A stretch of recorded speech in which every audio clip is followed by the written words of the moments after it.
Finish him off. I'm gonna cut. Soldier discord. Nice. Sorry. Why is it taking so long? Kill Zarya. Teabag Nemo. Get him.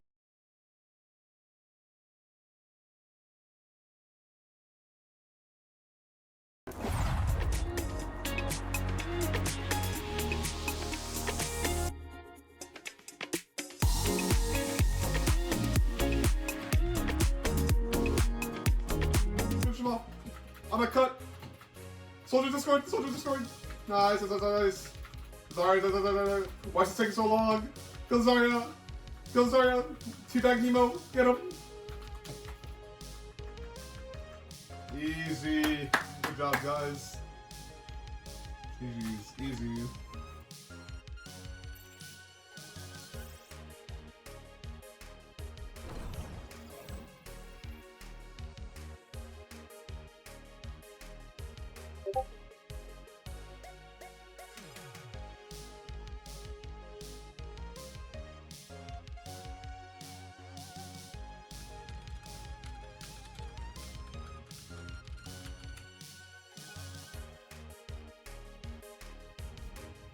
I'm in. Who the fuck are you? Ayo, what's up, fucker? What the fuck are you doing here? I'm the ExpressVPN made fairy, and your data is not encrypted, which means your files can be seen by anyone. No, my replay codes. Fear not. With the power of ExpressVPN, you are able to safely browse the internet and share files. That sounds like it would cost a fortune. No, you stupid bitch. If you use this link, you get a 30-day money-back guarantee and 3 months for free. Wow, what a deal. Thanks, ExpressVPN Fairy. I'm always here to help.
Hello, everybody. Welcome back. We're here with the second day of the Midseason Tournament of the Bad Pachimari League. We have a great matchup here. We have NightDrive against Mind.Hive. I'm Chicken Nugget God. I have MFG cast with me, and this is going to be an exciting matchup. I'm super pumped. What do you think, MFG? I agree with you on the fact that this is going to be a very exciting match because we saw great performances from both of these teams yesterday, especially NightDrive pulling off that amazing upset against Alpine yesterday. Yeah. And so even with Mind.Hive, pulling up a really close match against Waffle, but this should be just a good match. We've had an amazing day of upsets yesterday, but yes, I don't know when, but earlier we had Prosser actually interview Eisendrach, and we have a little piece of content for you guys. If Solomon will take it away here. Okay, so my name is Eisendrach. I play off-tank for NightDrive, and I also play Collegiate. I found myself in this community mainly from watching vast streams and Bad Pachimari's videos back in the days of yore when there were still actual live games and such. And we played Pugs on a vast server to a certain point where Solomon just stopped hosting them and Bad Pachimari just made his own server and said, screw it. And now we're here. What were your expectations going into the second season? I expected to do a lot better, especially coming off of sub 23, because that actually did help boost my morale a bit. Because I finished not in last this time, I finished in 8th. I made it to day 2. What are you thinking about when you're in a game, whether that be an official or a scrim? What's on my mind is more or less, what is our plan? What are we going to do next? Where are they? What are they going to do? And it's more or less trying to predict that with our plan in mind and try to adapt if necessary. We're going into the mid-season, of course. Shocker. That's kind of how it works. And you're going up against Alpine. What are your thoughts going into that match? Alpine is going to be a very interesting team to actually play against because we've scrimmed them before and they like to play ball a lot. That's because Kumi's also likes to play ball a lot. So I would probably expect a lot of ball diva or ball sigma comps from them. Who would you most like to go up against in Adi for bracket? donut walling me in season 1 for weird business. Oh, you said in the bracket. I thought you meant on Alpine. In the bracket? Yes. Probably Solomon Island Sharks again because we dropped our spaghetti pretty hard against them. I just want to make up for that. What do you say to the doubters of NightDrive? Doubting for weird business. Those who pretty much doubt us currently, and yes, I'm looking at Recurve's power ratings. You have not seen anything yet. Don't you worry your little head. We are actually going to climb those PRs.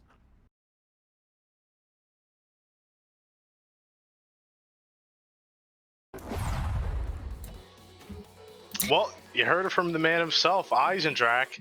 I think he had a really good interview. I'm super excited. He actually, MFG, I don't know if you remember, he did mention sub 23 boosting his morale. I don't know which team he was on. Do you remember? I don't, but I have confidence that sub 23 definitely affected him in some way like it did to all of us watching right now.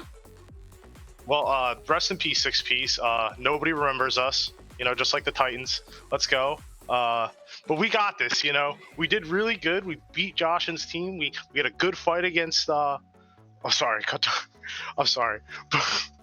We have let's not talk about sub 23. Not talking about memories. But he had a good sub 23, and I'm super excited to see NightDrive here. I think NightDrive, they're technically the favorites, they're the higher seed, but I'm very interested to see what Mind.Hive is going to do here. Because they have actually Jeff not playing in a car, or maybe they haven't playing in a car because they're playing NightDrive. I think there was a meme tweet about that, but I think this is going to be a really good game. I don't know who's going to win this, but the winner of this game, I think they play the winner of Resurge versus Malding. That should be a really good game. I think whoever wins that one will also be a good match. But let me stop yapping.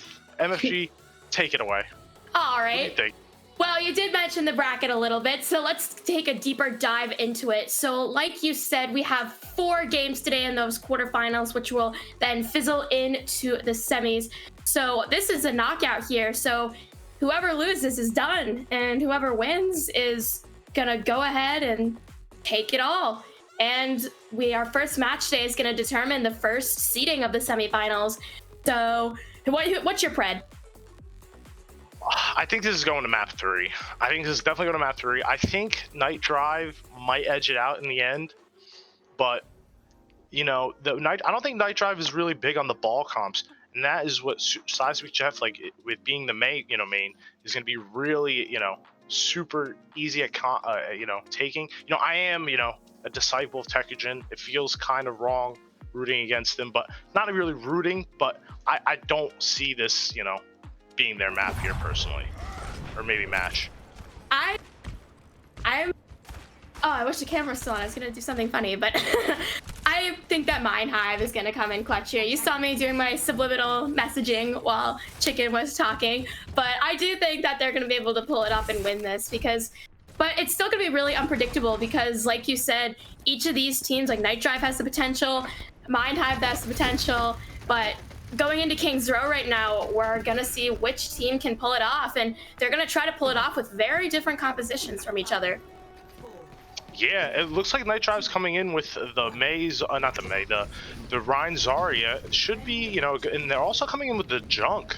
As I say that, Eisendrach is going to swap it up to the D.Va here. I think D.Va is a really good pick in this meta right now, so probably the better swap, especially with the spam coming in. Oh, the wall comes in. Big lamp though from Distortion keeps Watt up. I'm surprised he left there. They lived there. So it looks like they're gonna back up here and just regain some shielding and heal up and have a nice clean engagement again. Yeah, NightDrive is taking this a little bit slow, but that's a good thing for them because they're able to regroup and try to come back again. You can already see their push starting. Mind.Hive backing up a little bit. Seismic Jeff that wall trying to separate the team, but nonetheless, it's still going to be a full fight. Tekujin finding a great pick onto Wada to begin. Oh, that was just such a big wall coming in from Andrew. The distortion wall was kind of good, but they just kind of sidestepped it. But as I say that though, these getting picks, he does go down, but it looks like a 3v3 here, and it just looks like NightDrive wants to back up and to get a full recontest here. But as I say that, no, they're rushing in. They're rushing in. They're ready. They're going in 5v6, but they're getting the point presence. They should get this first pick in. Oh, the tire comes in. What's gonna happen? Will it come up huge? It doesn't get anything. Seismic Jeff uses the A block and throws in his big ultimate. They're able to get the picks from it, and this should be a nice clean reset from NightDrive. I really liked Mind.Hive in that fight because in the beginning when NightDrive was pushing in, it didn't look so good for them. I really thought that they were going to get more than just a tick, but then the ultimate usage from Mind.Hive was great, like especially with that blizzard from Seismic Jeff, and their ult economy is still in a very good place, whereas NightDrive was caught a little bit off guard there. I feel like they thought that they could swoop in, but now they're gonna have to come up with a different strategy. Yeah, they're just LOSing the window right now. Oh my god, a massive shatter from Waddit. Oh, you love to see it. As a main tank player, you lost. And the double fire strike kill was definitely the topping on the cake. We see a little trash talk coming into chat, but as I say that, NightDrive pushing the point, making it sure they don't get crushed in this choke point. And as I say that, oh no, they get wall. That's a big wall. But Distortion comes in with the lamp, and there's just picks coming in from Mind.Hive, and they should be able to hold this choke point. I really like Mind.Hive's defense here this whole time, even if that they lost point A. I still think that they are definitely playing this smart in terms of their engagements. Like, they're backing up and letting NightDrive have a sense of false security. Like, for example, the Seismic Jeff Maywall is catching the team off guard. Yeah. Oh, sorry, okay, I was just about to say the same thing. Jeff has been having really good walls. V uses another tire, doesn't get much value. Both beats come out, and a massive shaddy coming in from Hinson. He doesn't get much cleanup though with the D.Va bomb. He has to back up, but a massive blizzard from Jeff. Jeff is just getting so much value from these walls, keeping all the targets in, ready for cleanup. It looks like Distortion is able to get out, but not for very long. Yeah, he will get staggered by Teku. and they're just gonna hold this choke point. This choke point is so good for May. It's the perfect size for the wall, and they have to either bait the wall or just engage it fully. It's really tough here, MFG. And I just love the way that Seismic Jeff plays May. I've said this since like BPL season 1. Like the gameplay, the walls are just stellar. The blizzard placement really, really works for him. But he still has to be careful though, because there are some elements of NightDrive that could shut him down if he's not careful. For example, Eisendrach might be able to eat the blizzard at one point. Yeah, it looks like Andrew uses the wall, but the window, but they LOS it, and now they're re-engaging with their wall. And it just looks like they're just pushing cart right now. Mind.Hive is playing very cautiously. They don't want to be caught out. They're very safe. And Hinson gets. NightDrive uses 3 ults. They really didn't need the tire, but by that point, everyone was already shattered, and that was wow. Wadit just hit. I think we've seen 2 Croc shatters this match already, and it's not even the end of the first map yet. Yeah, even though that was a slight overcommitment there from NightDrive, those shatters just set it up so perfectly. Who wouldn't want to bounce on that opportunity with an ult? And that's going to be a clean point B capture for them. They're gaining some momentum right now. Mind.Hive needs to scramble back together. Yeah, they're making up lost time for all the time they spent on first point, but it looks like Seismic Jeff wants to engage with the Mail. It looks like it only freezes the Eisendrach. He gets the lamp and is he was almost able to get out, but he doesn't. And now it just looks like there's going to reset here for NightDrive. That's probably the right call. Yeah, and I think that this is another great chokehold opportunity here for Mind.Hive, because this is another area I would argue that May performs well in, especially since Mind.Hive has a really good ult economy coming into this next fight specifically. Oh, I hear a high noon. It doesn't get much value. But oh my lord, Hinson with another fatty shatty. And Teku's able just to throw the bomb. He will pay his life for it, but they're just stalling at this point. Eisendrach is just trying to get either his mech back or I don't know if he's trying to stall. Yeah, he's just trying to get his mech back. He almost has it back. This should be another another clean engagement for NightDrive or Mind.Hive. I mean, they don't have many ults, but as I say that, the tire comes in from D going on the high ground. Oh, he's waiting. He's waiting. Pausing. Yeah, but they see it. Ooh. Mind.Hive sees it and they snuff it out quickly. Andrew pops a really far window. I don't know if they're going to get much value out of that. They're really easy, able to kite away from it. But I think that's exactly what Mind.Hive wanted. Now they're on the point and they have the presence. That's true. But I kind of find it a little bit weird how whenever Mind.Hive gets, like, they get their presence on the point, they have a great defense, but sometimes I feel like when NightDrive tries to push in, they kind of back up a little bit instead of going on the aggressive, and most of the time it works for them, but I feel like some of those times was when NightDrive was able to cap those crucial points, but only with under a minute and a half left. It's all up to about these next 2 fights or so for the teams to use their ultimates and positioning. And both teams have a lot of ultimates coming up. Mind.Hive has both ults. As we say that, Jeff early engages with the Mail. They use the lamp, but Eisendrach is gonna fall. Uses the bomb. Will this be big? It's not big at all. Unfortunate. But they do get the Lucio beat out of that. So not super bad, actually.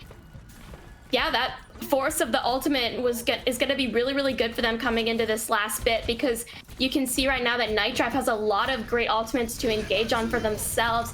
And Mind.Hive, like, they don't have that protective beat, and they don't really have that blizzard to go aggressive on. So NightDrive is putting themselves in a good position here. And last fight territory coming in, and the bomb's gonna initiate there. Oh, that was a massive lamp from Distortion. Basically saved the whole team and keeps this fight alive with 30 seconds left. They don't have many more ults left. Did Panda get Ajax's ult? Am I crazy? Don't what know. Just happened? Panda seems to be questioning it himself. Oh no, that's terrible. That's terrible. There's 10 seconds left, and now they have no beat, and they could have kept engaging. What a flip. Oh, the big wall coming out from Andrew melts Wada instantly. Hinson shatters Pomco, and this is just cleanup here for Mind.Hive.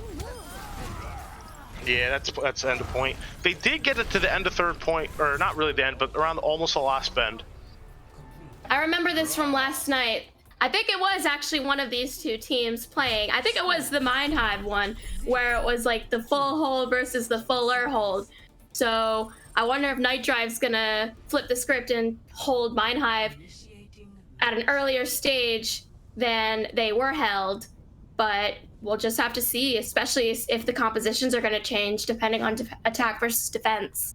Well, they're definitely going to want to do that if they want to win.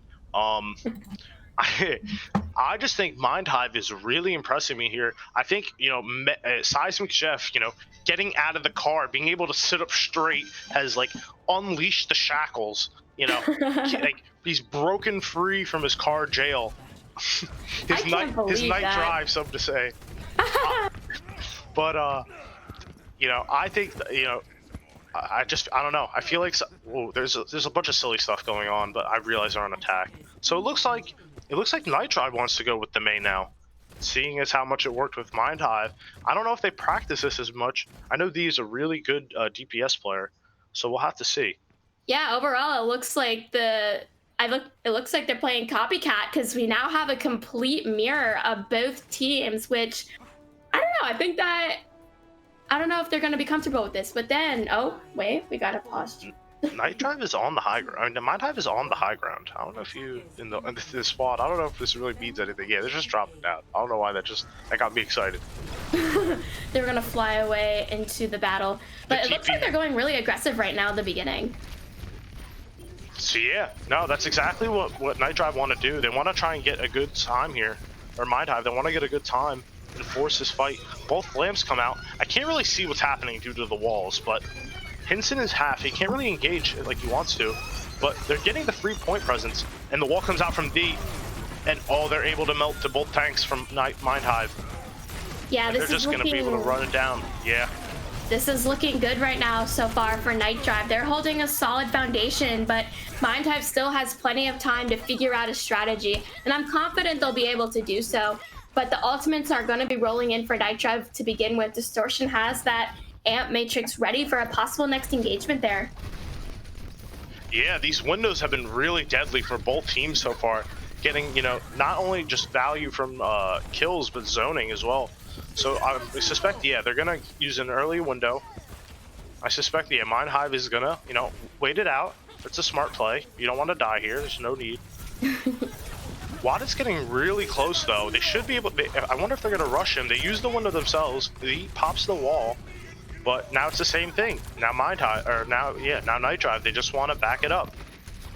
And it looks like they're letting Mind.Hive take a lot of this point. But at the same time, that's not always a bad thing, because you can see now that NightDrive has given themselves enough time to try to do a proper engagement with that Blizzard finally being charged up by D. Massive Blizzard. Oh, but wow, the flank Blizzard coming from Jeff.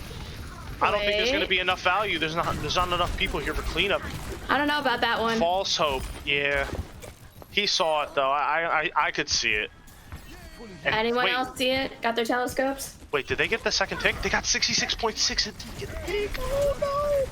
Oh, they were like so close by 1 percentage point, but they got it. Oh, they got it. I don't know why. Okay. They just let him have it for free. Oh. And Watt gets air check, but the lamp's going to come in to save them. Both lamps are already out.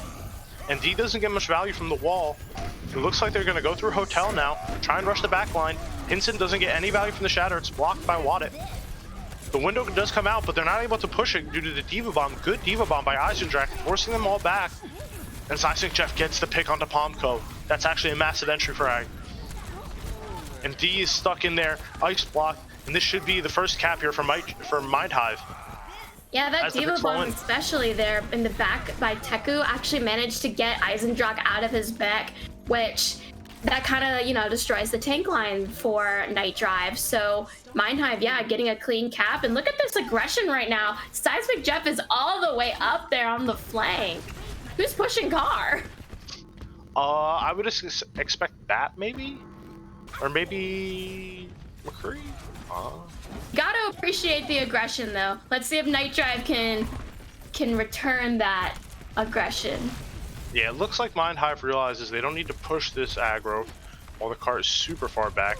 As they say that though, oh my god, Seismic Jeff, they baited him. They baited them, waited in the thing. Gets a huge Blizzard. Wow, just a sneaky play. Those flank blizzards have been so good for this team so far. Sometimes, that one time, they weren't that well. But these blizzards have been on point, and this is exactly what Mind.Hive needs to win. All those kinds of plays that catch other teams off guard. Yeah, and now they should be able to actually have a second point attack. If Mind.Hive really presses attack, they might not be able to, but it doesn't look like they all want to commit to the attack. So it looks like NightDrive should be able to. Yeah, they're definitely going to get another fight here on second point. The windows do come out, and the Shatter only gets Teku, and I don't think they will be able to get the D-Mech. And Waddick gets really low. The lamp comes down to save him, but they quickly beam it down. A big beat comes out from Panda, and it looks like Hinson got caught out, but he jukes around the wall on top of the payload. Massive play, and pins Eisendrach, keep himself alive, but it looks like he's left the rest of his team to suffer. But as I say that, Seismic gets another Blizzard. It doesn't get much value, but it scatters them from the point. But the picks are still coming in from NightDrive, and they win the fight. That was actually massive. Unfortunate for Jeff. Not getting much value from his ultimate. Yeah, and I think he even might have blocked his own team Shatter. That's an L. Oh. But I still believe it's not over yet. We learned from our mistakes here. But the ult economy is definitely in NightDrive's favor right now, but Mind.Hive has a little bit more time to restabilize and try to push this all the way to point B, but they do have to remember it's only about a minute. The wall comes in, it doesn't really block them in much. Jeff is really far forward, and the Shatter comes in, and the May all come from the D, and this is just, extra cleanup from NightDrive. This is such a bad place to lose the fight, because it takes so long for them to run back to point. And look at it, they were basically already around the bend, almost at second point, and now they're going back. This is rough for Mind.Hive. They want to get a clean. They do have the window here, and almost both support ults.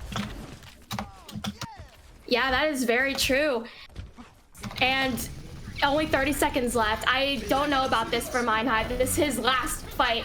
NightDrive's going to try everything in their power to separate them and to go aggro, especially with that lamp coming out. But it still looks like Mind.Hive is in a good position, especially with all these ults flying out. It blocks a Shatter from Hinson.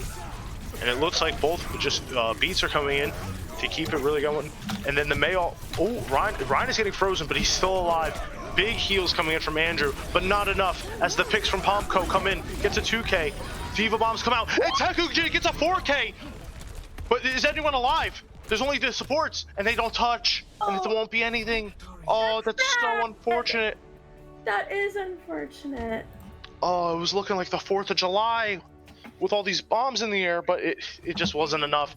NightDrive, honestly looking really solid here with that second point hold. Oh, that was such a beautiful bomb. Poor Teku. I feel for you, buddy. Because that could have been a game-saving ultimate if anyone else was alive to touch the point, and that was just unlucky. But that just goes to show that they're not done fighting. And going into map 2, which I believe is actually even Mind.Hive's pick, they can definitely flip the script on us. Wow, I'm lost for words. That was super exciting for a first map, like literally the first map of the day, and that felt like a really good match. So yeah, it does look like Blame will be coming in for Air Track. We have some subs coming in, and Dobie will be coming in for Eisendrach. Now, it looks like we're also heading to Rialto. Now, I think this should be a good map for Mind.Hive, considering, well, they picked it. So they must have something up their sleeve or feel comfortable on it. I think this is actually a really good map for Seismic Jeff to get some good walls, being as there's these narrow chokes, you know what I'm saying? Yeah, I agree with you on that. I think it is going to cater to Mind.Hive, but I think they also might have to be a little careful because Rialto is definitely a good map for Lucio as well, and we know that Pandemonium is a very, very good Lucio player, so especially on the opening bridge when NightDrive goes on the defense, Mind.Hive is going to have to pull out something cheeky. Yeah, it looks like the map predictions are really close right now, 46 to 54. This should be, I think this is a super close match. Yeah. Super close match. Oh, these were for map 1? So yeah. super close, and I think it's super deserved because this looks like two really even teams, to be honest. You know, I'm just super excited to get back into it. I see ours in the chat. I am ready. Let's get back into it. Woo! I'm intrigued, honestly, because like I said, I was a little bit skeptical about this map pick because of how I know it caters so much to one of NightDrive's strongest players.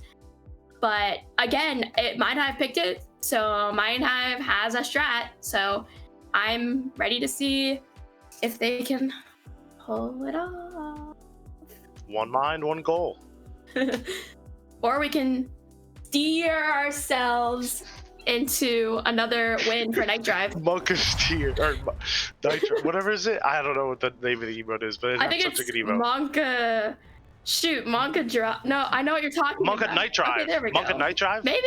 I think that's what I it's don't know. called. Chat, just Maybe, I don't know. turn your wheels. We have fun here. So we like that fun here. We have fun here. So it looks like Mind.Hive is running, you know, the same old. Wait, no, I'm looking. Solomon, you gotta swap the names.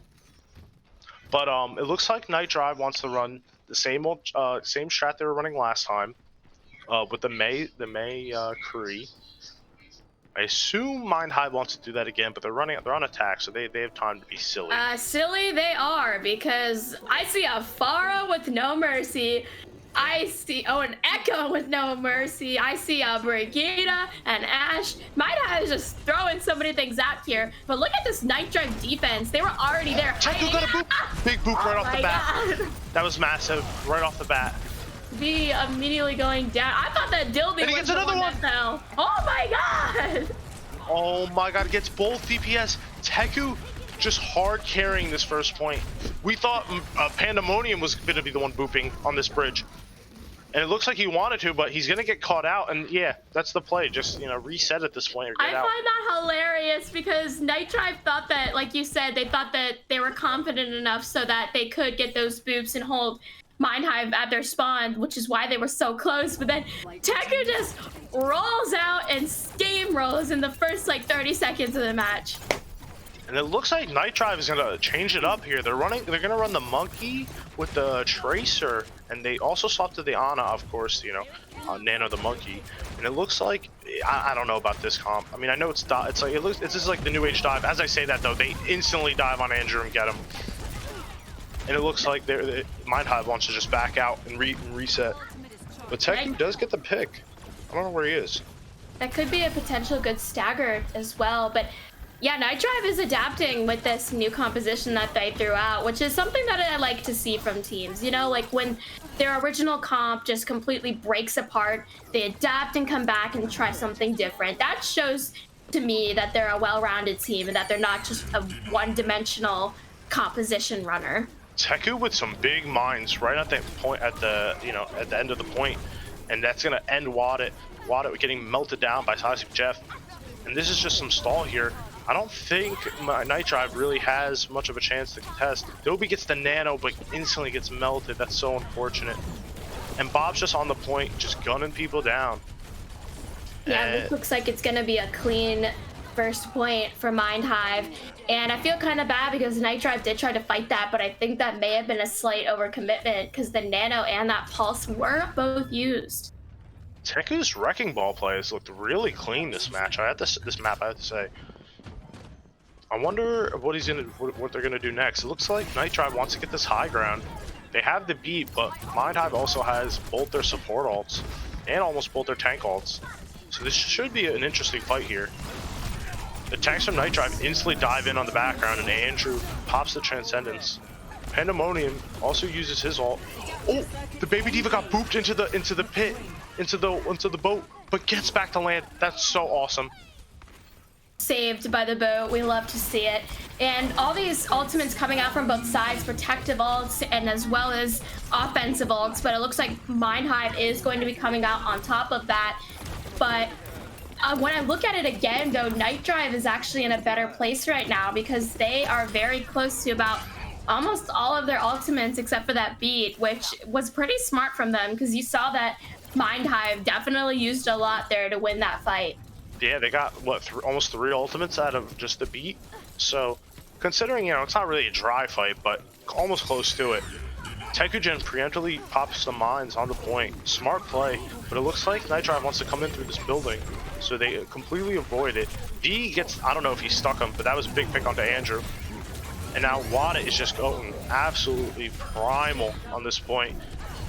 Beats Tekujin into the wall, and now it just looks like more cleanup here for NightDrive. Hinson will get the return frag onto Pandemonium, and it looks like, oh yeah, they're just gonna stagger. That was a really good engagement from them. And like you said, that pick onto Andrew that started off that fight, beautiful there from, oh, look, wait, pause. Ooh. Tekujin rolling from, I'm glad you said something because I did not see that, and neither did NightDrive. Tekujin has secured the backline position while being super sneaky. Oh, wait, someone has slept. But regardless, yeah, that was not very good, that pick. But we see that Seismic Jeff has reverted back to the Mei, and Teku has finally found his way back to the payload, tries to knock them off the high ground, and in return, a pick is gathered. That was actually a huge pick. They were able to segment the monkey off the high ground by Teku's boop, and now it looks like they're just going to be able to cap the car here for free. As I say that though, V is able to come in from off screen from spawn, and it looks like it's just Seismic Jeff here, just trying to take the 3v1. He does back out. He might recontest, but as I say that, we're investing ultimates here. I don't know about this, but what do I know? Hinson gets the bomb kill onto V, but as I say that, it's still just stalling here. They have the monkey, they have the respawn advantage. There's no real shot here that Mind.Hive caps this. They only have a minute left. This is really just wasting, in my opinion. We put the nano onto the brig. We've already lost. I don't know about this Mind.Hive. I don't know about this one. Yeah, I have to agree with you there. I know what they were trying to do. Of course, they were trying to like stall the point, hoping that enough reinforcements can come back for that. But I think they just needed to accept the defeat and try again.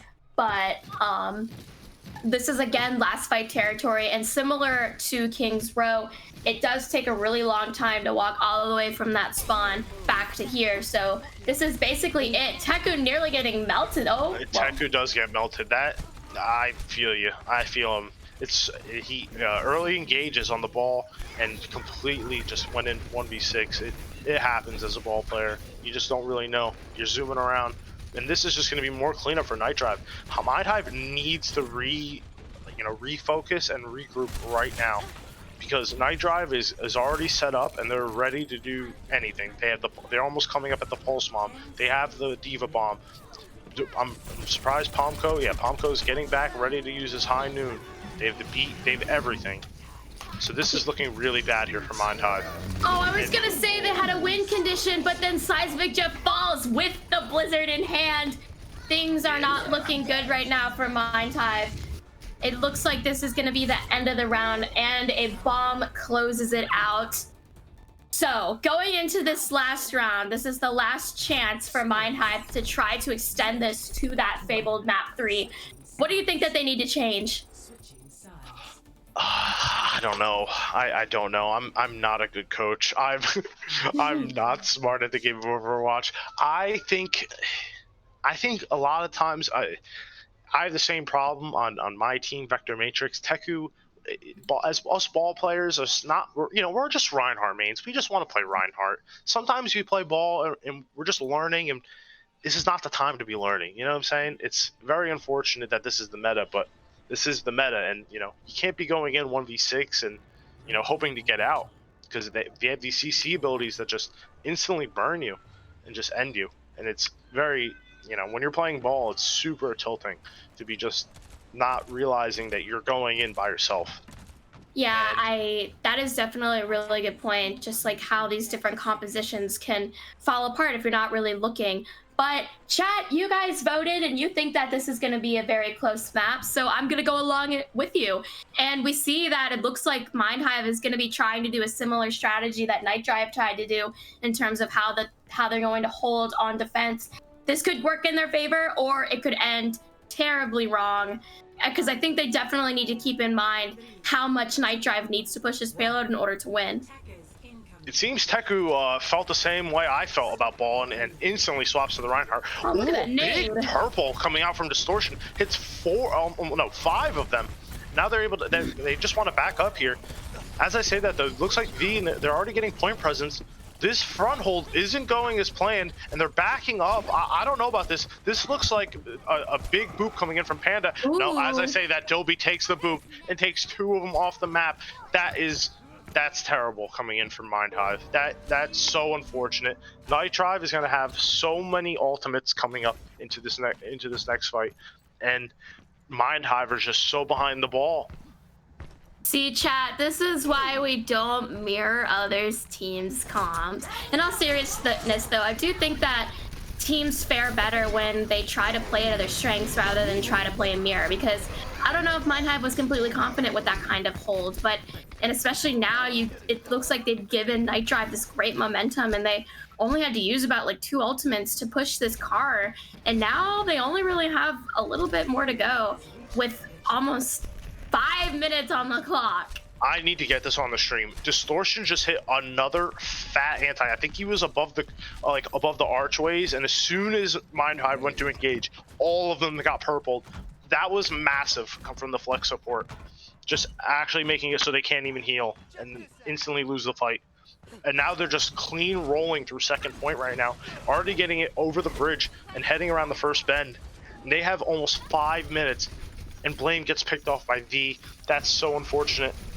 This is looking like the end here for Mind.Hive, their mid-season tournament run. I still believe they are coming up to some ultimates.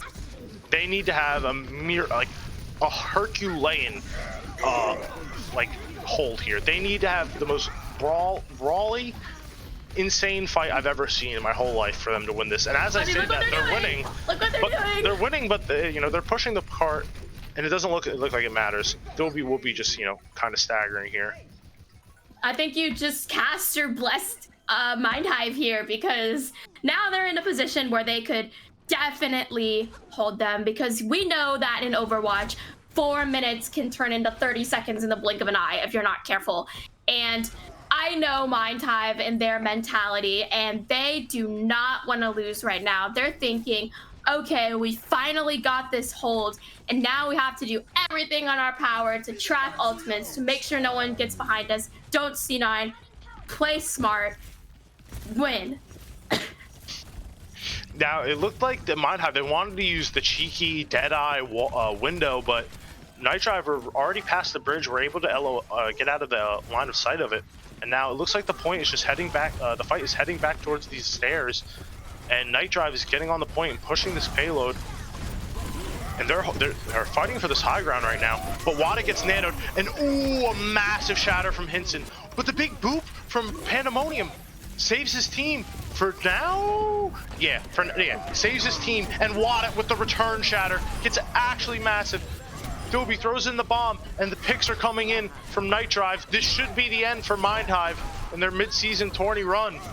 Yeah, those ult economies just shifted poorly for Mind.Hive, because as soon as they threw out all their ultimates to try to defeat the oncoming NightDrive, they were able to put a bunch of ultimates on the table, and like you said, that's going to be the end for Mind.Hive, and the semi-final first spot will go to NightDrive. That last fight was super interesting. Who was it?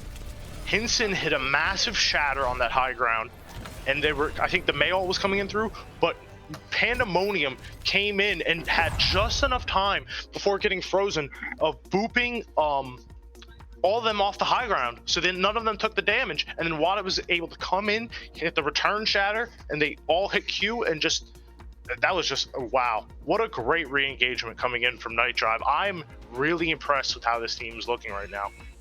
Yeah, they definitely showed us that they can adapt to almost anything any team throws at them, because definitely Mind.Hive put up quite the fight, especially with Seismic Jeff's stellar May performance. But on the flip side, they had great performances from Wadit, from Distortion. They had a great roster to deal with what Mind.Hive was trying to do. But I don't want to I don't want to forget Mind.Hive though, because I truly feel that they played amazing, and I really liked all the strategies that they were throwing out. And at a point, they even forced NightDrive to take their comp. But speaking of Mind.Hive, we can hear from the man himself, the one and only Teku about this experience. Hello, Teku. Hey, how's it going? Sorry for the loss. I just want to know, how do you feel about this game that just happened? I think, I'll let you talk. I'm not gonna lie. Some of our players had a pretty shaky game, but I'd like to give the credit to NightDrive where credit is due. Their on a play completely controlled that entire fight, or that entire game, and we weren't able to fix it in time. So I'm glad to have not gone out first round, but props to the NightDrive. I think you guys looked really good on King's Row specifically. I know Rialto and Teku, that's just not a map for us MTDers. Let's be real here. But those purples coming in from who was it? Distortion, that they were just actually massive. I wanted to ask you, was Teku actually not Teku? Was Seismic Jeff actually in the car this time around? Yes, he's still in the car. We don't know. We don't know what's going on, but he still had to be in the car. He's on car jail. Went on a NightDrive. That's very unfortunate.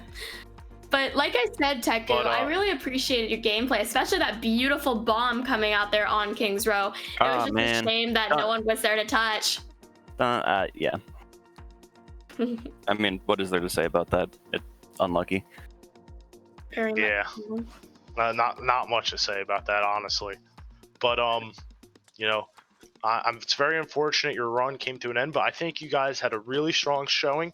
You got your backs to the wall against Waffle and turned it around, and you had some really good showing here today. So I'm happy for you, Teku. I'm hoping for the best for you, and good luck in the rest of the season, pal. Yeah, thanks, man. Thanks for having me on. Good luck. And now we get to have another interview with our winners today from NightDrive. We've got a few from the team that we get to speak with. Let's bring them in. Hello, Panda. Hello, Distortion. How are you guys feeling after that great performance today? Oh, pretty good, yeah. Yeah, just kind of locked down on, got a shit ton of nades. Pretty good. Distortion, your nades were very inspiring, super inspiring. I don't have any real questions for you other than, can you teach me how to play Ana? Maybe. Sweet. Maybe. Sweet. Thank you. Thank you. But real thoughts. How do you guys feel going into this? How did you guys feel going into this match, and how do you feel going into the next match? I don't know. Like, we felt kind of just like, okay, let's just do our thing again. And then Wada kind of said, okay, I'm going to bend them over and put them on their backs. And we're like, okay, we'll come do that with you. And that's pretty much how the match went. Yeah, oh my god, Pandemonium. Actual massive boop on Rialto that last fight. I made sure to get that. If you watch the broadcast, I mentioned that, by the way. That was a massive boop. Saves your whole team from the incoming fire.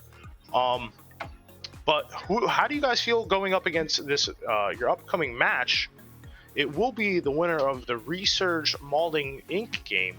Who do you actually want to play? I can't wait to play against Malding. I just want to play against Resurge and beat the best team. That's just my goal. I like the confidence. Me too. I feel like we can just beat anybody right now. Wow. We've never scrimmed on a rush and we dominated. So it's just built different. I applaud that, because truly, you guys, the support line, the backbone of any team, you really made NightDrive stand up straight. What can I say? Yeah. Yeah. I didn't have much else to say about that, but all right. We're gonna. Thank you guys very much for talking to us, and we wish you luck in your next match, whether it be against Malding or Resurge. And right now, chat, we're gonna go to a break, and we're going to get ready for our next match, which is going to be the Solomon Island Sharks versus the Sydney Surfers, featuring special guest caster Pogyu. Pauser.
MFG, and I am joined by a very special guest caster, the one, the only, Leg Day.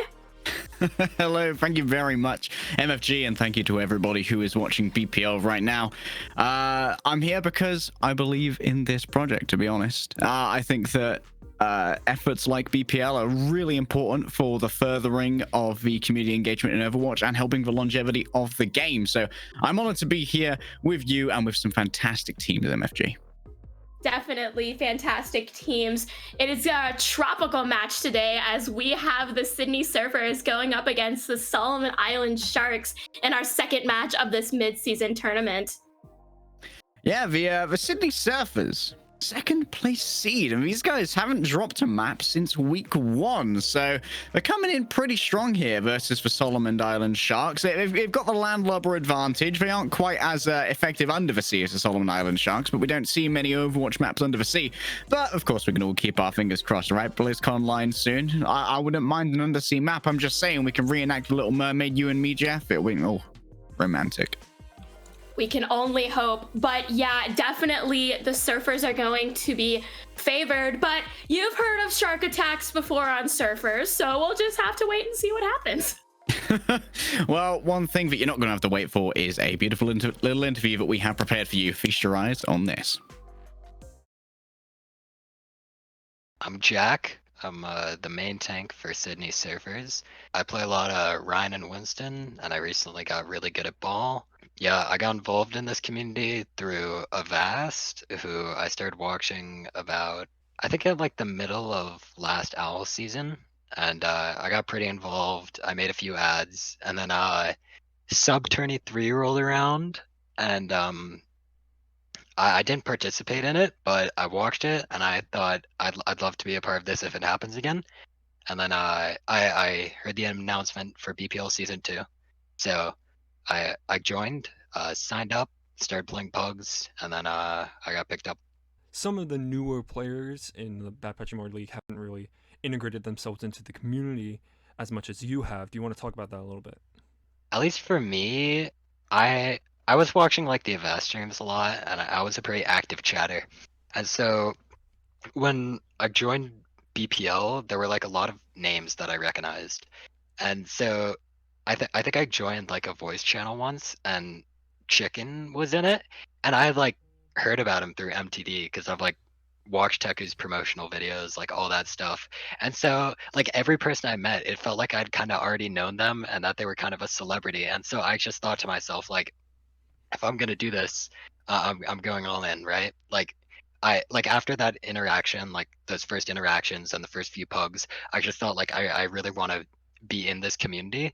And so now that I'm actually in there, I kind of want to immerse myself in it, right? Because like I have this opportunity to be with all these amazing people, really nice people, funny people, and I wouldn't want to throw that away. So, the Bad Patchamar League is approaching its mid-season tournament, and your first opponent is Daydream. What are your thoughts on that? I think Hayden should have picked an A-League team.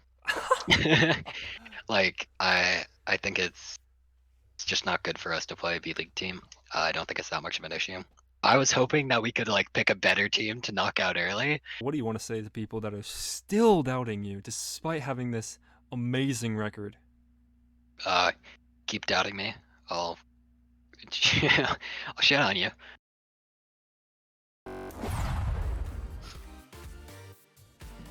He'll shit on you. Great way to end an interview. But MFG, do you know what will never shit on you? What? The reliable and safe service provided by ExpressVPN. Always keeping you safe, always making sure that no one's going to be tracking your IP. If you don't want to get shot on by Jack, I'd recommend obscuring your location and pretending to be anywhere in the world with the services offered by ExpressVPN, sponsored of the Bad Patchamar League. True and real. But what is one thing that you are hoping to see in this match, especially since our first map's going to be Nimbani? Like, what kind of heroes are you expecting to see? I want to see some big Winston play here, to be honest. I love Winston on Nimbani. I think that Winston is one of the premier heroes for Nimbani A. And one of the things we've got to think about when we look at Nimbani A is that it's actually one of the only hybrid points in the game where there isn't a attrition advantage for the attackers. There's actually sort of equidistant spawns for both the attack and the defense. So trades aren't as optimal for an attack as they would be on a point like, say, King's Row or maybe like Hollywood instead. So you've got to be a lot more judicious with where you try and make your dives, where you place your supports, and making sure that you aren't really setting yourself up for trades as much as exploitation of the enemy's positioning. That is true. Nimbani is definitely a very unique map in the game just because of all of those reasons, and the fact that, especially for the attacking team, there's also way more routes to go. Like, they could go high ground, low ground, flank around the far right, run it up the middle. There's always so many different opportunities for them to try to get on the point. And looking at these compositions right now, I think that there's going to be a lot of fighting in the sky as both teams are going to be going on to the Echo. Yeah, the difference here is definitely in the support lines, MFG. We've got the Brigitte pocket for the Echo on the defense versus the Mercy pocket for the Echo. The Mercy pocket is, of course, going to allow for more damage to come out of Calms here.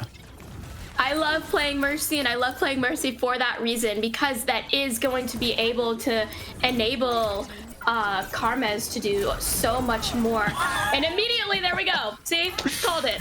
Yeah, that's a lovely little damage boost right there. 2 down already. 4 versus 6. This is exactly what Sydney Surface wanted to start this off. But look at how spread about the Solomon Island Sharks are right now. Emmy's off by herself in the corridor. Needs to try and rejoin her squishy heroes towards her back because they're being dived by an overly enthusiastic Trace who has to get out of dodge quickly. But it's another one from Calms. Now on 4 kills. They're not going to get 5 because Texas Money Jr. is going to take that 6th one out, and Emmy's going to have to die here, reset with her team. And Solomon Island Sharks defense here on point A, little bit lackluster, as I would call for a tactical pause there too. Oh, this is great. I think, okay, here we go. So we have a little thing here. Everyone get ready. It's the cake break. So, you know, leg day, as you know, this is a very special weekend because it is, of course, none other than Valentine's Day weekend. And I just so happen to be thinking of a perfect cake for all of you guys out there hoping to have something sweet with your Valentine, but we'll have to wait because game's back on. Reveal later. Only cake right now that I'm interested in is the thick cake of McCree. This guy needs to be standing up to his dives a little bit better. Already they've lost Robbie as well. What is this positioning right now from Solomon Island Sharks? Getting outpaced by Sydney Surfers. Maybe caught out with a bad spawn there. Maybe it was a little bit too far forward. And perhaps Jack found it easy to catch up to them on that wrecking ball. Calms almost already has access to the duplicate. Sharks definitely do need to take a step back and formally regroup because, like you said, the positioning wasn't very good right now. And Sydney Surfers is just having a clean push right now onto point B, which is very, very common for Numbani. Everyone always says that point B just goes by so quickly, but Intro with the opening pick onto Chance, winning the Zen battle. Perfect time for the Solomon Island Sharks to engage. Well, for now, we're going to send out that Diva Bomb. We are going to see Robbie and Shiki both falling to that. Still, Jen trying to keep it locked down on the payload. They found that Mercy going low in the air with a Valkyrie, but 25 HPS is going to keep them alive and kicking for a moment. Jen keeps the cart contested, but you still got to worry about Calm. They still have access to that duplicate, and Jack's just going to slowly push that cart in towards the second point. The time bank is full, but the ult bank for the defense needs to be drained right here. They need to try and invest at this moment. They've got the Transcendence to make it work, but if you can't hold here, you're going to lose so much of your momentum. The Transcendence finally popped. I think that this is a worthy fight to fight because of how that stall potential is so important, but Sydney Surfers, their ult economy kind of flips and the Transcendence and the duplicate both come out, and Karms is finding pick after pick, and it looks like this is going to be an unsuccessful hold thus far for the Sharks, and especially now their ult economy not looking good, and they're starting to have a little bit of a different look as Emmy goes back to the Brigitte. No, the ultimate economy definitely isn't looking good, but neither is that time bank if you're the defense. Solomon Island Sharks need to hold on this third point for 5 minutes. We've seen holds like this before throughout competitive Overwatch, but it is still monumentally difficult to achieve. I think with Texas Money Jr. right now trying to clear the high ground, making sure that no one's going to flank around from Solomon Island Sharks, and you can see that Jen is back there the entire time. Still, it's very difficult to escape back that Echo with that beam. In goes for self-destruct, but no kills are going to be claimed. Emmy finds herself accosted by Calms, and again it's this Echo picking up kill after kill, but Moopy wants to join in as well. Indra, father, get out of there, blown away by the pulse bomb, and they're going to get resurrected as a reward. Sydney Surfers DPS right now are taking over the game. Numbani is within their grasp. The third cap is almost there. There's 4 minutes on the clock, and they're going to have even slightly more than that. They're gaining 3 seconds on Numbani, MFG. This is domination. Domination is the perfect word. Sydney Surfers are just riding the wave right into third point. This is not looking good right now for the Sharks, but I'm not going to count them up count them out yet because a shark can swim at pretty fast paces. And I think that now that they see how Sydney Surfers are playing, I think that they can adapt on the second round and realize how they like to go so aggressive and that they need to take the time to assess the situation and formally regroup themselves. Well, the question is, will they be able to have a mental bounce back from a defense that disaster as Sydney Surfers? You really got to consider this team's mental right now. Or rather, Solomon Island Sharks, you've got to consider their mental. Who's going to be the leader? Who steps up? Who's going to be the one who tells the team that it's not over yet? Solomon Island Sharks, in the past, they've never had a clean series, MFG. It's always been dirty. It's always been messy. It's always been disgustingly tight when they try and get their victories. And if they're going to win out here, it's going to be no different. Definitely. I think that Solomon Island Sharks have a lot to prove here if they make sure that they clutch the win. And I like what they're running right now. It's interesting, creative. We see Ishiki going on the Torbjorn, but oh, it was a bait. But I still like to see Solomon Island Sharks prove themselves differently. Maybe they're more of an attack team. We don't know. Maybe that's what they're all about. For now, Gen's just going to head into the back, but they are going to be accosted by Moopy, who wants to chase them down rather easily. Lose a third of their health to that knockback, but it seems like for now, Sydney Surfers are unperturbed by the poking and prodding that Solomon Island Sharks have given over here. It's interesting that the defense here is actually putting both of their dive tanks on this forward high ground. It does give them a little bit of a forward operating base, but could make them easy to take out early. Speaking of taking out early, Calms is already taken out too. This guy is on fire today. This guy wants to make it all the way to the end of this tournament. Is really, really performing so well for the Sydney Surfers. And if I'm not mistaken, I actually think that Carms might be ringing for the Surfers today. And they're definitely contributing greatly. But still, Solomon Island Sharks do not want to give up. They're going to try to do a different kind of strategy, still going around the right side, and Sydney Surfers is ready. Well, I gotta tell you, if Calms is a ringer here, that's an all-win tier mercenary that's been discovered. Junior started off with an early bomb there, didn't get much off the back of it. That's a very, very strange engagement there from Meester. It's going to end up losing their life, and now they're going to have no supports whatsoever. All damage done to the Sydney Surfers at this point is permanent, but they're dealing with Double Diva. That's a lot of dive power to try and cut through, but they're easily able to take out Texas Money Jr.'s mech. Gen is going to play by themselves on the point against the other Wrecking Ball, but they've got to deal with the duplicated Echo.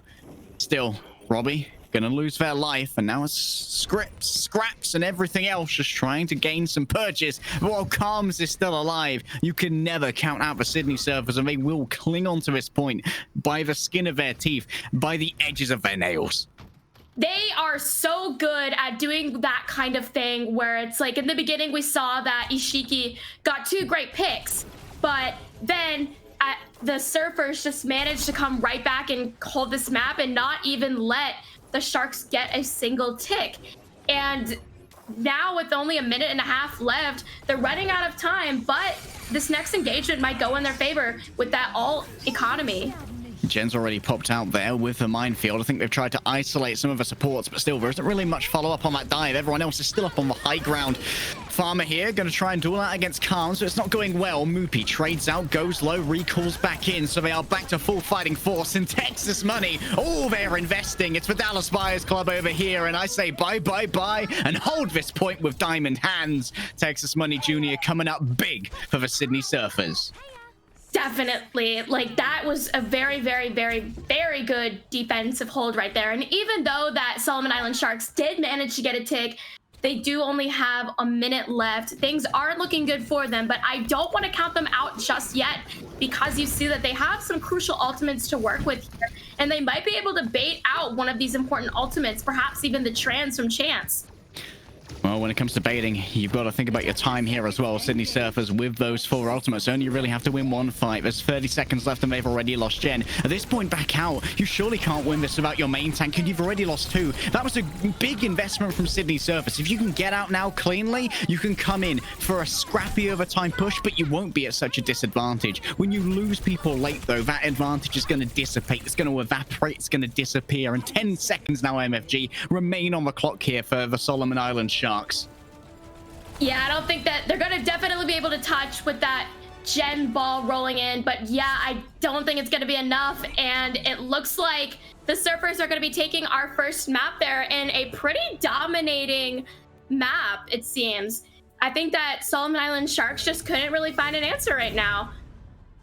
Yeah, Solomon Island Sharks, I think something was happening in match tap that may have slightly tilted them, but they are going to have the chance to try and have a little bit of a break, a little bit of a reset.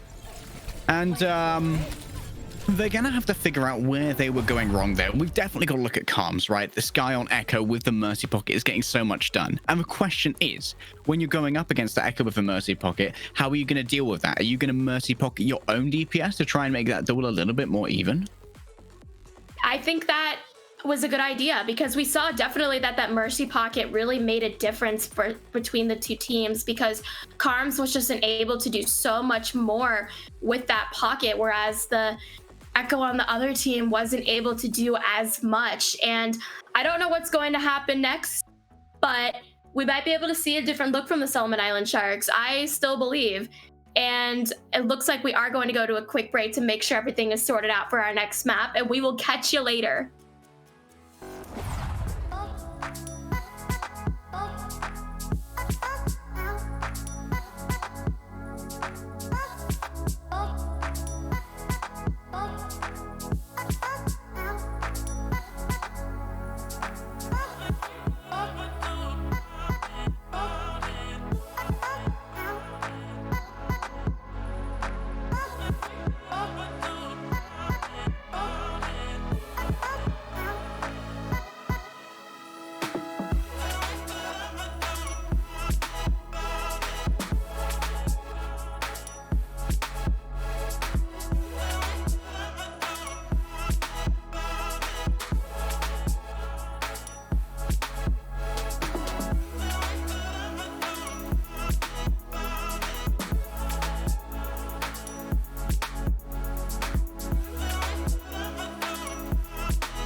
Well, I was excited for our collective flight over to the Solomon Islands to try and coach for Sharks. That's why the break was so long, by the way, guys. We had to go light speed flight to the Solomon Islands, try and get their mental back together so they can come back into this match. Because of course, Sydney Surfers now sit on match point, and a lot of people expected Sydney Surfers to be this powerhouse of a team, and they're certainly not letting us down in that regard. Question is, can we get the mental bounce back? Remember, with how these teams are formed, you've often got to sort of elect your leader, right? You've got to try and figure out who's going to be your mental rock, who's going to be that that central psyche around whom you all revolve and sort of create an echo chamber, either of positivity or of tilt. And it's down to the team to select who that is and who's most appropriate for that role. I think there's a lot of great candidates for both teams here. And I think that Solomon Island Sharks, after having been able to take a breather, they can definitely try to find that one person to revolve around and bring this back. Because also, we're on Rialto, and we know Rialto has a lot of water in it. And so now the Sharks have the environmental advantage. That's true. They've put down their Yu-Gi-Oh card like Maker the Fish guy. They've made the dueling ground into an ocean, and now we're gonna have a little bit of an advantage here when we play their fish type cards, of course. Sharks fish? Yeah, sharks are fish. For some reason, I had to just do a little bit of zoology in my mind, figure out where taxonomically we sit currently. I remember in my 7th grade biology class, we had to do a whole thing about different species of sharks. But these sharks are running an interesting composition, something we've seen before on Nubani. Nothing completely out of the ordinary, but Sydney Surfers are going to continue to roll out with that Echo Texas Money Jr. Oh, wait, Widow. I like that Emmy here has chosen to move over onto the Mercy. It's actually a reversal here. Now it's Mista who is onto the Brigitte. This is the opposite of what happened on Nubani. This is going to give a significant advantage to Farmer.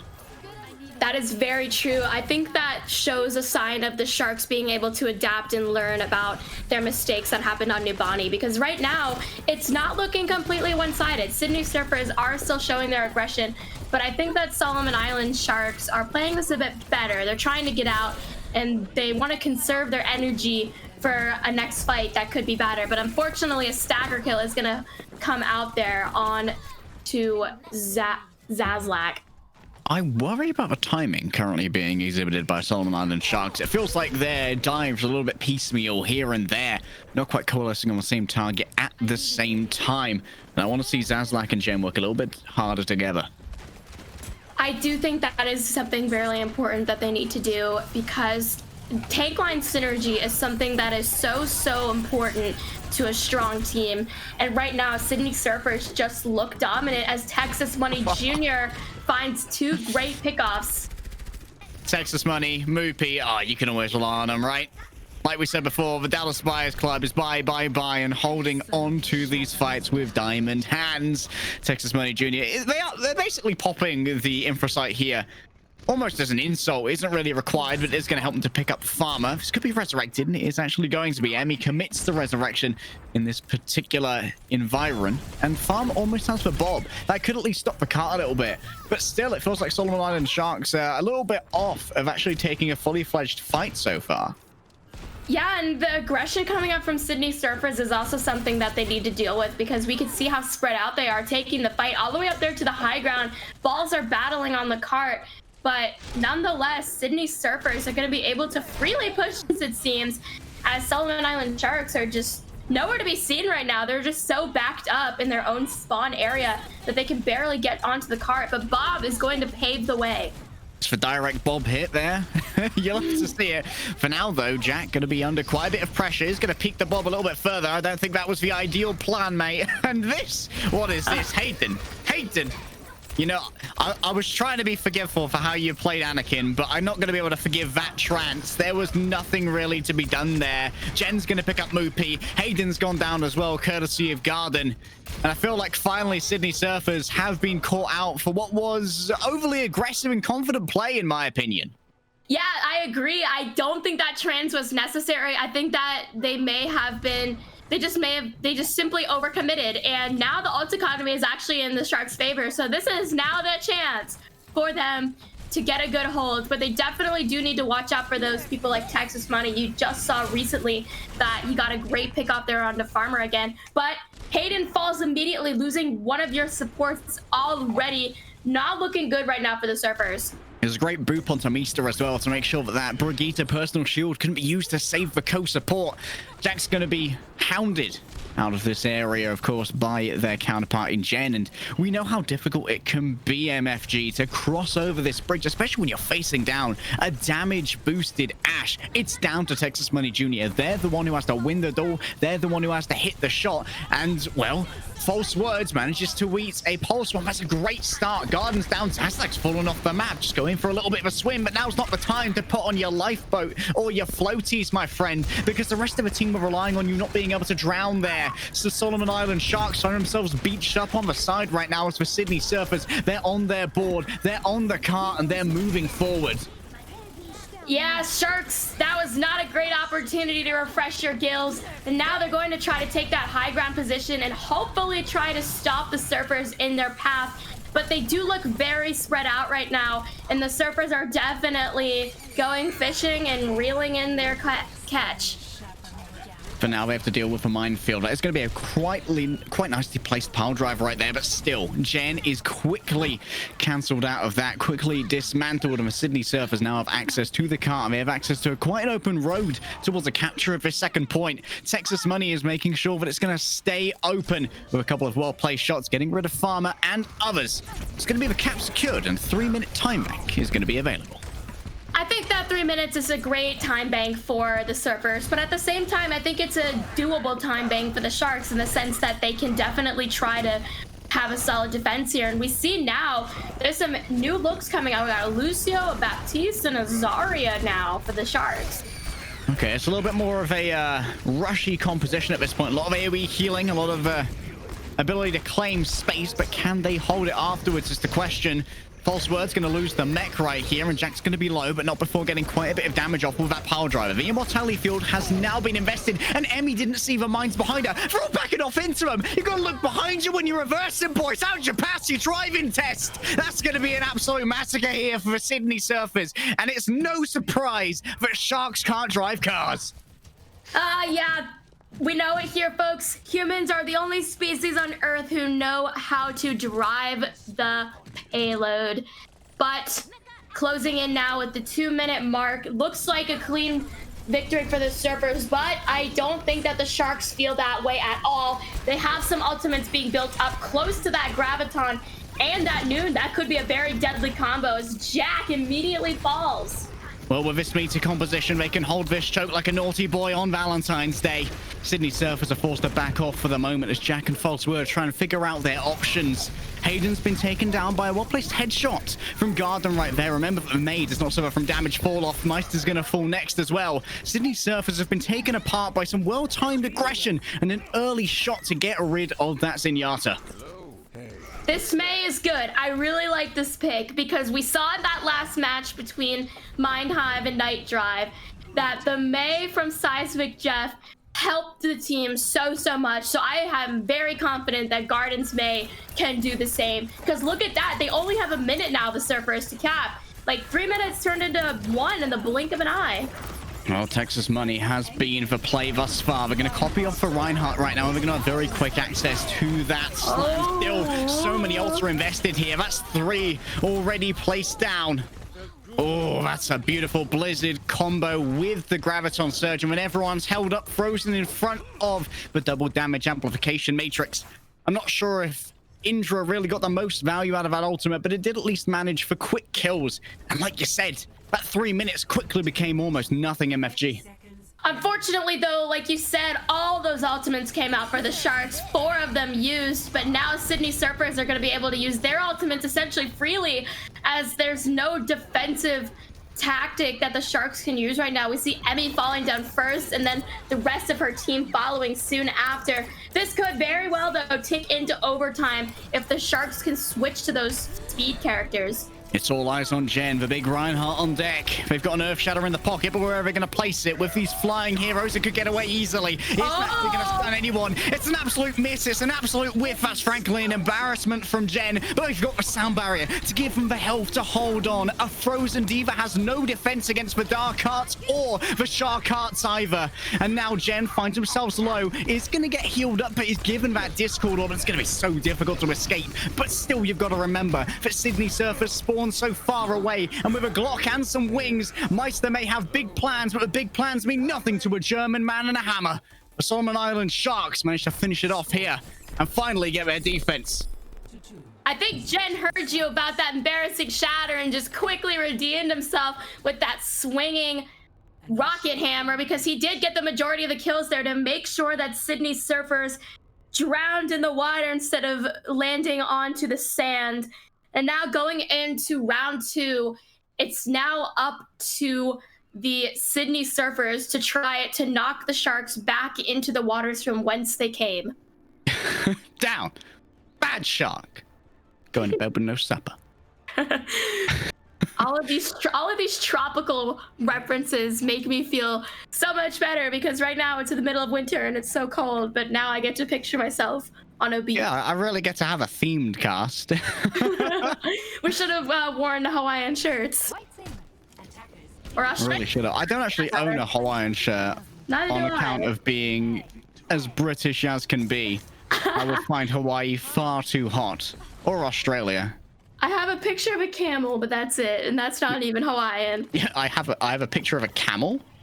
Well, yeah, I have a little. Just in general, is it up on your wall, or do you have it like saved to your hard drive? It's just Well, a it's more of camel like picture in a folder. It's more of like a little figurine that I could take a picture of. It's actually from Morocco, but that's still a sunny, sandy place. Yeah, I didn't think they had that many camels on Hawaii or in Australia, but you know what? I can learn something new. I'm not a zoological snob. I'm not a habitat snob either.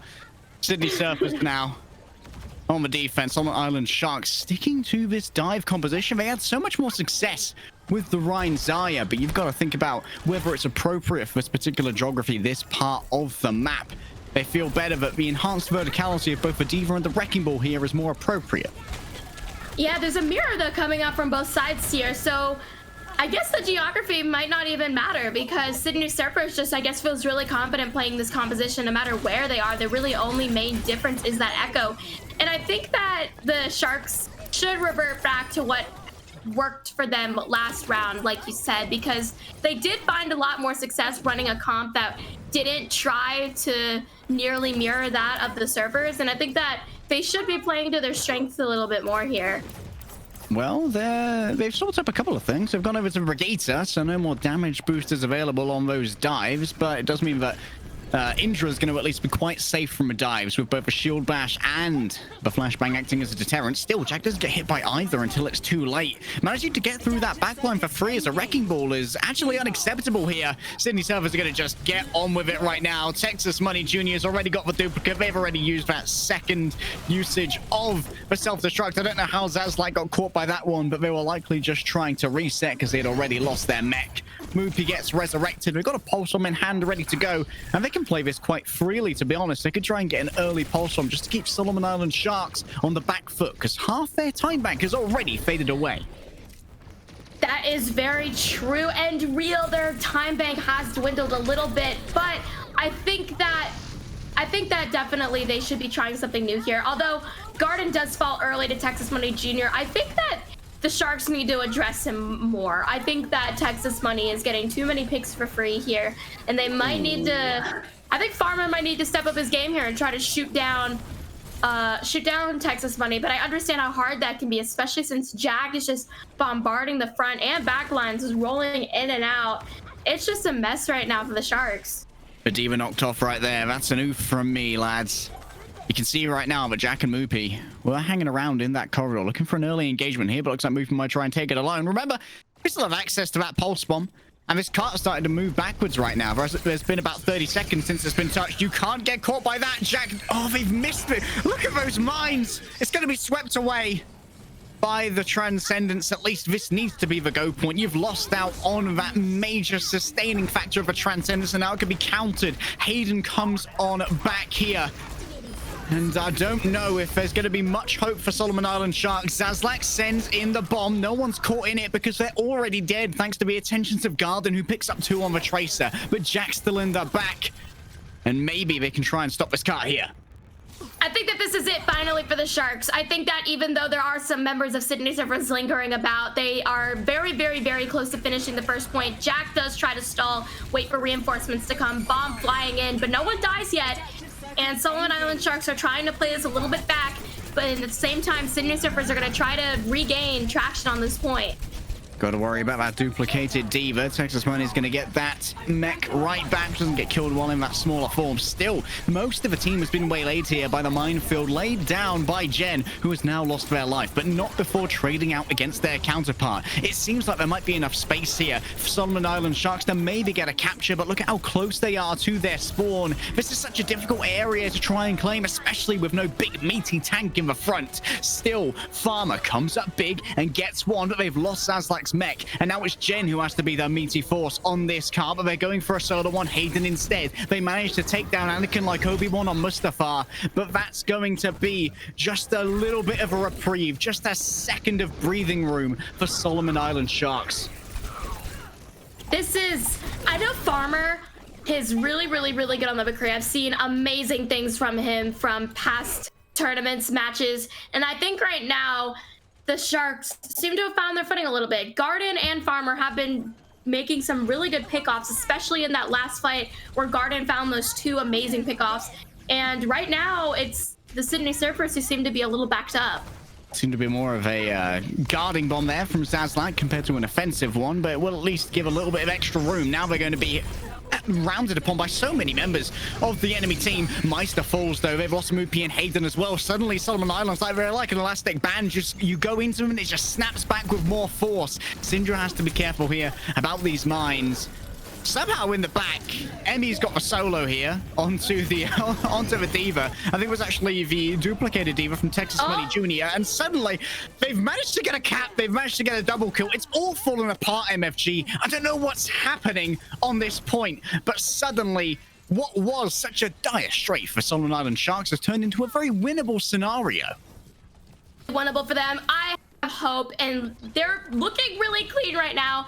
And I think that is definitely due in part to just their mental changing, because like you said, in those dire straits, they managed to pull through and pull together. And now if you look at them, their coordination is looking so clean, and they have 2 minutes, but they still need to be prepared and make sure they can pull this off.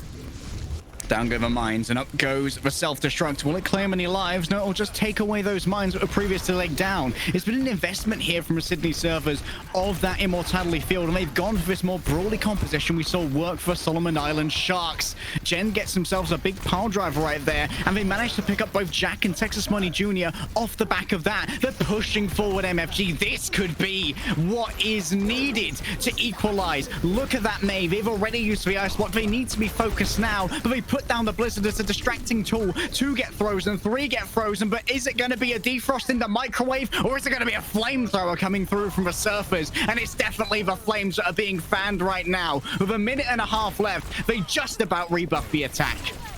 This is it though. Sis Jen is still fighting, getting some good pickoffs. Emmy, but even finds the pick, even though she does fall. That may have been a harmful stagger there on part of the Sharks, but they're coming back now. Great ult economy right now. Garden back onto the May. A minute left to push it about 5 meters. This could be it. Brawl versus Brawl for the first time in a while. Jen and Zazlak picking up that Ryan and Zaya. The old classic false words has instead opted for the Diva. That's going to give him a little bit extra protection against the McCree.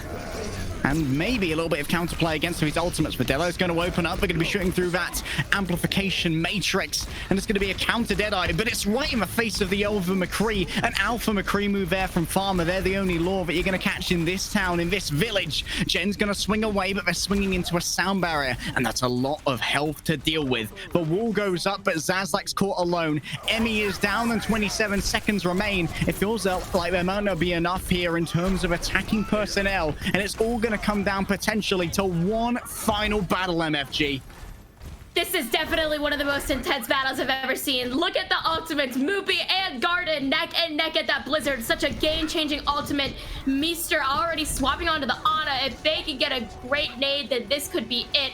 Flying in is the Diva there. Zazlak hoping to touch. Keep it alive right now for the Sharks. Wall coming in, but oh man.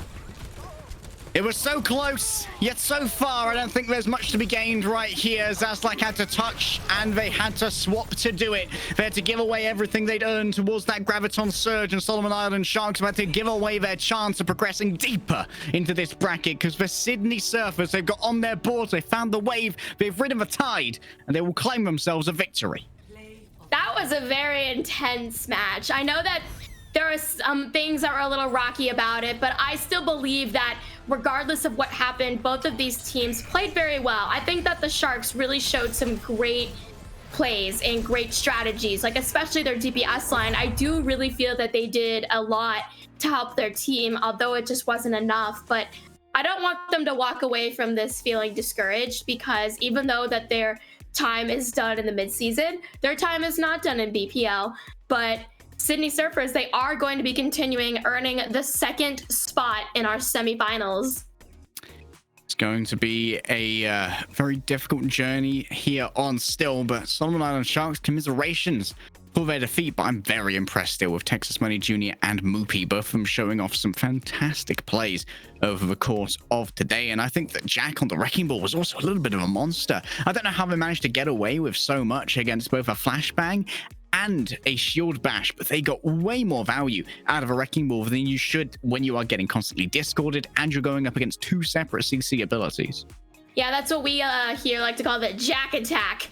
But at this match, I think that we should be awarding an MVP, and I really think that for the Sydney Surfers, I just think that the Texas Money Jr. really pulled through and phenomenally performed and really helped his team today. It was a well-varied performance as well. Their play on the Diva on Numbani was also instrumental to the successful defensive point A for Sydney Surfers. So I'm happy with that being our collective MVP. But for some of us, we want another MVP. And so I've got to deviate from you slightly here, MFG, because my personal MVP is a feeling of safety and security that I get when browsing the internet using ExpressVPN. It makes me feel so much better knowing that no one can really grab my IP and see exactly where I live. No one will notice that I've actually been inside MFG's room this entire time. Exactly. It's the MVPN. I had to think about that for a second. The spelling. Finally, we have progressed past the need for spelling. That was masterfully done. I clap for you. Thank you. And now a next thing that's going to be masterfully done are interviews. We first have Texas Money Jr. from the Surfers with us today. Hello, Texas. I hope you are feeling great after that win. You performed amazing today. Thank you. Hey, but so I want to start off by asking you, in this mid-season tournament, who is the team or who is the player that you most want to kick the arse of? My boy Drake. I hope you're watching this. Well, honestly, all of the Zephyr members. I'm pretty sure some people have heard of the Zephyr members. Anyone in the Zephyr members, whoever I go against next week. It depends on who wins between PNP, PXP and Hog and Ball. But whoever wins that, I plan to, I plan to crash their mental and just completely dominate them, and then hopefully, not hopefully, we will go against Resurge, and then, well, Drake, you're going down. Oh, spicy! I like it.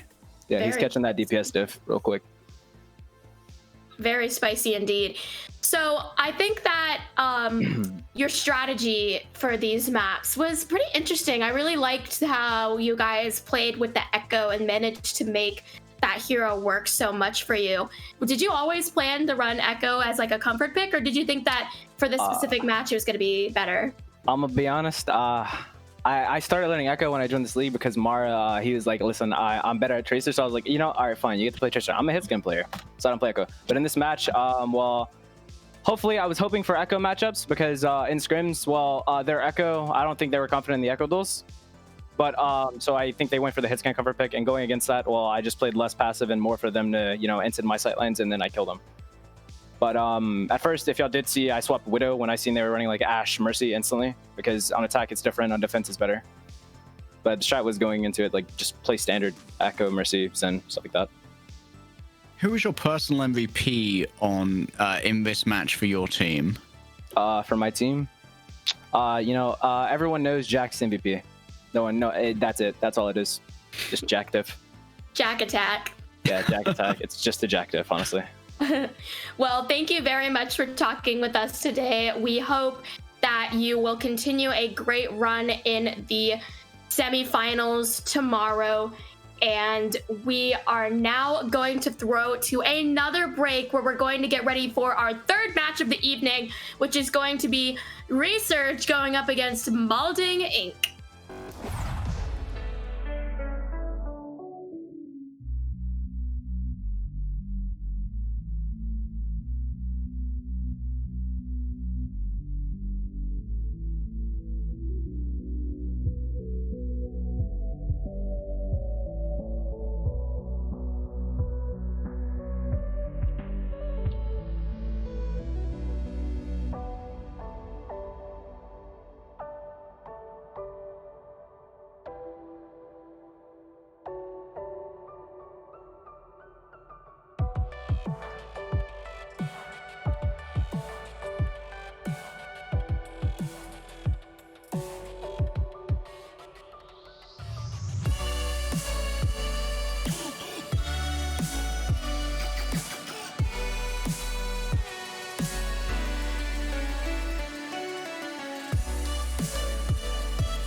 Soldier discord. Soldier discord. Nice. Nice. Zarya. Why is it taking so long? Go Zarya. Go Zarya. Teabag Nemo. Get him. Easy. Good job, guys. Easy.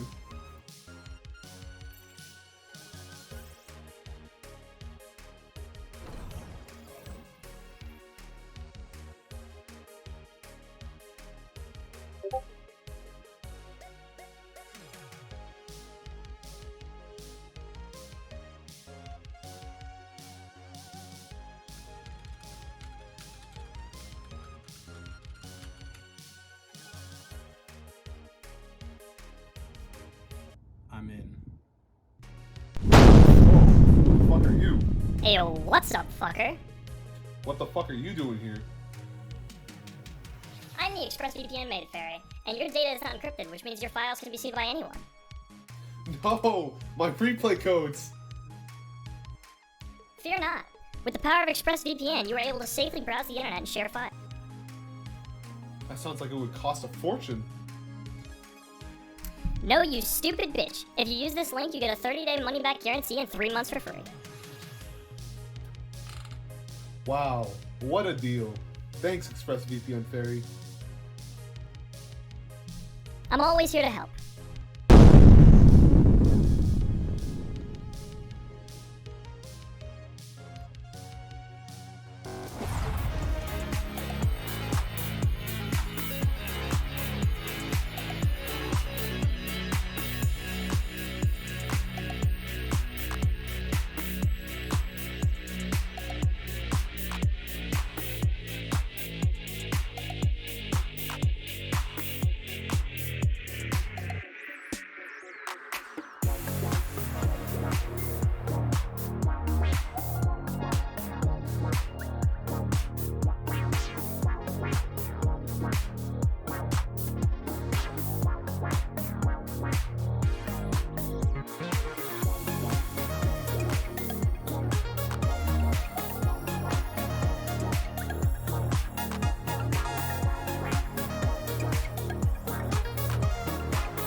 Hello, everybody. Welcome back. We're here with the third match of the Bad Patchamari League Midseason Tournament.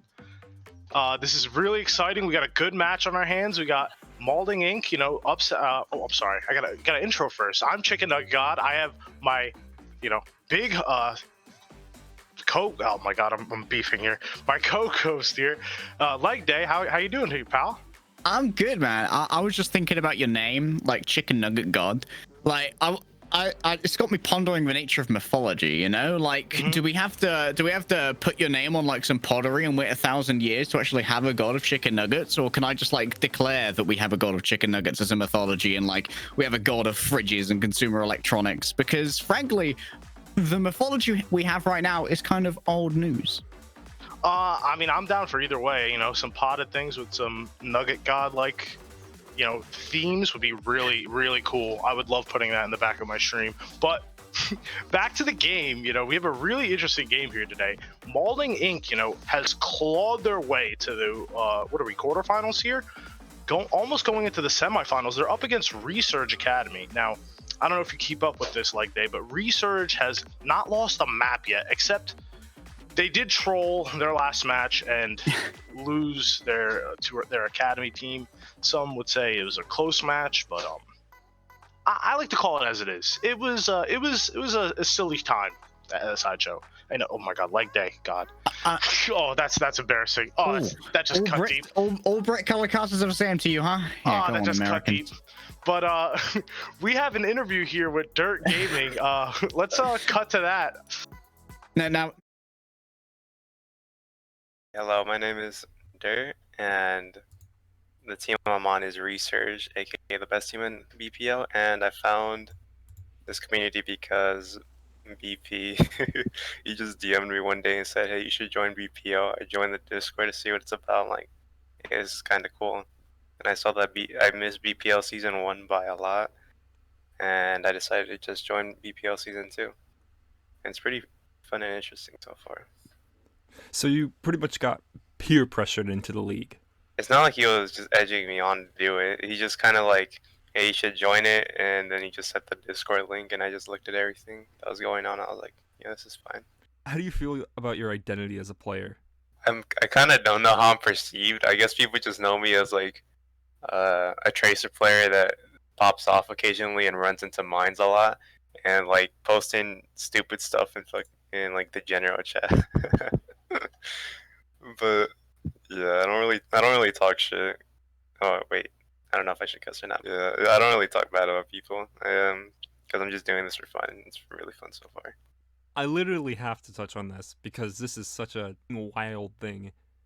You picked your own academy team for your first round. I know you didn't have any say in it, but how do you feel about that? I didn't even realize that we picked our own academy team.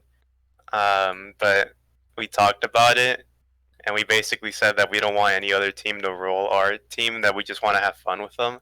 So we're like, everybody's going to off-roll, and we're just basically going to have a fun match with the Surge Academy, rather than watching someone else like try to stomp them. What do you want to say to people who may have their doubts about Resurge?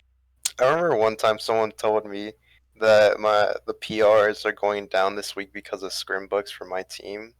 And I was really confused because why would anyone take scrim books that seriously? If you only care about winning in scrims, then you're not doing scrims right at all. Like, I don't care about losing because we learn every single round we play, every single match we play, we learn something from it. So scrim books does not matter whatsoever. And people who have doubts, like, I don't want to sound toxic, but the only reason people even are this high, like teams are this high, is because we scrimmed against them and they learned a lot from it. Oh, thank you very much to Dirt for that interview, possibly the most successful 120 seconds of audio we've ever got from holding a microphone to a pile of soil. Do you have any personal opinions on these DPS players from Resurge Chicken? I've been told very good things about Dirt and Drake, and Texas said that Drake was the person he wanted to kick to the curb the most. They're both very good. They're both really, really good players. I think both players are on Team Zephyr. It's like a team that just, scrims together. They're just, keeping the mechanics up, keeping the synergy up. And I think they already have like really good synergy together. So they're really, the stars to be watching here, in my opinion. But Malding Inc, Malding Inc has had a really impressive run here. They've had Lux just popping off, just deadlifting. Panther was having big bombs with the Diva. They had a ringer. I forget who the ringer was yesterday, but today they have Jack because Rafiki unfortunately could not make it this weekend. Big weekend, but people have lives. We're only playing for our pizza here, like we're only playing for our pizza. That's it. So. People have lives, they have things to do, so luckily they have Jack. Jack is a really good ball player, has some insane mechanics, some insane rollouts. I follow his YouTube. He has some pretty insane moments from the BPL matches, like on his YouTube, so you should check that out. But I think this is going to be a really good game here. It all really depends, though, in my opinion, on the support difference, the DPS difference, because I think I think the Resurge have very, very good DPS players, and their tank line is really superb.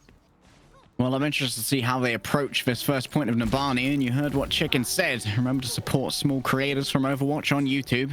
They need your support and they count on you. So Jack and other unnamed channels, you should definitely check out. Smile.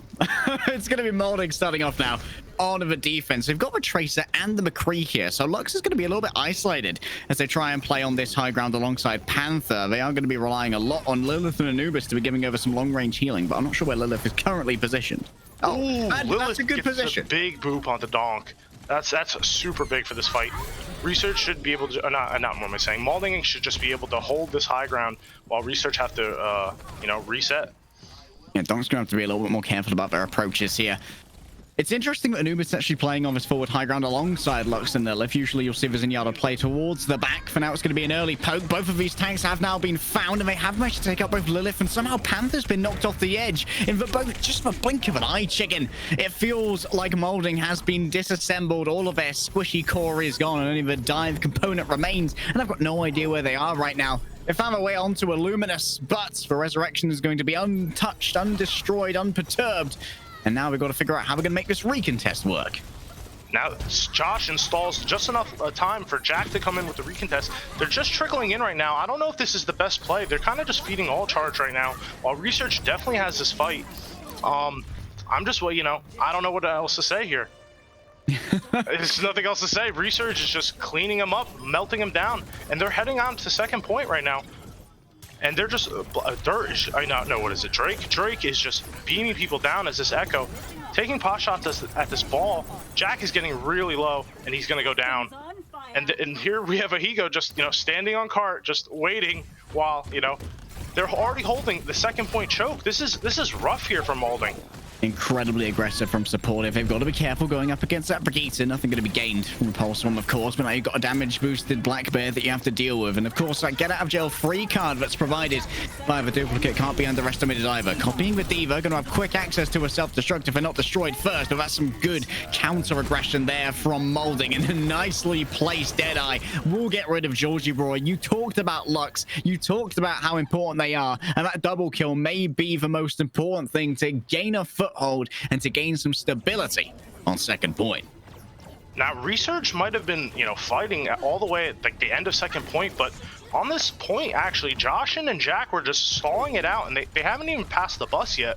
So that was actually kind of a big win here for Malding Inc. Not only winning the fight, but keeping the cart really far back. Now, the Divas are just kind of poking at each other, just fighting it out on cart. The mines are going to come out, and here's a good Transcendence from Illuminous trying to take care of these mines. And it just looks like there's just trading about right now. We got a Minesweeper in this game. And it looks like Jack is just running at the Donk right now.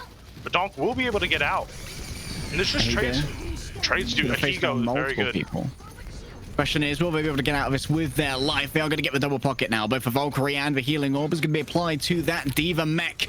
And supportive is now on the cart as well. Seems like Malding need to get themselves together, find a couple of targets, and it's going to be the bomb that does just that. It cancels the Valkyrie. A beautiful placement from Panther. The Apex Predator in this case is going to take out the tiny little bird. It's just a midnight morsel snack as Resurge are going to be rebuffed once again.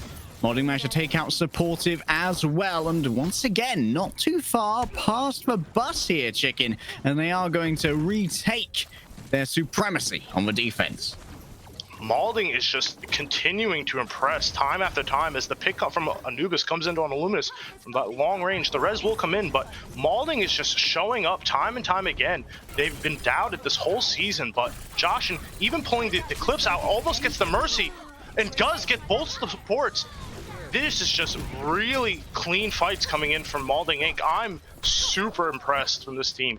Just constantly being, undermined, and, even when they were 2-0, just constantly saying, oh, well, it's up against easy opponents, but they're proving they deserve to be here in this mid-season final. Or and not what's final. Even more impressive to me, Chicken, is how well Joshin and Jack are playing together, how well they're synergizing. When you think about that, Jack as a main tank is currently a ringer, and I think that main tank is the hardest role to have a ringer in because the main tank is so integral to your calling, to your engagement strategy, to your overall positioning. Jack's gone very deep here as well, but they've already got Illuminous. Panther was there ready to pounce and making sure that they had the backup they needed on that engagement. And Resurge Doesn't look like they're used to this level of aggression that the Jack attack is bringing to them. Jack, you know, he's a very, very highly rated main tank, in my opinion. You know, he's playing, he just played on SYS. He's already warmed up. He's ready to go. I think his comms are clean and ready to go. As we say that, ooh, Illuminous pops the trans to avoid getting stuck, and they will force the early engage here.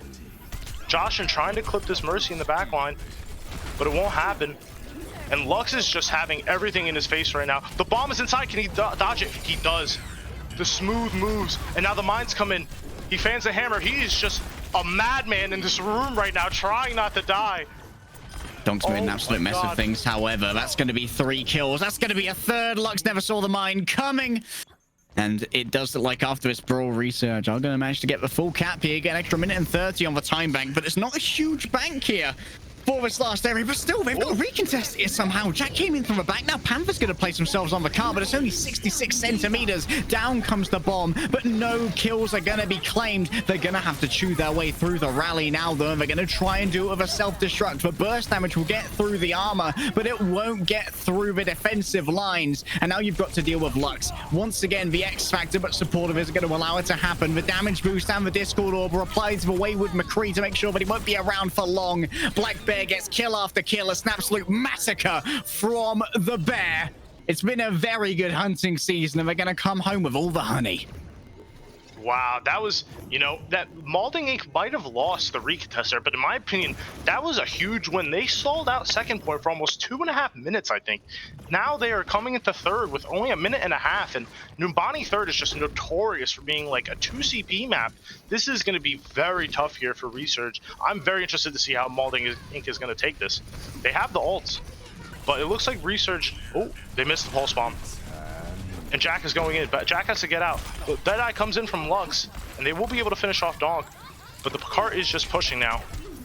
Illuminous there, clutched up, took out Josh, and that's going to be one less DPS threat they have to worry about. That's going to mean that you can be a little bit more aggressive as that's Zenyatta. Jack only gets 1 with the power driver, and the Discord Orb onto where he goes means that they can't go that far forward. Lux is down, and so is Lilith. So little defensive power here for Malding Inc, and Anubis isn't going to be long for this world. Just before they die, they get access to the Transcendence, but think that it's an unworthy cause to use at that point. But that may not be a decision that they live to regret at this point, because so close to the completion here are Resurge. And at this point, Malding have to figure the real win here would be stalling this to overtime. It's 20 seconds to do it. You need to get through those mines. You can't have allowed those to stay, Anubis. You needed to get rid of them. How are you going to touch the cart now? You can't get across the minefield. Black Bear's copied out the McCree. They're showing the McCrees how it's done. The well-placed Deadeye. At least the mines have dissipated, so Lux can get on. But Joshin is standing alone against the world, and with a recall, they're not going to be able to last for long.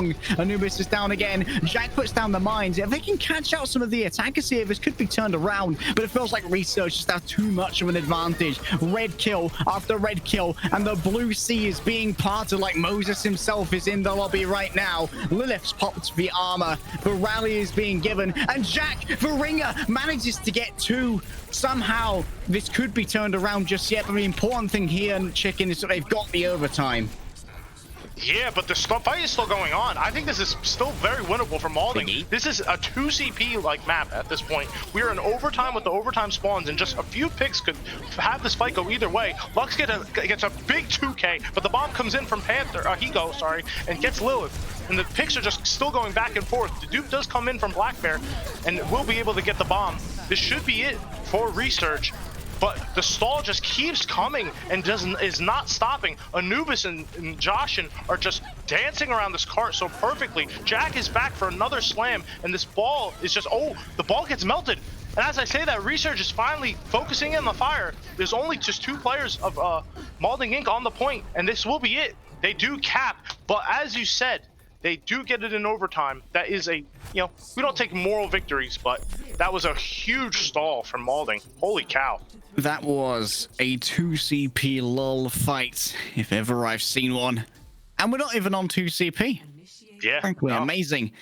Resurge, despite being firm favorites here on our #1 seed, don't cap until overtime. Definitely different from what we saw earlier, where we saw Sydney Surfers cap with 4 minutes and 3 seconds Malding Inc. managed to make that work. They were looking down the barrel of being capped with 30 seconds remaining, but that overtime is so essential, Chicken, because it means that if Malding cap this with more than a minute in the bank, they get a free attack and Resurge gets absolutely nothing. Yeah, well, you know, that requires getting to third point first. Let's not get too ahead of ourselves. This, you know, Resurge is the #1 seed for a reason. They have incredible stalls on their defense. And I think this might not be over yet here for Malding. They have a lot of work ahead of them. What can make a team just so effective is not how much they can force you to move backwards on the attack, but how few mistakes they make on the defense. And Numbani is an area where defensive mistakes are at their most perilous. If you hold this well and you maintain good positioning, you can hold Numbani A for years and years and years worth of game time. If you get too aggressive, if you get too overconfident, if you get arrogant, that's when you can be punished, when you can be caught out and you find your team, well, they'll start blaming you when they start losing points. And it looks like Resurge wants to head with the Mercy instead of Malding heading with the Brig. Looks like it feels like Malding is getting dived more and they want to support their backline. As we say that, Resurge heading up to the high ground, and Donk is being very patient, just waiting it out.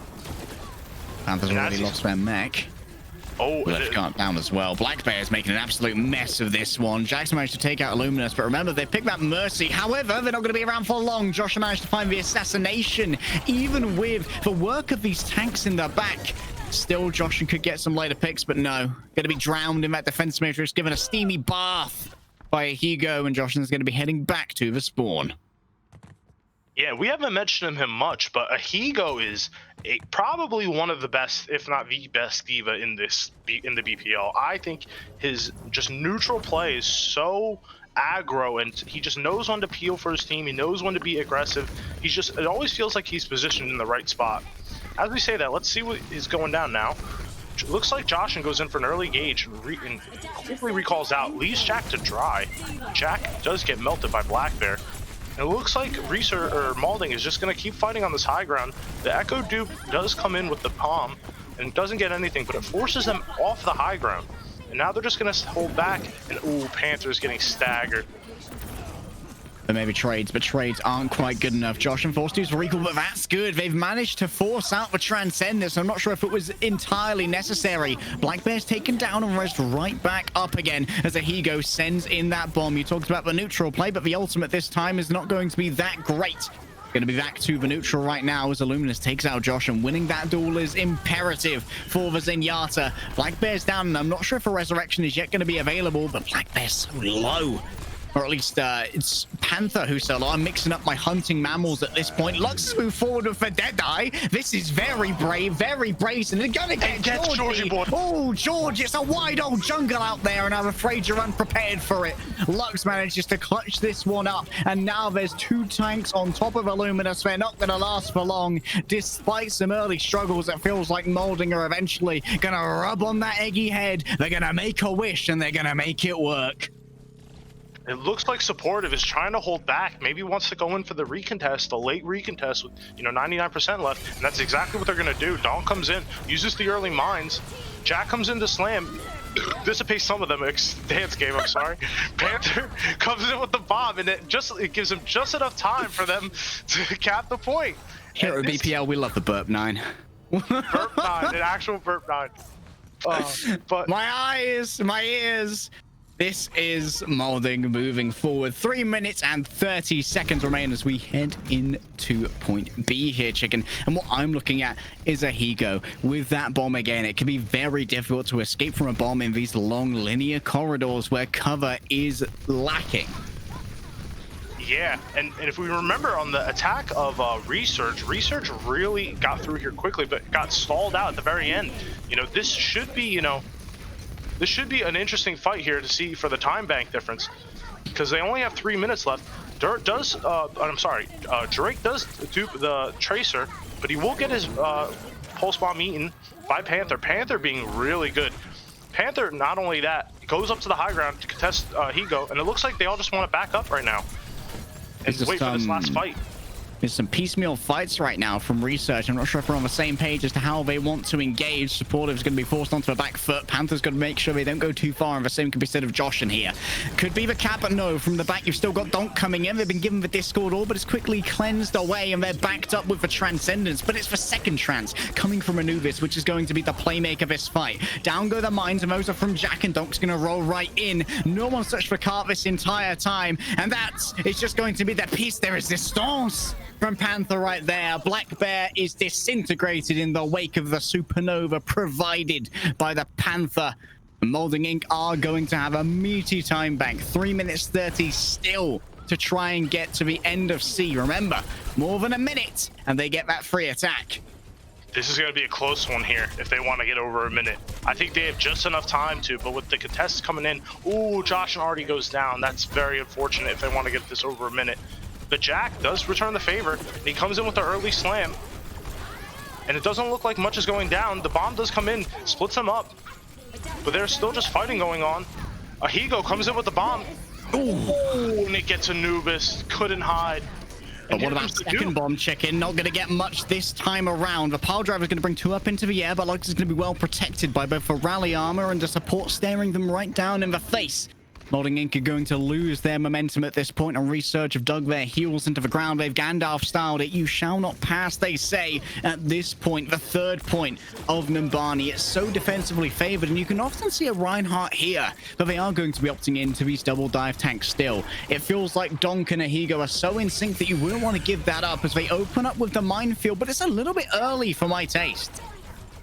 I mean, hey, it pulls him back, and now it's just kind of the time waster at this point.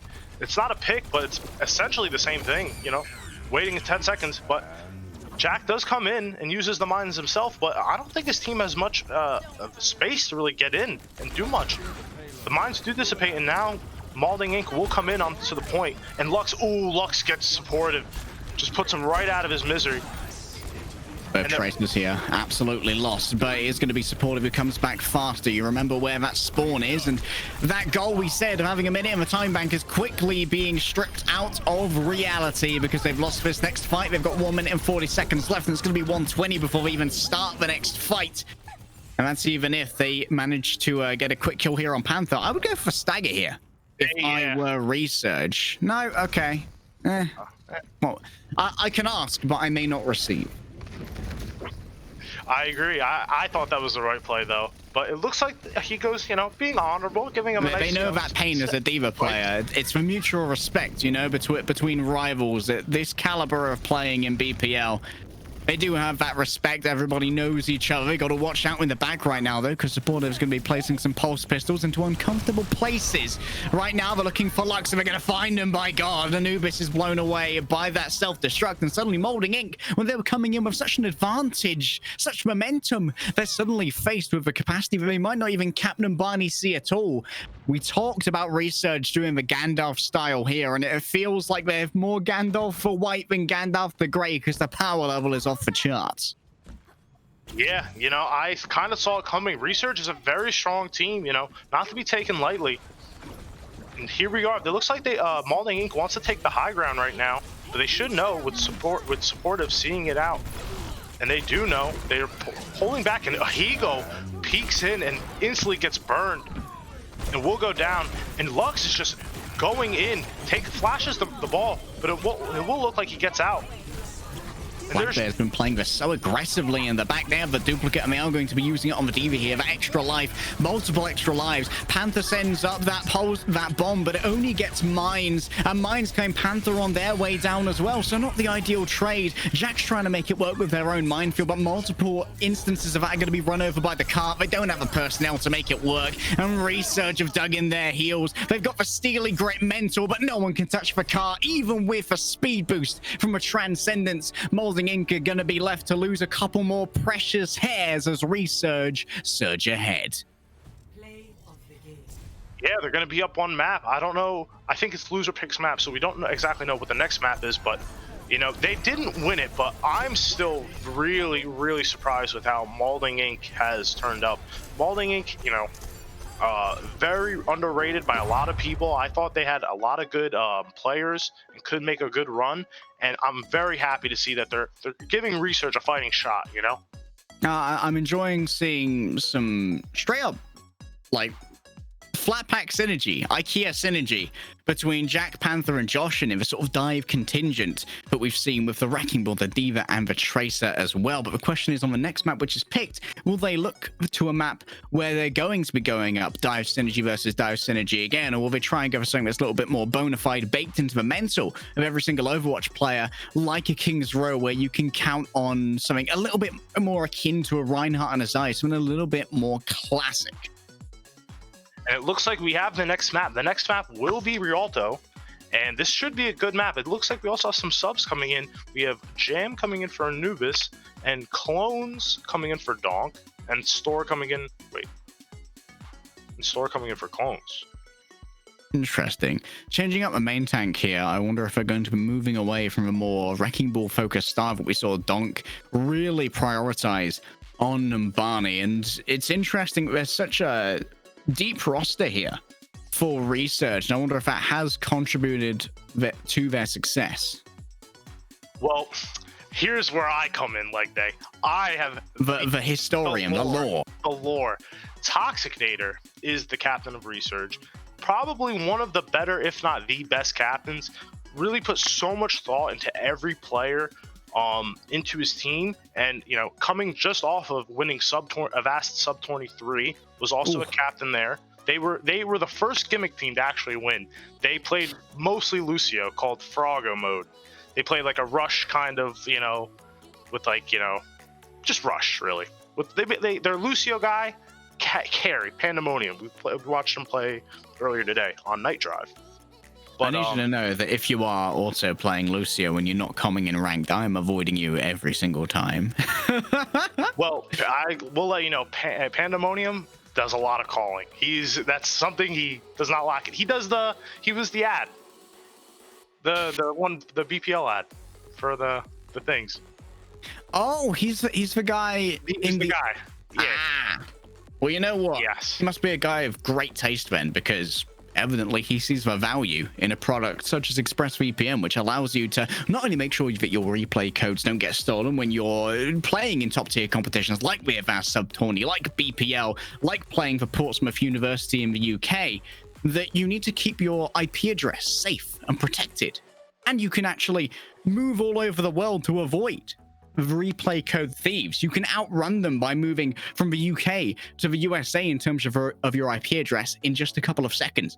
You can do all of that using ExpressVPN, and you can download ExpressVPN and get a little bit of free stuff as well by following the link that someone's going to be posting in chat. Because if no one's posting that in chat, you're all getting banned.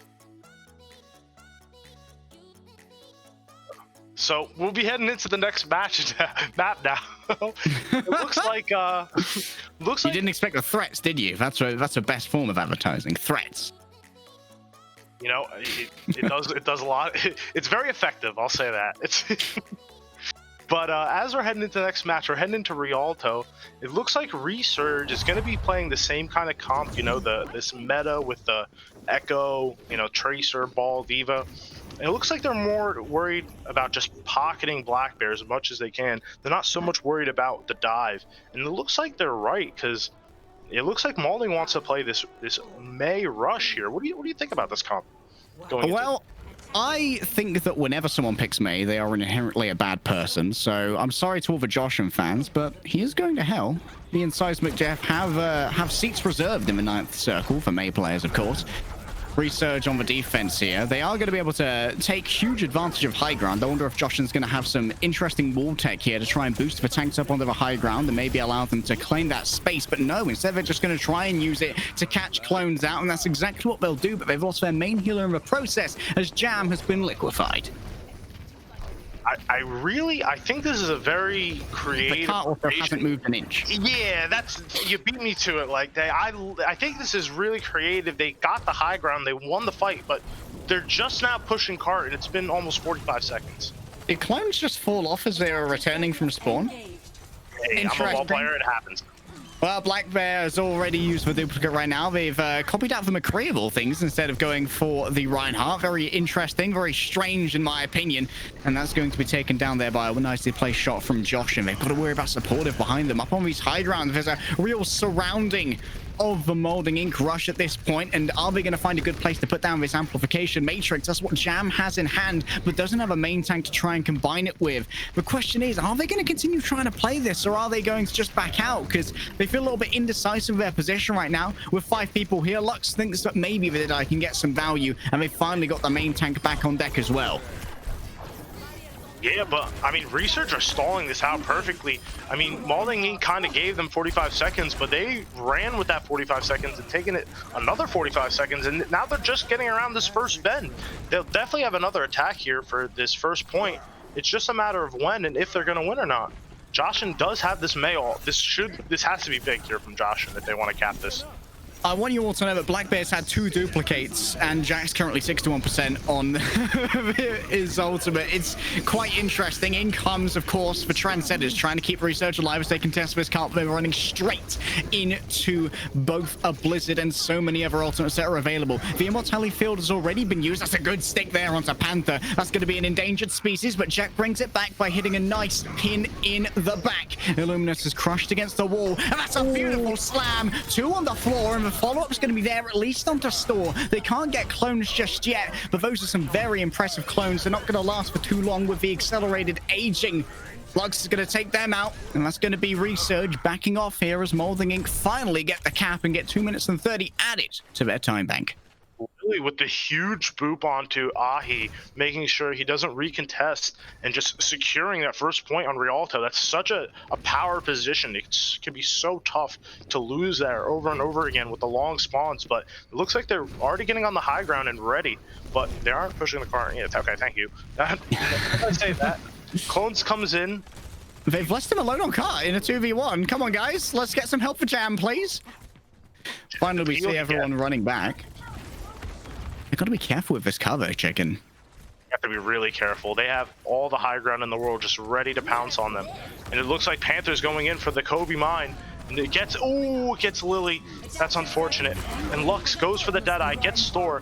And Black Bear just gets bullied. Get into that grab. Get away from us, Duke Ryan. There's no shatters for you today. And they are looking clean for this third point. The tanks are alive, and they should get out if they want to recontest for the second point here. The solo grab on the Echo there, that's actually a time-honored technique that was documented in Sun Tzu's Art of War called Fuck This Guy in particular. And I'm happy to see that Panther is as much a student of the Art of War as I am. Beautifully placed grab. 4 minutes left of a time back now. Jam still holding on to this amplification matrix at this point. Are they going to combine it with a fire strike for those instant evaporations of squishies? Feels like for now they are going to hold on to it. Jack needs a lot of help here. Jack needs a lot of help. They're going to back out and heal him up and just reset here in general. Lux is holding this offhang, waiting for someone to come in. And gets Black Bear. Oh, that's unfortunate. Just played exactly into his hands. Lux is so sneaky, always holding in these off angles, just waiting for somebody. And Jack goes in. They use the Mayall, but Joshin doesn't really get much value out of it other than, that's what we call a spacing ult. Yeah, but Malding are being pretty economical here. They still have 4 ultimates as we move into this final section, and they have plenty of time to work with. There's nothing left for Resurge. It's going to be all about mechanical prowess here. If they turn this around, it's going to be off the back of a main tank difference, and right now I think Clones has managed to secure it. They have actually fallen down to Lux, but Jack is so low. It's a slam from the back, and it brings down Vizaya. The follow-up is going to be there, courtesy of McCree and courtesy of Lucio. Lux may be in the wrong game right now, but they're doing all the right moves to bring this towards the end. It's a 3K for McCree. They're going to sit behind the window. They're going to have a stare out into an empty courtyard. It's a beautiful view if you're a Malding Inc fan. And look at that time bank. Wow. Almost 4 minutes? This is going to be a banger of a game. No, almost 3 minutes. This is going to be a good game. This is going to be a good game. Holy cow. Lux is just built different.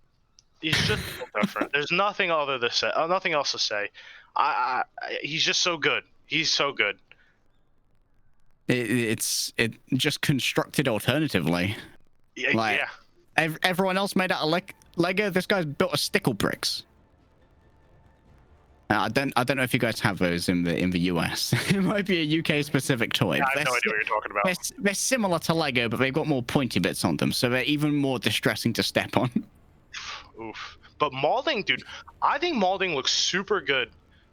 I think with Panther is was recently traded to this team only like a week ago, I think. It's been now maybe 2 weeks now. He was on Hog and Ball Dynasty, but it didn't work out really with him and the team. Just synergy just wasn't there. And now he's on a team with he was on a team with his previous team, Lux. You know, he really enjoyed playing on SBS with him last year. So I'm super happy to see this team, Malding team, just really popping off and looking good doing it. You also saw those Preds up on our UI. Thank you very much, production. A lot of people thinking that Resurge, 74% of you think that they're going to win this. Malding trying to turn that one around. And look at this. This is very contrary to an earlier rush we saw in our first game of the day. Everyone take notes on how Malding Inc are about to touch the car. Ooh, man, that's some advanced technique right there. You know, just click the heads and stay on the cart. That's how you defend this point. Poor Mind.Hive earlier today was not in the right part to defend this point, but we're past that game. Defense, you know, I can respect it if he's trying to. Oh no, the cart's running away from them again. They could be actually wrapped on from behind here. This is very dangerous territory for Malding, and now they're on the bridge. This is about to get very hairy very quickly. They do get the ball. They do get clones, but they have spread out so much. They are really susceptible. They're going down one by one. There's 3 of them on the cart right now, and they should be able to stall it for longer, but this is all going to be just staggers at this point if they stay on the cart. You just got to make sure you die on cart. You don't give away any distance for your life. There we go. That means people will at least be able to respawn vaguely together.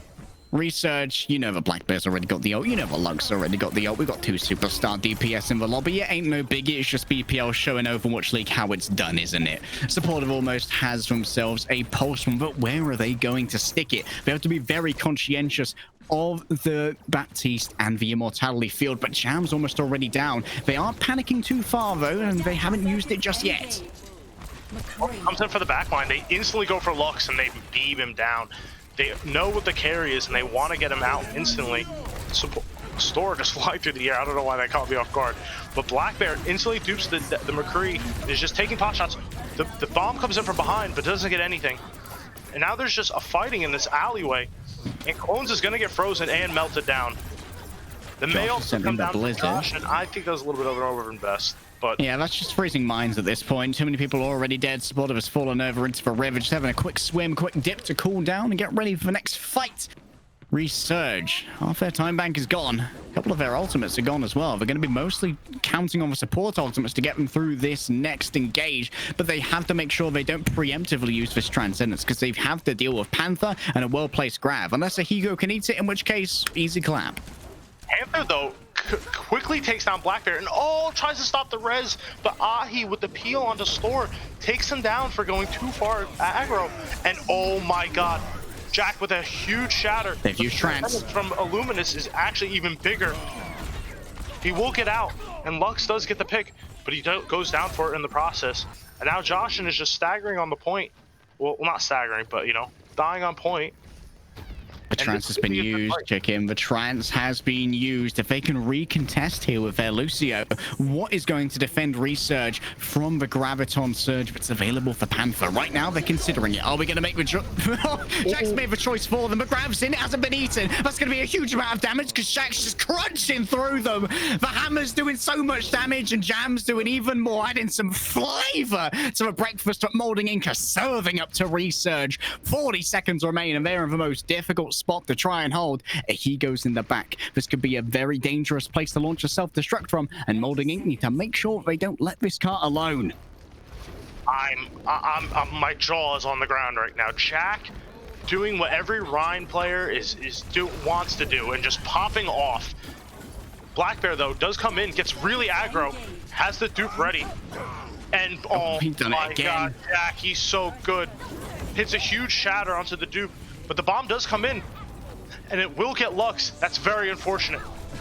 Nice rotation there. That's going to be a sound barrier. Everyone's a little bit more hardy. Everyone's a little bit more armored against for damage. And suddenly Resurge for number 1 seed, who haven't lost a map in God knows how long, but wasn't to their academy team, are on the precipice of losing out here on Rialto. Down goes the amplification matrix. Jam's doing double damage, double heal, and all the globules coming through, and it's just making for a pretty sight if you're a Malding Inc fan. 76% of fans in the chat are bloody wrong.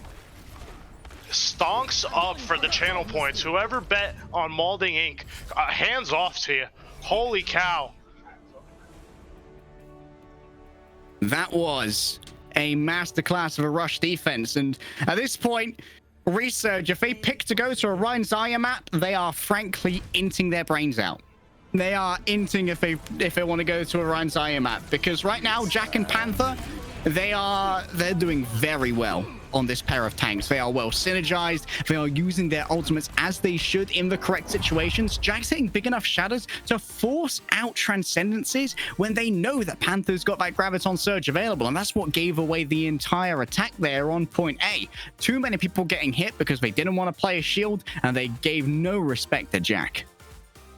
Yeah, like I said, coming into this, Jack is a very good main tank player. I think he's really good. And with Panther, this new addition to Malding Inc, not super new anymore, but newer than everyone else. It's really super encouraging to see that Jack and Panther are synergizing so well. And Jack's not even on this team. Jack's on another good team. What's Jack's origin team? Jack is on why am I blanking on the name? Sydney Surfers. Oh, okay, yeah. I was wondering if he was ringing for them earlier, because I just cashed Jack, and evidently he's coming in incredibly warm, because played very well on Sydney Surfers. A quick 2-0 for them in our last match here at the BPL. Make sure you check out the VOD later. It's pretty good. You're gonna enjoy having a look at that one. We are going to be heading in towards our third map. I believe it's going to be Control, right? Oh yeah, it'll definitely be Control. Which map though? I think it'll be either Lijiang, Ilios, and not Nepal, maybe Nepal, or Busan. Busan was chosen, and that's where we're heading to. And this should be a good match. This is going to be. I'm very interested to see the ball play. To be perfectly honest, I know Jack has these insane rollouts, and as an aspiring ball player for my team, I gotta take notes. Well, I talked at the end of Rialto that it would be a massive int if Resurge decided to go to a Ryan Zaya map, and luckily this isn't that much of a Ryan Zaya map. Maybe Malding Inc here. They could be throwing a bone if we go to Mecha Base first. Mecha Base first would be the ideal here for Malding, because they could run out with a Ryan Zaya. They could make use of those low ceilings. They could try and force a brawl in sort of like the upper areas before descending to the point. However, if we start off on an area like, say, Sanctuary, that's where the Ball and Diva combo can get a lot more done. We might see the Ball Sigma instead from Resurge. And then you've got to, once again, rely on the IKEA flatback synergy that Jack, Panther, and Joshua will be doing with their own sort of homebrew dive. Yeah, and while you're watching for the dive, this homebrew dive, you have Lux in the back line just clicking heads. It's very hard to deal with, and I'm super interested to see how they're going to deal with this. But it looks like we're waiting a little bit. I think maybe a little bio break. Maybe we got time to talk a bit. Like that. How's your day going? My day's going pretty well. I was saying that I'm pretty happy to be involved in BPL finally. Long-time viewer, first-time caster. And I love the work that all of you guys do for the community here. I think that grassroots leagues like BPL are integral and incredibly important for maintaining interest in Overwatch as a community, as a scene. Obviously, BlizzCon Line is coming up, and maybe that's going to give us all a couple more reasons to be excited. But in the meantime, we've been looking to our community heroes who are running BPL to give us things to do in Overwatch, to give us a reason to interact with Overwatch. And I'm very happy to support that. During this long off season for Overwatch League, this stuff has really been, super entertaining, and I couldn't be more proud to be a part of this community. But we're heading into this last map here of Resurge vs Malding Inc. And Busan, we're heading to the dive. It's going to be... Wait, Malding isn't going to play Rush here, right? Oh, if I could give it a go. Maybe they just want to try and take cover under the high ground. Like, we've got that little cubby, those little alcoves on the point. Was it this team? I think it might have been. It actually might have been this, or was it Alpine? They cubbied themselves into the spot underneath the point, and then they May-walled themselves in to really, they all went down there. I don't know if this was this team or not. I've watched a lot of games these past couple weeks. That was a big engagement donk there from the Wrecking Ball themselves, knocking multiple people out of position, but no one's really going to be caught out right here. Malding Inc, yep, there they are. For self-isolation. However, no May wall is available, and Lilith is given a little bit of a warning shot there. Donk doesn't get much off that power driver. Maybe misaligning it slightly. Wanted to get a little bit more.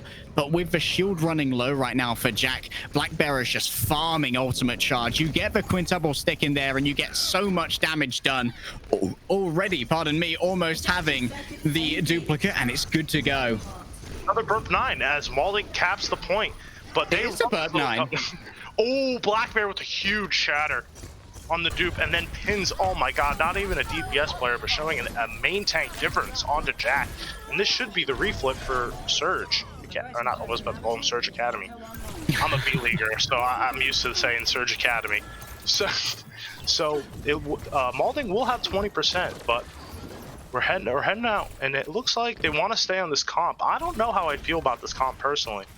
I'm very impressed with Vahigo's generation of ultimate thus far. Almost already has the self-destruct ready to go. Moving on to the point right now. They swapped over onto the May. Joshin's got that available for Deadeye behind the window. Will it be the choice made against this Transcendence? You don't have too much defense against the burst damage, but still, you can try and take it away by using this minefield. Vahigo goes down, but so does Jam, who was actually caught away from their own immortality field. They were zoned out of it by the minefield. Panther and Lux are next to fall. Supportive pops off with a double kill, and Donk is just there. Extra on top. That's going to be a nice little defense there from Resurge, starting off strong here on Busan. Yeah, that was actually very, very interesting. I'm gonna be completely honest with you, my stream kind of died. Okay, we're back. 48%. My stream died, so I'm back. I don't know what just happened, but it looks like Resurge won, and now we're heading back into Malding coming in. Malding does have some ultimates here. Oof. And Donk was down here. A big engage here from Donk. Will they get CC'd out? They haven't been fully frozen yet. No one's really paying attention, and Donk's going to get away with it somehow. Jack off on their own, I believe, taken out by the combination of a Discord Orb and Black Bear's attention. Up on top here is going to be a great place for Lux to try and hit some headshots, but it's Illuminous who's hitting them first. Joshin hasn't got much off of that Blizzard, and I do feel like Malding may have invested heavily in this, but they've got nothing to show for it. Yeah, Resurge just proving. Oh, as I say that though, they do invest the grab onto Black Bear, but Black Bear just won. Are they gonna get him? Lucio's gotta hit the shot. You gotta take the shot. Donk is cogging, but they will get to 92%, and they flip it here from Malding Inc. Bad call for me. I didn't realize that Panther had so much energy, so much will to live, so much drive to continue, and they had to win that one, chicken. It was 92% to Resurge, but it's actually a dangerous position. This means if Resurge flip back, there's no automatic overtime. You're gonna have to touch. Someone's on point right now. They've a couple people on point. They half flip, and they force them back. And now Donk puts the mines onto the stairs, but Malding easily just go to the other side and play this natural cover. Donk is really low, and Lux will take him down. And it looks like they're just trying to play this corner right now, while Resurge are just poking at them from every which angle. And it doesn't look like they have much focus fire right now. Quick did I reload there from Lux. Make sure they're going to continue to be firing out those bullets. Malding, they can survive the next onslaught using the sound barrier if they dare invest it. In comes the Transcendence. Lilith is forced to use the sound barrier. Extra health for everyone, and Black Bear's like, oh, don't mind if I do. Maybe they can boop off that Reinhardt, but it's currently getting damage boosted, and that's so much damage. 390 delivered in a burst to Jack. That's the main tank difference that Resurge wanted when they copied off that particular Reinhardt. Panther remains, but Panther's gonna go. And whilst Joshin is going to bravely fight, Resurge are gonna get the flip back. The ball does come in for some extra stall, but won't get much done. They do cap, and that might have been really bad. It's final fight here. So you should just let him flip and then go in. I don't know if Jam's gonna be able to survive this. They're gonna be chased out of their own amplification matrix. Nothing to do if there's an enemy between you and it. Just really good target selection from Resurge. Some solid timing Malding Inc. made a admirable effort. They're hoping for Mecha Base. They're not going to get it. That's just unfortunate here. But I think, honestly, Malding have played really well with this dive-ish kind of comp. I think they probably should have played it on that last map. I think this is easily winnable for them to send this. I love me a nice three-round banger for the last map. And that's what I'm hoping for here. So come on, Malding. Let's see it. The entire distance between Resurge and Malding. You want it? I want it. Chat wants it. Resurge don't. Once again, rolling out with the dive. Black Bear has always been the person to look at. They're so quick in generating these duplicates, and they're helped by Store. Using that damage boost, they get so much extra damage. Illuminous is already incredibly low, but it feels like Malding are unable to really get much off the back of that. And wait, in the back, somehow they've managed to find their way onto Jam. If they can confirm this kill, which Black Bear can, that's going to be an absolute disaster. Their offensive prowess has been absolutely new to Chicken. They are just running circles around Malding right now, just poking, running at them from every which way, and Malding just doesn't know what to do. I mean, how could you? You have the ball behind you, now he's in front of you. You got Echo above you, shooting stickies. This is just unfortunate. And ooh, just don't get the boop. Oh, he doesn't. That would have been really clean. But going up to try and hit our camera. Admirable. Unfortunately, that's not the kind of aim we're tracking right here. Still Malding want to try and play around the high ground, but Black Bear again and again just wins the duels, gets the extra damage of a focusing beam. That's a lot of DPS to try and deal with, and Lilith is unable to stand in their way. Here you go. You talked about how they might be the best diva in the league, certainly proving it right here. And despite Joshin getting 2 kills to go back with, Malding Inc. still are unable to get much done here, and Resurge are a third of the way towards booking their ticket to the semifinals. Resurge just looking really strong right here. Black Bear just constantly putting these, like getting these kills and beams from off angles. Just they're not ready for it, and how could you? But ooh, Dawn comes in for the recontest, slams in, and ooh, you get Lux. Lilith will go down, and this is just another cleanup for Resurge. Malding has to get it together and mentally reset here. They're gonna get the last fight here before you know it. Yeah, it's absolutely falling apart. They're dropping faster than AMC stock in early February right now. Malding Inc. They've got a couple of ultimates to work with. They are going to have a rally. They are going to have a trance. They're going to have everything else, but Panther's had to reset to get their mech back.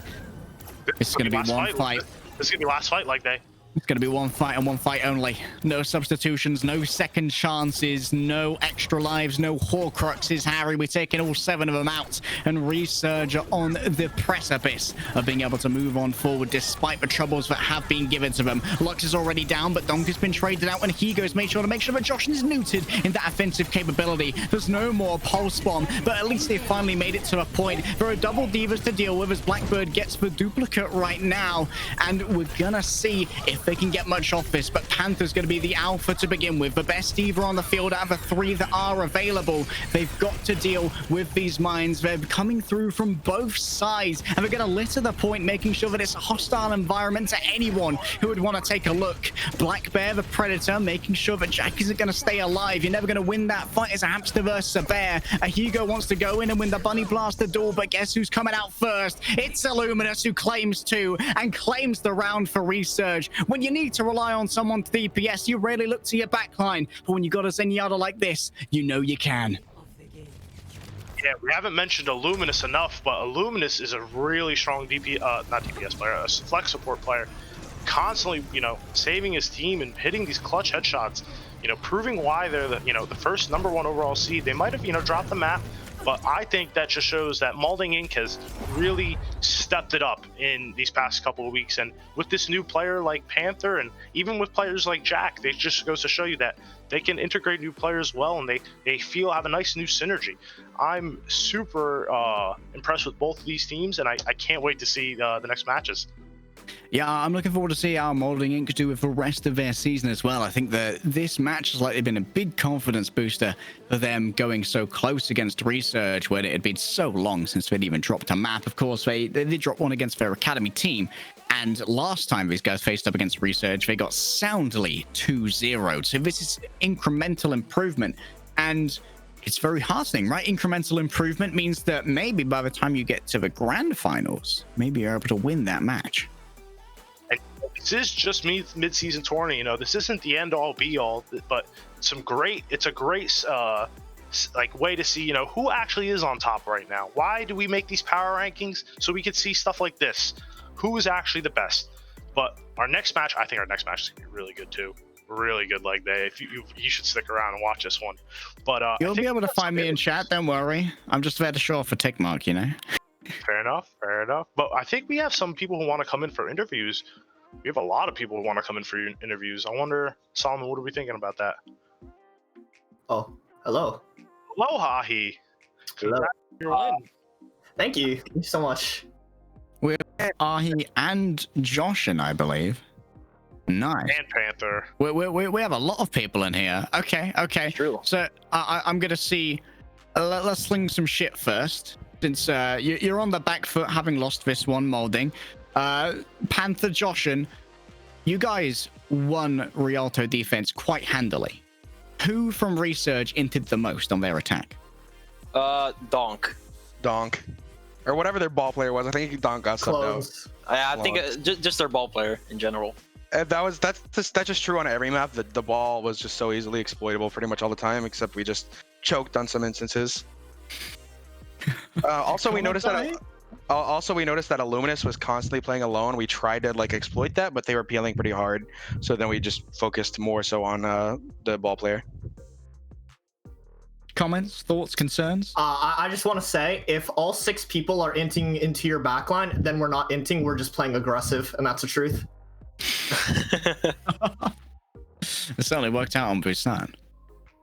Look, we're currently the only team that took a map off of Resurge. Surge Academy, I'll have you know, very handily took a map off of us. You know that's true. You know that's true. Hey, we were doing our best that game. We put our best foot forward, and Surge Academy if I see Malding Inc at the bottom of those power rankings one more fucking time, I will actually contact my lawyers and I will do something about it. Yeah, we will actually initiate a cease and desist. We've got, we're a whole company, bro. We've got a lot of resources. That's true. Someone got Nintendo's lawyer's name. Good game. That was a good game. Really good I think everybody on our team played out of their minds. Like, that was really intense. We all like turned it on to fucking 11 for this game and like just started calming more and just started hitting more shots.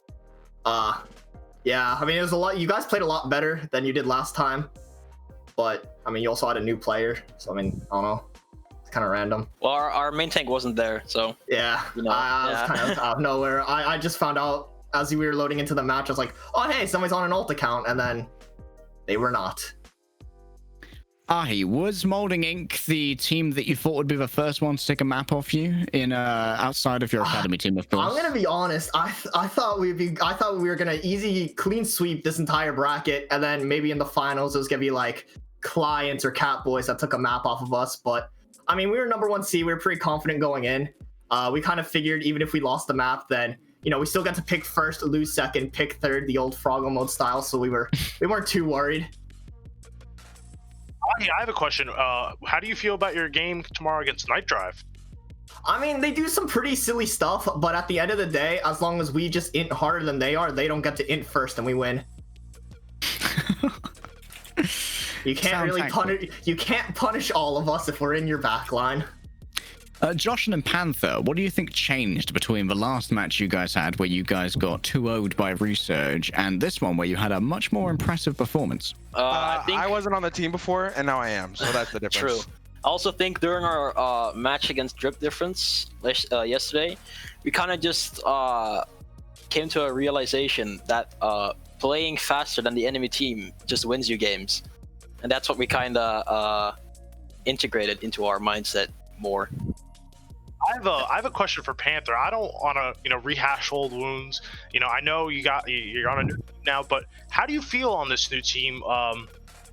Being as without going into too specifics, what are the differences on your new team that you like? That you feel you pop off more on? The main thing is, first of all, I'm on off tank, which just gives me more like on main tank. You definitely have your times to shine, but because main tank is bad right now, it's just it's more so like don't die. If you can not die, you're outperforming everyone else. But now I'm on off tank, which you can actually get kills with, you can have good performances with, and that's very quantifiable. Besides just not dying, which is very fun to begin with. Secondly, when I was on Hog and Ball, at the time we were figuring out comm structure and team like play, and there's a lot of problems with that. On this team, everyone comms properly, but I also am mostly the IGL, and which is something that I benefit a lot from, and I typically have good comms. So with me IGLing and with also everyone else contributing to comms that are not trying to take over my spotlight in that sense, it's a lot more fluid team play for me than it was on Hog and Ball as well. I will say, huge respect to you, Panther. Like, your diva was a lot better than I expect, like, most players, like, main tank switching roles to be. Like, you definitely had a good grasp of it. Like, you're always in the right spot. Like, it was really, like, amazing to see. I was like, oh my god, like, this diva's gonna diva diff me at some point. Ah, okay. I think Malding is just such a better team this past week. They just look so much better. Oh, hey, that's enough respect out of you, okay? Sorry. Right. You're the winner. You're the #1 seed. Let's open the floor to the champion, the boy. What do you have to say to the rest of this bracket? Fuck him up. I got to say the rest of this bracket is if you're gonna come at us, you better come at us with like an actual good meta composition. Like, I'm tired of these sloppy teams coming out thinking they can 1v1 me on Diva and 1v1 Dirt on Tracer and 1v1 Drake on Echo. We're literally the best team right now. At least do something silly. Yawn. I've heard enough. Get it out of my face. You can say we lost, but we also didn't get first map pick, so suck my cock. That is true. But at the end of the day, who's moving on in this tournament?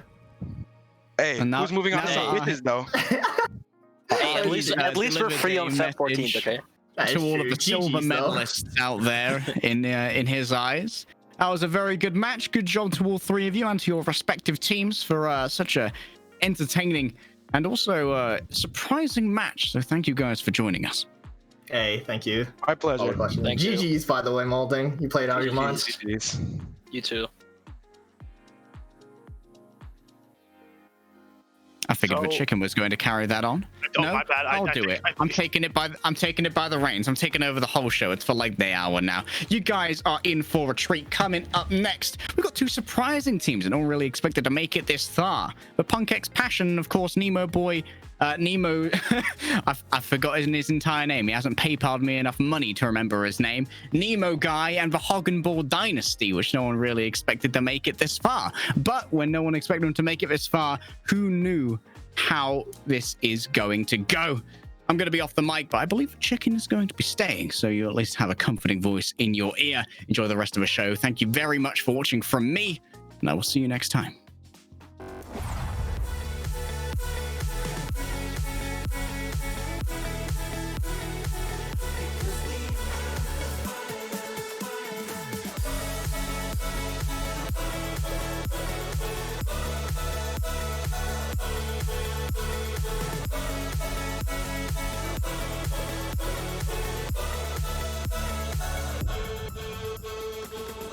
Underwater, swinging my fist.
Hello everyone and welcome back to Bad Patch Premier League. We're in the last match of the day is going to be Dragon Ball Dynasty against Punk X Passion. And I'm going to be casting with Riso. What's up, Riso?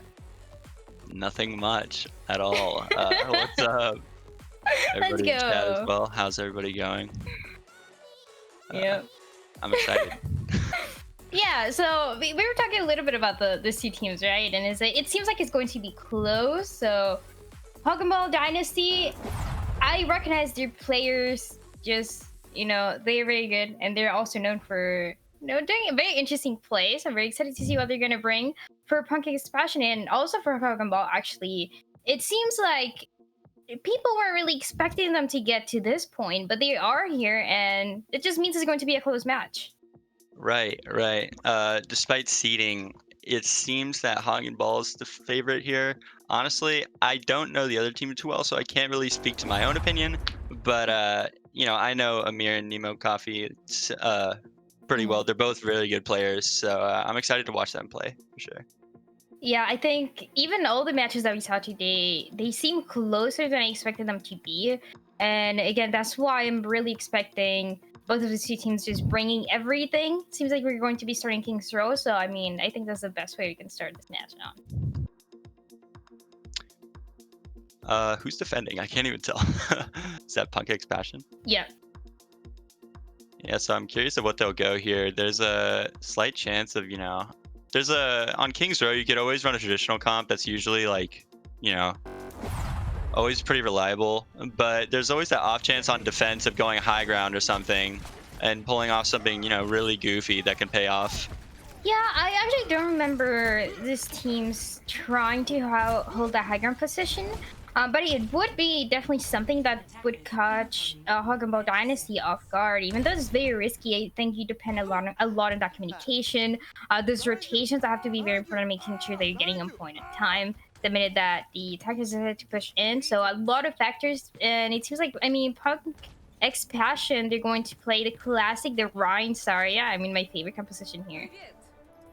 Right, and we're gonna see the addition of a Junkrat and the Lucio Bap. Honestly, I haven't seen Lucio Bap in a long time, but that's probably just me. So I'm kind of interested to see how this pans out and how those two synergize. Yeah, and just like that, it seems like the doors are going to open here.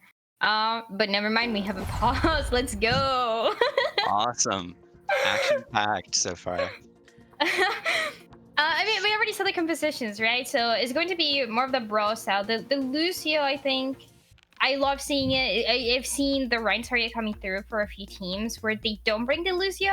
Not the biggest fan of that, but for these teams, you're going to be seeing that. And it's just about, those rotations here, I think. The minute they have that communication going, the better it's going to be for them. And Punk X Passion, I think they should be, maybe taking the advantage here because of that.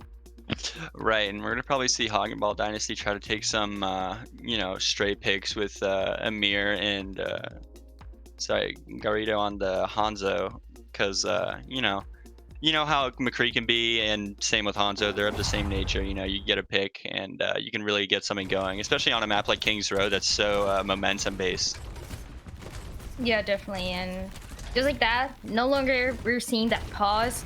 Punk X Passion still trying to hold his defense, and they're just waiting for the action. Hagen Ball hasn't engaged just yet, but there you go, the first big. Mango gets taken down. No Lucio, no speed.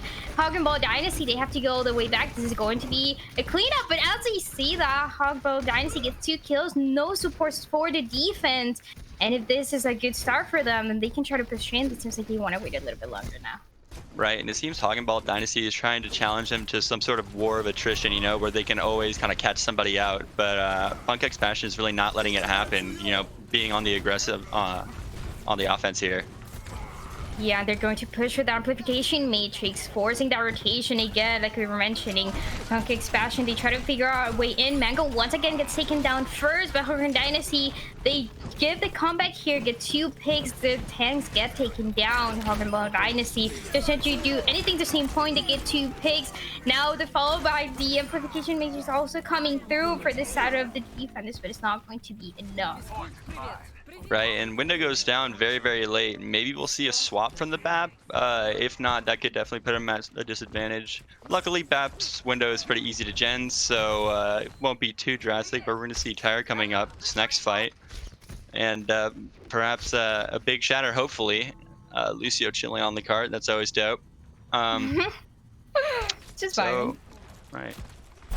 Yeah, and in the meantime, I mean, we do see the shatters are going to be ready for, like you said, for fucking Fashion Pokemon Dynasty, but they need to keep pushing forward. In the meantime, getting that shadow is not going to be as easy as they would want it to be, and it's going to start it up with a Graviton Surge. Then the Dragons as well, trying to get any kills, but as the Immortality Field is trying to block all their damage, it actually comes out effective, but the kills still coming through. Ball Dynasty, they still maintain control, they still have the ultimate economy.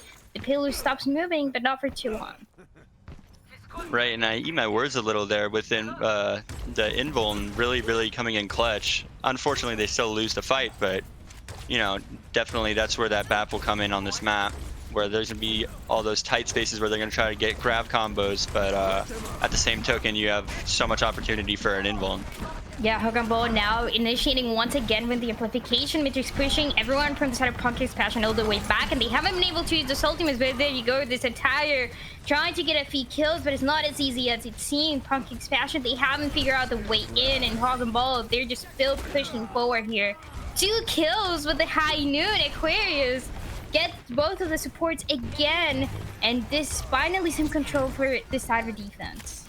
Right, and we saw in the very beginning fight, and right here, I think it's exemplified most, is where, you know, that war of attrition I was talking about. You saw Punk's Passion kind of on the defensive there, just looking for picks, and you know, right as the tire goes off, Aquarius gets 2 with the High Noon, so like that's very big for Punk's Passion. Yeah, and I really like seeing this. They try to create this space. They don't want to give any space for Ball. There's a shadow, doesn't connect, gets blocked immediately. Immortality also wasted for Punk's Passion. So there you go. That's the open that Ball was waiting for. Gets a kill with the High Noon. Also Graviton Surge again, trying to give a few more kills. Everyone going very low, and there you go. They get taken down one by one. Punk's Passion, the defense, they were able to hold it for a little bit, but it wasn't enough for the second point. Right, we're gonna most likely see Punk's Passion concede the second point here, just kind of resetting.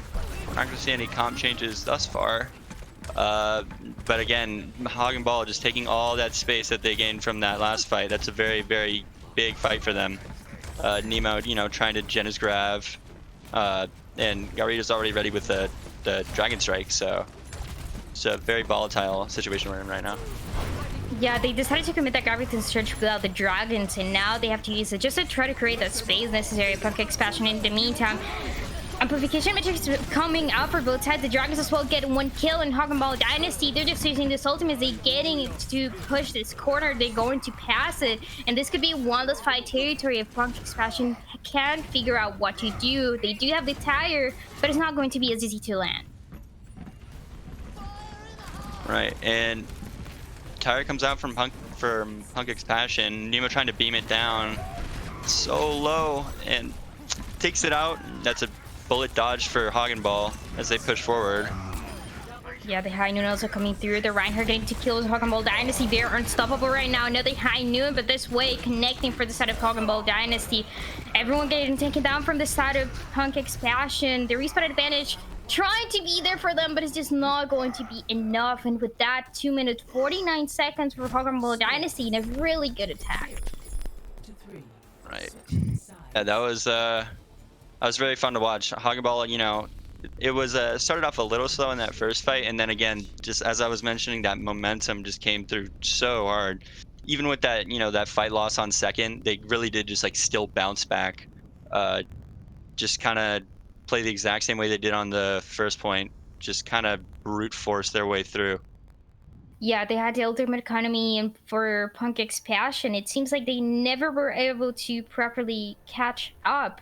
They had a few ultimates, but they weren't really effective, and that's one of the risks that you take when you decide to go with that American position. Maybe if they play to their strengths, if they try to bring something else that could benefit them a little bit more. But in the meantime, it seems like, at least for the side of defense now, Ball Dynasty, they're going to run the same composition that we saw before, and it seems to be very effective. And like you said, it was a very slow start for them. We saw Mango getting taken down twice, but the minute that they had the momentum, they just couldn't be stopped. Right. So, as far as the comp goes, we're gonna see something pretty similar in nature to what Hoggenball ran.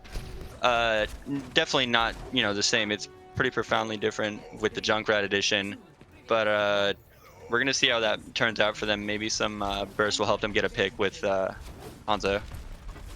Yeah, that's exactly what they're trying to do with that. Hanzo get a few extra picks, and in the meantime, just a low push here, trying to force a rotation for Hoggenball Dynasty.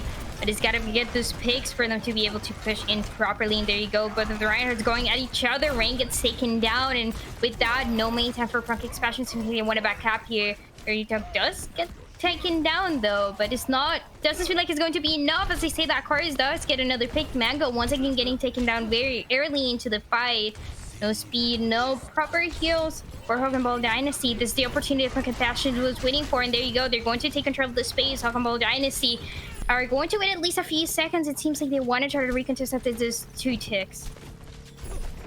Hoggenball might be able to retake on this last tick with the window, but Ryan gets trapped, and that is just detrimental to their attempt to retake here. I just think it's to no avail. But right as I say that, Amir, the kid, just does not miss. Takes out Lucio and Ryan, and that really is anyone's game. Yeah, also takes a few more kills. Aquarius trying to do anything to stay in point. It seems like they're going to get it just above T's.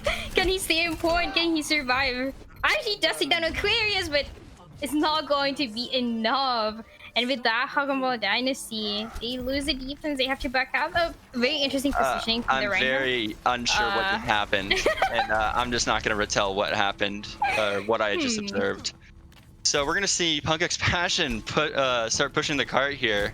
Some regrouping going on from Hoggenball as they come up on, Grab Shatter and High Noon. Yeah, but now Hoggenball is going to take a little bit again to get the momentum going for them. So we have to see the tower coming through. Let's see if we can get a kill here. It's not going to be easy. Actually does take down the hand, so good initiation for the side of Punk Expansion and the attack. The Graviton Surge coming through for the side of Hoggenball Dynasty, but can they get more? There you go. It seems like it's going to be an even fight. The Immortality Field trying to keep the team alive with Punk Expansion. Just have that momentum. They will be moving the payload. There's a few more kills coming through for Hoggenball, but they're not enough when you have Aquarius on the field. Right. With that pick on the Hanzo, honestly, it was kind of just time for Hoggenball to concede that, considering their only potential to kind of win that was the Grab Dragon.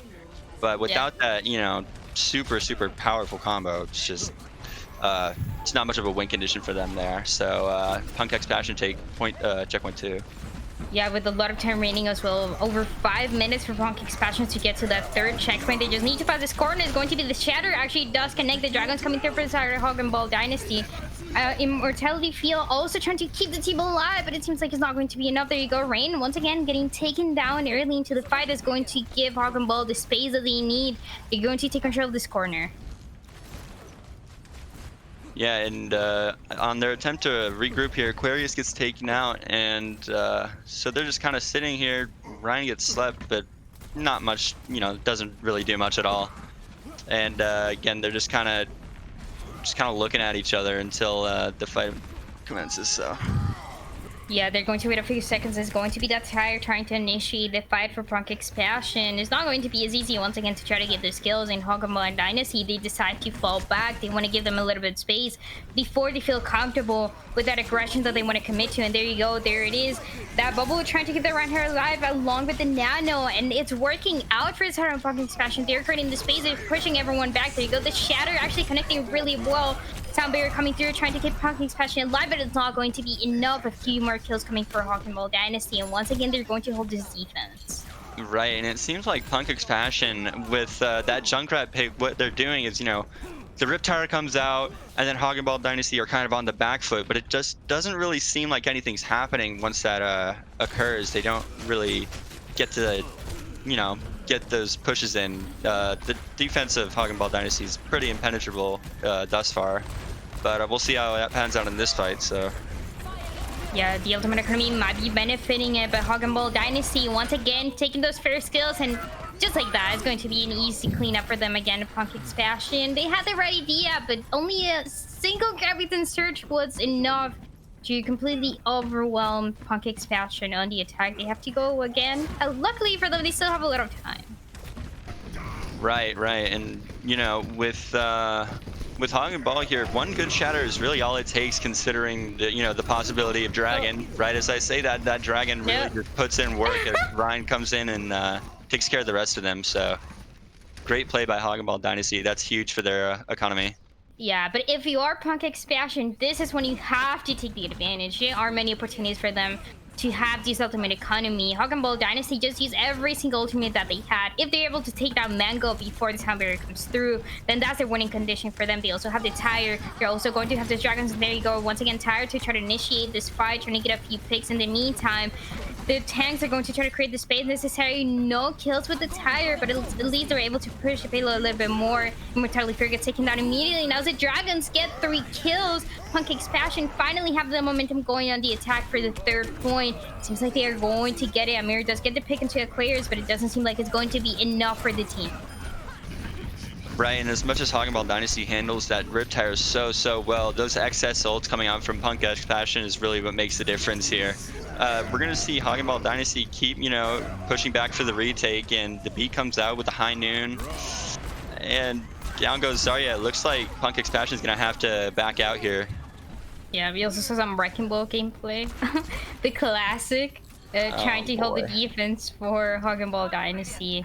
Working out really well, and now Punk Expansion, that was probably the best attempt here. It seems like we're going to see a Doomfist now. Very curious to see how that's going to work out.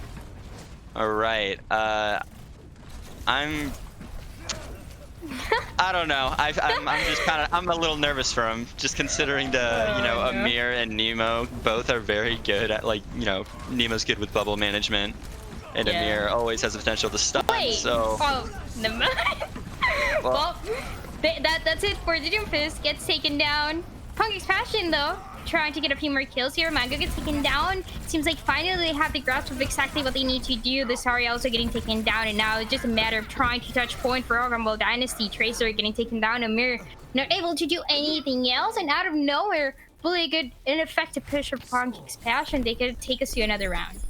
Yeah, that early take on checkpoint 2 actually made the biggest difference there. Like they had just the advantage every single fight, but you got to give it to Hog and Ball Dynasty for holding on for so long. Like that was like 5:17 left on the clock by checkpoint 2.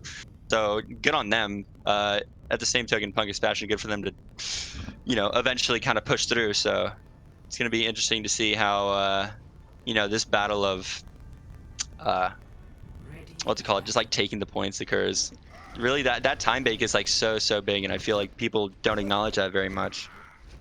Yeah, and they were able to go over and over again because of that. They lost about 4 fights before being able to get the point, maybe even a little bit more. But Hog and Ball Dynasty, I think they should be taking the advantage here, just because it seems like that communication between the team is working a little bit better. They're trying to use the ultimate economy better.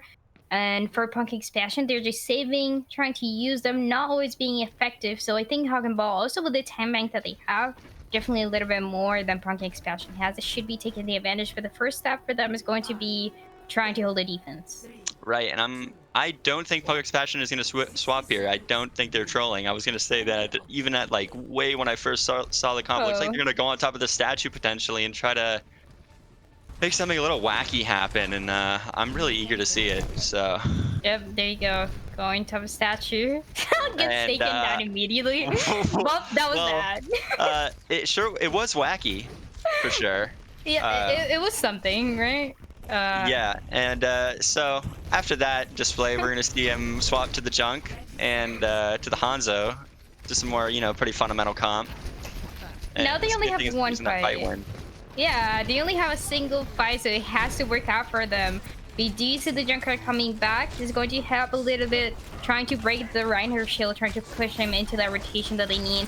Being able to give Punk Expansion the point exactly like they want to do. But once again, the Junkrat gets taken down, and Aquarius has been known already for getting those clutches, so it might be just the case again. Spawn advantage also benefiting Punk Expansion, but it's going to be overtime. They only need a single tick before they starting to move that payload. That's exactly what they're going to be doing now. Right, and Punk Expansion earlier when they were playing BAP, you know, that was that got so much value with Invuln, but without, you know, with the absence of BAP here, Dragon Strike grab is always on the table. So you know, that's the main win condition for Hog and Ball Dynasty. If they don't make that happen, we're gonna see a pretty big snowball from Punk Expansion. So. Yeah, really interesting that you mentioned that as well. The Ana is going to help a little bit creating the space with the Nano going ideally into Reinhardt, but it's still a risky play, and that's exactly what's going to happen in Hog and Ball Dynasty. They're trying to create the advantage here and trying to get a few picks. That Graviton coming through, the amplification matrix as well doesn't get any kills. In fact, Punk Expansion is the one taking the advantage, taking the space. Butters gets taken down, no Ana on the field. But at least the rest of the team is going to be available. They're going to keep moving the payload. They might make into the second check.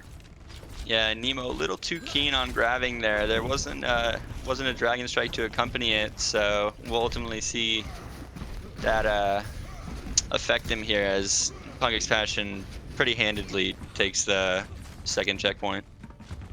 Yeah, it doesn't seem like anyone from Hog and Ball Dynasty was able to touch a point, and this is just not looking good for the side of the defense. Punk Expansion, they have the momentum, they have a couple of ultimates to use, they also have the sound barrier as well to try to keep everyone alive. That might be enough. The shatter coming through the Dragons as well for the other side. Dragons once again, and the Graviton Surge coming through. 4 kills, the Mayor going insane. That's going to be enough for Hog and Ball Dynasty. You didn't even need the rest of your team. Yeah, and that's just what they needed. Something to just completely stop them. And then, you know, pretty characteristic of Amir to come through, so. Yeah, but that was also a really good job from the rest of the team. At the minute that you hear the High Noon is going to come through, it seems like it can be easy to block. That's usually the case before Amir to get 4 kills with that. Oh, really good that job window, for the team as well. That window was pretty integral to like the entire play. If there wasn't that window, the shield wouldn't have broken. We wouldn't gotten like any Yeah, value. the rest of the team enabling that positioning to happen. Really good job, and they needed that because it seems like the payload was just not going to stop moving. Yeah, that second point was pretty brutal on the side of Punk Expansion, kind of just like rolling. So hopefully Hog and Ball doesn't do anything. You know, hopefully you don't see a Sim Bastion and then I don't you know, think so. Right? hopefully not. I mean, that considering how that worked out last time. Honestly, though, they're probably just gonna run something. They've always been running something pretty fundamental, pretty normal. So aside from that, the swap to the Widow. Never mind. Hanzo again. Yeah, I lied. Never mind. Yeah. Hanzo gonna come through. I definitely do prefer the Hanses, though. We need to see what Hog and Ball Dynasty is going to try to do here. They do have a little bit more time than Punk Expansion did, but that didn't even affect them. There you go, first pick. Aquarius gets taken down, and this is going to be detrimental for Punk Expansion. Everyone is going to be forced to back up. No bubbles in the meantime for Saria on this side of the defense. Rotation trying to keep them alive, but it doesn't seem like it's going to be enough. Hog and Ball Dynasty playing very aggressive here. Yeah, they just honestly, what, like 1 pick? Like they got the point and then they started getting picks. They're just, the way they're moving right now is so nice. Yeah, but Punk Expansion seems like they want to recontest. Frank gets taken down, and there you go. You don't have any sort of protection. Punk Expansion is just going to get taken down one by one. And Hog and Ball Dynasty, they still have 2 minutes to try to move the payload before having to worry about that overtime, but still a little bit risky. You want to move it as soon as possible. Right, and Punk Expansion, they not only gave up the space, but the time as well. So once they tried to retake, that window came in and it was just too late. So that was very, very nice by Hog and Ball. Yeah, they're gonna have, in the meantime, trying to push in. Almost about to have that Graviton Surge. That combination that we've talked about over again with those Dragons might be ideal for both teams, but Hog and Ball Dynasty is the one that already has the Punk Expansion. They have to wait a few extra seconds for it. They're going to try to take control of this corner. There you go. The Dragons is the Graviton Surge. Can he get the kills? It's 1 kill. They get 2. Taka does get the pick into the hands, but that's still going to be enough. They're creating the space necessary. They're going to push the payload. A very interesting 1v1 that we just saw as well. Right, yeah. Yeah, that was yeah, and they almost forgot about the point there, but you know, luckily they found it. But that fight there, Punk Expansion just got you know, they just got split. Those 2 picks were just kind of broke them apart. Okay, but Punk Expansion, the Ultimate Academy looking pretty good. About to have all 6 ultimates. They're going to initiate it with the tire, trying to get a few more picks. Does get the pick into the Reinhardt. That may be detrimental for Hogenbolt Dynasty. Simply they're getting the space a pick. Rain gets taken down. The Dragon's also creating space, forcing everyone for Hogenbolt Dynasty to go back. They still have the Gravity Amplification Matrix still on the field to use. But in the meantime, a little bit more control from Park Expansion. They might just win this. Only 15 seconds remaining. Looks like the Rhine is going to swap to the ball, and so that'll ensure their contest since Lucio died relatively late. And we're going to see, again, the window, you know, added on with the McCree. Gravity surges are coming through. Sambier trying to keep everyone from Pocket Expansion alive, and they do get the pick into a mirror. Good initiation for the team, but they're forced to go all the way back. Just a few seconds. Amplification Matrix putting a lot of damage, a lot of pressure. 2 kills for Pokémon Dynasty. They might just get this. It's going to be even. In the meantime, the Saria from the side of Pocket Expansion trying to stay alive. 2 kills for the Junkrat, getting 1 with the Mayhem. That might just be enough. Is going to be the Baptiste trying to stay on the field, but Punk Expansion, they do take the first map. I can't believe what I just saw with that Junkrat. Was he not just like completely out of the fight and then he just killed them with nades? Like, am I crazy? No. Yeah. Yeah. Okay. I was just making sure. So, yeah. I mean, Punk Expansion clutch it out. Honestly, that late Lucio death was just kind of the nail in the coffin. It wasn't really. Just how it panned out was super unfortunate. Honestly, like nobody's fault. It's just like Lucio dying so late makes it so difficult to contest. That's what pretty much forced the ball swap there. So yeah, and this is, I really respect the strategy that Punk Expansion decided to go with. They decided to save every single ultimate, and when it's a round where you know it's going to go to one last fight, it's going to go into overtime, and you're able to overwhelm the enemy team with those ultimates, and it works perfectly. It was very risky from them. They got a few kills, but it was enough. Hogenbolt Dynasty, they were really close. Amir, with those 4 kills guaranteeing the defense on that 3rd round, was exactly what made them stop. But now when they were trying to defend, it wasn't enough. yeah, at the very end there, you know, they kind of realized like this is kind of the all or nothing fight, and they did put it all on the line, but it just worked out. You know, some ults picking up kills, some passive abilities picking up kills. You know, junk nades. But you know, that was right. Yeah, really fun to watch. Just they kind of battled back and forth. It was a super fun game to watch. So I'm unsure what the map pool is, so I don't know what map's going to be next. Yeah, I have 0 clue. But so they're gonna go Havana. So Hagenball picks Havana here. We're obviously gonna probably see just like a fight at spawn, but I'm interested to see how they're gonna combat that on attack. So yeah, I think Havana, when we talk about the first point, we talk about maybe seeing those hit skins coming through, maybe trying to be a highlight. We've seen a little bit of a Widowmaker, but I don't think it's been as relevant here in BPL. I think it's definitely a possibility that if they want to bring it. And Havana, just a very interesting map. I'm very curious to see what teams decide to run with. Even if they want to try to go to the spawn for that first defense, that might be effective if you're trying to consume a lot of time. And for both of them, with how aggressive they're trying to play, I think that would definitely be a possibility, just trying to bring the Reinhardt, the Saria, going to the spawn and seeing how much he can delay that push. Right. I'm wondering if we're gonna be lucky enough to see the 3rd point of Havana be captured, because it's a little rare. Seen it. Yeah, I haven't seen it in so long. Yeah, I thought it was a 2CP map for a while, but I guess not. It's just a hard map to complete. I don't know. Yeah, the spawns on 3rd are just so brutal. Yeah, I mean, and it gets especially hard with the just how big of an area it is to control. So yeah, especially on the side of Hagenball on 3rd, you see like, you know, Widow and a lot of snipers, which they did play last map. So if they're on defense, I honestly don't really expect a capture on 3rd point. We'll see. I don't want to be negative about these two teams. I think they can make it, but I think it's going to be hard, especially from what we saw. So both of them were doing really good when we saw them on the attacking side.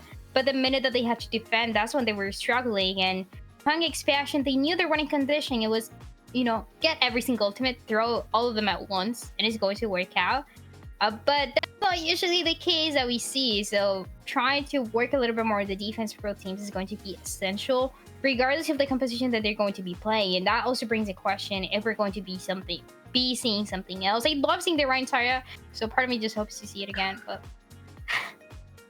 yeah, honestly, I think if we see more combos come out for Hog and Ball, that's going to be a huge difference maker. I think what happened on King's Row is like it's really just kind of crazy for ult economy, especially on the side of off tanks, you know, like Nemo. You know, grabs are gen really fast. Everything's kind of disproportionate. Where typically, you know, on normal maps you'll see grab kind of sync up with Dragon, but so hopefully on this map they can kind of, you know, clean it up, and we'll see more fight wins for them, because they definitely have the tools. It's just hopefully we'll see it happen. yeah, those combos, I think they're pretty interesting. I think it's also risky because you have to make the decision when it comes to a single ultimate to define the fight. If you want to use ultimate delayed and just risk it not getting any value at all. We saw it once where we saw the Graviton Surge being used early on, and then the dragons weren't ready, so they had to wait a little bit longer. So that creates a little bit of that just affects it a little bit more. But I mean, in the meantime, now we get the chance to go jump to Havana, like we were saying. We're about to see the composition again. I want to see the Ryan Zarya, please. I feel like I don't see it in competitives. At least, you know, BPL can make me happy, right? Yeah, hopefully. Hopefully they'll deliver and finally give Dryad the Ryan Zarya up, and there's the Hog. That's just unfortunate. I'm not even talking about like what's mid on this map. I'm talking about my own happiness and what I need. And what I need is a Ryan Zarya that I'm not seeing. I'm a little bit disappointed already from this team. No, I'm just kidding. I do like this. I do like the Sigma. Sigma is solid pick here, at least for the defense. Punk Expansion. And the Roadhog, I'm very curious to see how they're going to perform. It's going to be risky, especially when you have a Zenyatta on the field. A lot of peeling that has to be going on for the support. But let's see what they have to bring here. Yeah. Oh, and the trademark, the Hog and Ball coming out from Hog and Ball Dynasty here with Briggs N. And that fight at spawn that I mentioned, apparently not going to happen, as these comps just aren't really built for that. So yeah, you definitely need the more of a brawl style to be able to pull that off. But in the meantime, it seems like Punk Expansion, they're going to let them move a little bit. Until they pass this corridor, they're not going to properly engage. And Hold on, while Dynasty, they're going to take this momentum. You go a little bit of hook damage, exactly what they want to do, trying to build this ultimate as soon as possible. Tracer as well getting this quarter. Hog and Ball Dynasty, you have to play a little bit more careful. But Punk Expansion, they're just giving them the space here. yeah, and that's definitely going to be where they fall most likely. Giving Tracer and Ashe all that space is just going to be so difficult to deal with. And right as I say that, you know, Tracer's going up on the top left staircase, just kind of, they're just coming in and enclosing onto Punk Expansion, and that wasn't even a fight. It was just Punk Expansion backing over and over again until, you know, now they lost their Sigma. The engagement that they have now is going to be enough. It seems like Roadhog going really low, getting taken down. No tanks for just a few seconds in the setup. Punk Expansion. Really good engagement in the meantime. Hog and Ball Dynasty going to create the space here, and we might be seeing that third part of the map. That was just, yeah, I mean, that was just like fear. I don't even know how to describe that, but yep. Like, just like that. Yeah, so Hog and Ball taking a really good amount of space on second already. Yeah. Punk Expansion hopefully can just regroup here and, you know, stop this push, because so much space, nearly half the map has already been given up.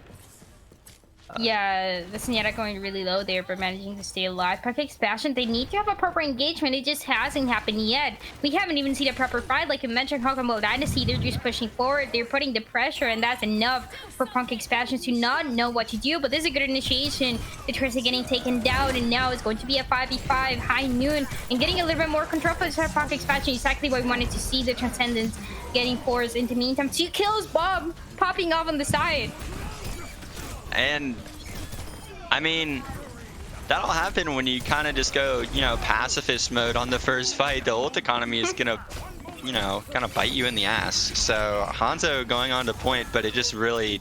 Oh, the mines. Yeah, Oh, that's no. just. Yeah, that was a little brutal. Well, I mean, luckily we're seeing third point. Isn't it like what a beautiful part of the map? Never seen it before. Wow. There's like an open area. I feel like we don't appreciate it enough. But Right. We don't see this place enough. What's up with that? yeah. Pokeball Dynasty. They're pushing to their spawn. What is going on? The Wrecking Ball gets a pick into McCree. Now Punk Expansion, they have to wait even longer to be all 6 members. We've yet to see, I mean, we get to see the third part of the map, but we've yet to see a proper fight. They need to swap. Punk Expansion needs to swap, like, and quick. Cause yeah, like, they're going to try to initiate here, but okay. Neva Coffee gets taken down. Good initiation. A few more kills coming for Punk Expansion. It seems like it's going to be enough. There you go. The Snapback getting taken down. 2 kills for Butters, and the defense holding now 4 minutes only, right? yeah, I mean, that's like nothing. Yeah. Like the average Kanye West song. That's fine. What could possibly go wrong, right? Right. And if Punk Expansion wins this, my excuse is that I've never seen third point Havana in my life ever. So. Okay. Yeah. They're going to initiate with a rally. They're going to try to counter it with a Transcendence, an aggressive Transcendence here. Also, High Noon coming through. Doesn't get any picks this time for Punk Expansion. Blocked also, and a lot of ultimates being thrown. Bob in the backline also trying to get a few more kills. Maybe he'll get more. And there you go. There's one. The Roadhog getting taken down. Hogaball Dynasty. They have the momentum going once again. They did use quite a few ultimates, but it seems like it's going to be enough, especially with the ultimate economy. A few more changes that we might be seeing for Punk Expansion. Changing over and over again. Seems like Butter is going to be on the Moira this time around. Right, and playing Hog against Sima like that could be so brutal, because even if it's that brief little split second of you catching a hook, you can just get punished so fast. Doomfist. Oh, the Doomfist. Okay, well, that's that's a Doomfist experience. There you go. Right. And I mean, right as we say that, those third point spawns coming in clutch, as we see Lucio and Ball on the point.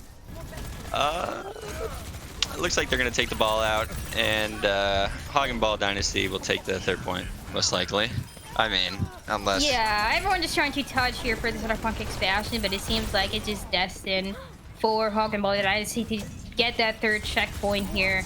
A little bit more that is needed. The Wrecking Ball goes away for an extra second, and that's going to be enough. 2 minutes 31 in Havana. Pretty good. Yeah, not bad at all. Really. I kind of didn't expect them to take it, you know, either of them to take it at all. So definitely exceeding expectations here. Yeah, Punk Expansion, I think maybe they didn't. It seems like they didn't feel comfortable with the composition that they decided to run. I would prefer to see changes, but we only saw them when it was clearly way too late. And they couldn't build the ultimate economy. There's nothing they could have done. Hog and Ball Dynasty all had the momentum. They were going to pretty much respawn. The Wrecking Ball getting those kills, it's just really good job on the attacking side. But now they have to do the same on the defense, which might be a little bit more difficult. Right, and you know, I think there's a pretty controversial debate in Overwatch whether, you know, what's better, comfort or flexibility. And I think, right, you know, flexibility has such a good case there, as we see Punk Expansion, you know, they could be as comfortable as they want on these heroes, but it just won't really save them from heroes like Ball and Sigma. So And Again, we're not going to be seeing that fight at spawn. There's going to be no shields. Is that a mirror? A mirror saved the McCree on Punk's Passion. Maybe we'll see Hagenball kind of give up the space that like Punk's Passion did. But yeah, we already see something different though. Is the Hagenball Dynasty, they want to take control of the Hagron, especially with the Sigma trying to work with the DPS as well, putting a little bit more pressure. And Punk's Passion might have a harder time dealing with this issue. There you go, really good rock in the meantime. And that's the idea. The Wrecking Ball trying to go in the backline. Oh, a lot of pressure. He gets taken down immediately, gets stunned with Brig, and everyone else putting a really good effort. Now, there you go. You lose your Wrecking Ball, and now you have to create the space necessary. Hagenball Dynasty. They weren't the Hagon, but when are they going to drop here?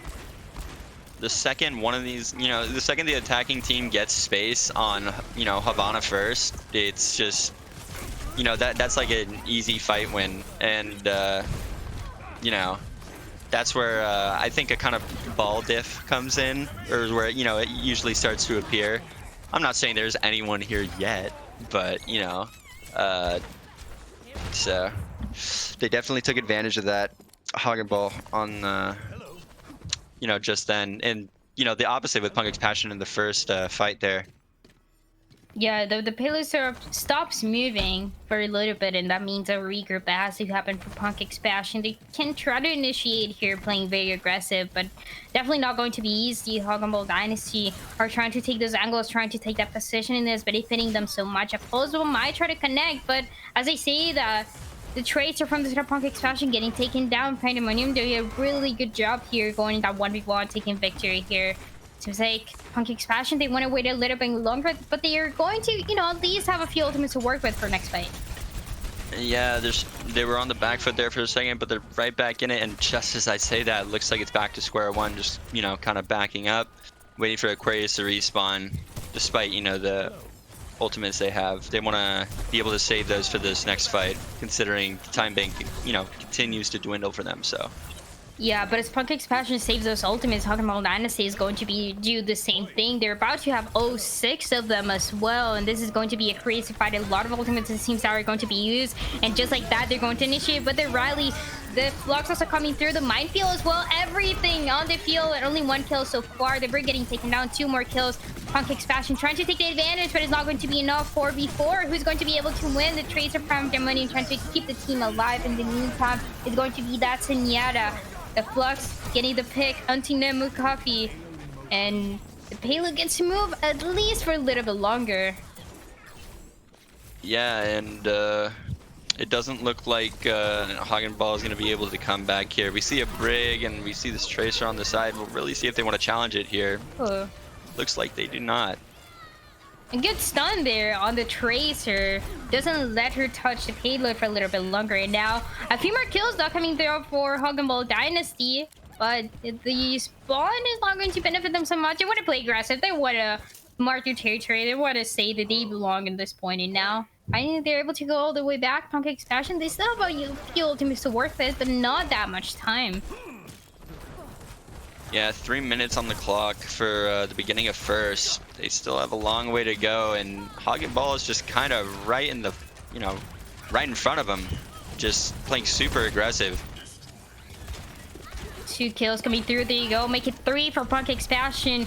Also getting another kill with the pulse bow, and finally some control. The attackers are going to be able to move, and they finally be able to push forward. The Zenyatta trying to touch point, clearly going to get taken down immediately. Butters also falling for just a few seconds, but at least the control and the space that Punk's Passion is going to be able to get is going to be essential for them to guarantee the next fight. Yeah, that was very clean play we saw from Wi-Fi there, just in all the right places at all the right times, getting those picks for Punk's Passion. And as they're going to turn this corner here, we're going to see Hagenball Dynasty try to take the top right high ground as they come up on Flux here. Oh, Tracy getting taken down. But make it a 5v5 now. Hagenball Dynasty, they're just falling. They lose both of the tanks, and now Punk's Passion is going to initiate the fight with the rally, trying to clean this up, trying to get the kill into the DPS that are forced to go all the way back. The payload gets moved for a little bit longer, and that means that respawns are not going to be perfectly timed for Hagenball Dynasty. So Punk's Passion might get the second point as well. looks like they want to commit here with the ball going on to point. They have plenty of ults to, you know, work with. So, you know, despite numbers, maybe they can pull something out here. And a lot of ultimates talking about Dynasty. They're trying to play aggressive, but the kills are coming through for the set of Pancakes Fashion. Flux also getting the kill. 2 kills for Butters as well, and this just now a matter of a cleanup. Seems like Pancakes Fashion, they wouldn't have gotten those kills, but Hawk and Ball, they didn't use those ultimates in time. They couldn't jump into point in time. They will be having 4, almost 5 ultimates though for next fight. Right, and that's just a little bit of an awkward situation for Hog and Ball. You know, there was a pick right before, you know, Dust Eater got onto the point, and that cost them some ultimates, in which now it's pretty much an even game as Wi-Fi gets a really big pick onto the Brig, you know, kicking off third point really well for Pancakes Fashion. Yeah, now trying to initiate with the Flux, countered by the Transcendence. 2 kills coming through for Hawk and Ball Dynasty, but now can they get more? They want to take control again of the situation. Pancakes Fashion getting 2, and they will be moving the payload forward. Now they have the momentum going that we've been waiting for so long. They have the minefield if they want to create the space, and finally, they look so much better than we saw them before. Yeah, they're going to be turning the corner here with 146, still less than Hog and Ball, but it does look like they're in a really great position to perhaps capture the third point. Again, exceeding expectations. And now it's going to be those ultimates that are going to make the difference here. Bob from the set of Mirror is going to be ready. They can also initiate with their Riley. Pancakes Fashion, they have to wear a little bit more passive here. They don't have that Riley to initiate, and that's exactly what Hog and Ball is going to do. They're going to push everyone all the way back, but they need to get those kills to guarantee it. It's not really happening when the minefield gets a pick onto the Wrecking Ball from Hog and Ball Dynasty. There you go, Riley finally ready for Pancakes Fashion, pushing forward, trying to get those kills, trying to get the aggressiveness from the team that they need. Bob finally getting taken down, creating a little bit more space for Pancakes Fashion. And the minefield also coming through, trying to push forward, getting destroyed immediately by the Transcendence as well. Hog and Ball Dynasty, they're just trying to do anything but the respawn advantages. They're trying to do anything but that positioning, but Pancakes Fashion, they have the momentum going. 1 kill, make it 2 now for Hog and Ball. Seems like they can't regain a little bit more control. You need all 6 members here to make it effective. Almost an effective fight for Pancakes Fashion, but not enough. 2 kills though. The Sigma with the punches. Okay, I see you. Honestly, a very, very impressive display by Pancakes Passion, challenging like an entire gauntlet of ults from Hog and Ball, like, you know, added on with those, you know, very, very advantageous spawns. And they really held their own, pushing the cart to the very, just at the end. So maybe they can push through here. Judging by that performance, we very well might see them cap here. Yeah, it's going to be overtime coming through. Pancakes Fashion trying to do anything to see a lot. The high noon coming through. Amir gets a pick into Wi-Fi. And the defenders, they also have the spawn advantage here. The Transcendence coming through, trying to keep the team alive. 2 kills now for Hog and Ball Dynasty. Pancakes Fashion is going to take longer to respawn, and just like that, it doesn't seem like it's going to be enough to get to the third checkpoint. Hog and Ball Dynasty taking us to a 1-1. Yeah, so we're gonna go to map 3 here, the tiebreaker map. That was a wow. I was not prepared to see point 3. like honestly, that's not even me joking. But yeah, like honestly, both performances by the teams were just like super you know, impressive, because all of them came, you know, coming towards third point. Again, it's a gauntlet on its own. It's a complete challenge just to cap in general. And then like Pancakes Passion with like 2 ults or something, and Hog and Ball with like 5. They almost capped, which is like still like pretty. It's blowing my mind. It's still kind of blowing my mind of how that happened. But Hog and Ball just pull through, and maybe we'll see the tides turn towards Hog and Ball on this third map. Who knows though? Yeah, I mean, we expected both of those teams to give us a close match. It's definitely a little bit closer than we expected. I think Pancakes Passion could have won that if they had a little bit of a better initiation from them. Because when we saw that first map, they looked completely different to them trying to catch up to that composition. It just wasn't there, the ultimate economy. They got it at some points. That's when they looked the strongest, but when they didn't have it, they were just trying to figure out their positioning, where the Sigma was going to go, where the Wrecking Ball was going to go, and that affected them, especially because it lasted a little bit way too long. So, I mean, they're taking us through 3 maps, so. Yeah, it looks like that that fight we were talking about where they kind of just took on like all of the, you know, with Hoggenball having like all the advantage, kind of taking it on. At the end of the day, as much as it was impressive, it was like pretty, you know, impromptu. Like they kind of just like decided, okay, we're gonna go ahead and take this fight. Well, they had a pretty decent time bank to go and regroup. So you know, as much as it was super cool to see, it ultimately might have been their downfall. So. Yeah, it's just so risky because it was such a long fight that they had time to make it 2 proper fights, but they weren't getting the numbers. It seems like they were about to make it, and then they just got taken down immediately once again because of the spawn advantage. So a little bit unfortunate for them, but they can bring it back, especially next map that's going to be a Legion Tower. Yeah, I'm pretty excited to see what they run on Lijiang, especially Punkix Passion. They always like on Kings when they brought out the junk. That was exciting to watch. You know, always nice to see things get a little silly. The total mayhem kill, that was interesting. Interesting to see the least. For the sake of Hoggenball, I just won't even talk about it. But, didn't happen, right? Yeah, I just don't know what you're talking about. But, right. So again, though, I'm very excited to see what Punkix Passion rolls out on here. I'm, you know, expecting something pretty bread and butter from Hoggenball. Reinhardt, maybe? I mean, this might be it. This might be it where you finally get the Rein Zarya. Let's go! Wait. Look. I don't like saying, you know, what you're going to play before the door is open, but this seems like a Rein Zarya to me, so very happy. Very good for this map as well, right? And I think Punkix Passion, they took the advantage when they were playing this composition. I want to see them doing it again. It's going to be pretty much a mirror match, and whoever is able to get to the point first to get these kills is going to take the initiation. They are going to have that momentum. Punkix Passion might be bringing it back. They're going to be benefited a lot with this map. Right, and we'll see. It doesn't look like they're swapping off of the sim, which I find pretty interesting. I thought it was just for spawns, but looks like both teams are going to stay on the sim, and we're going to see a ton of spam coming through here with sim left clicks from, you know, junk spam. And this is going to get really crazy.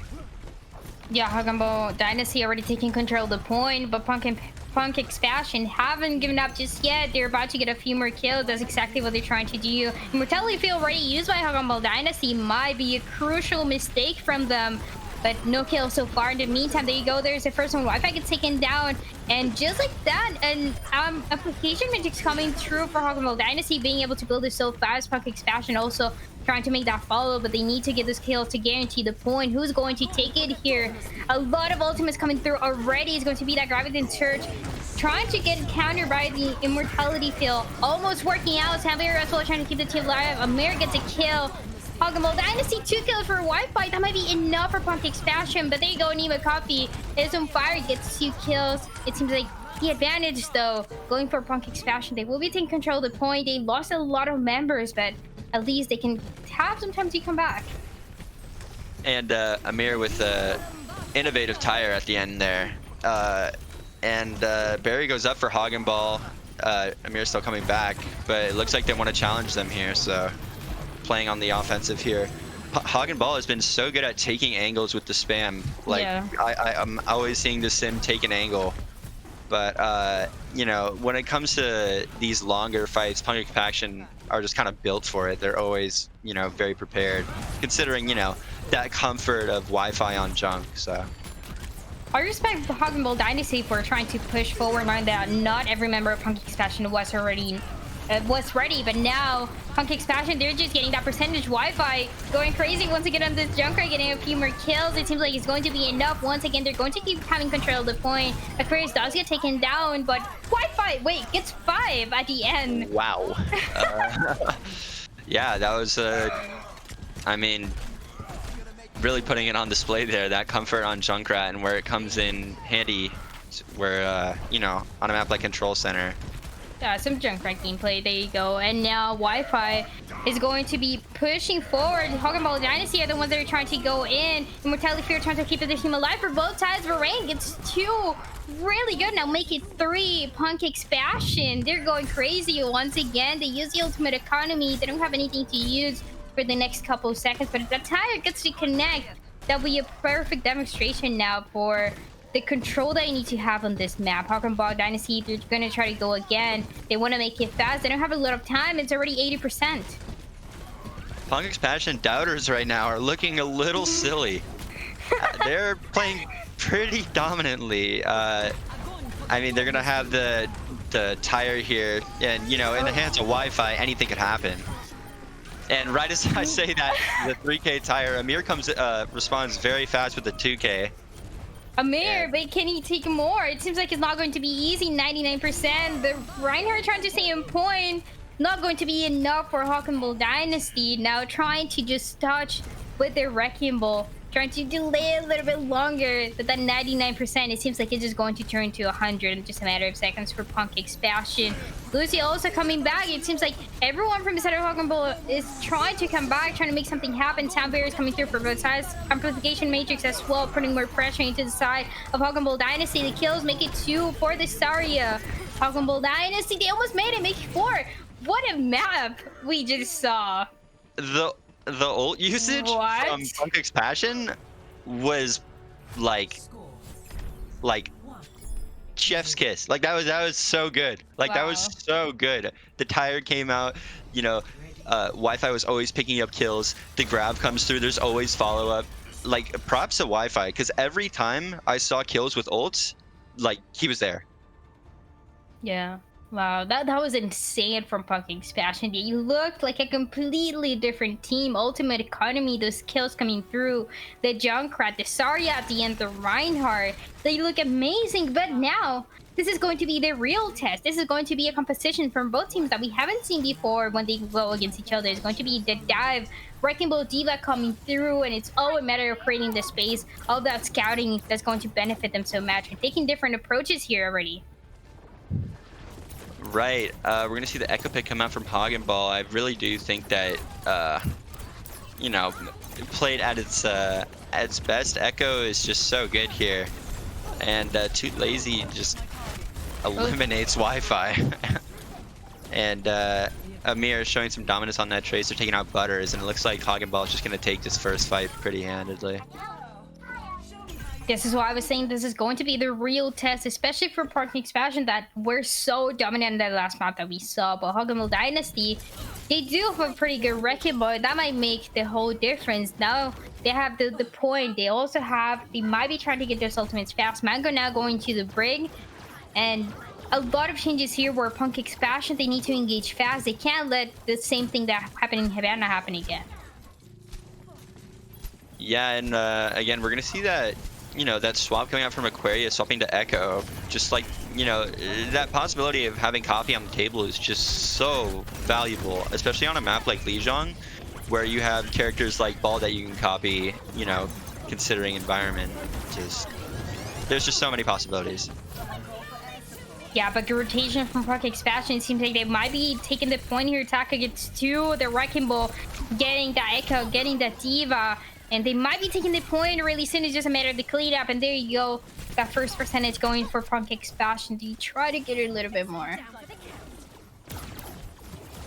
Yeah, we're going to see Break fall off there at the hands of Taco, whereas Hogan Ball regroup, probably going towards this right room. Or white room, pardon me. As Too Lazy to Heal takes out Wi-Fi. The Zen kind of fragging. Like, the first fight and this fight really coming through for Hogan Ball. Yeah, now the self-destruct and all the kills coming through once again. Hogan Ball Dynasty, they will be retaking the point.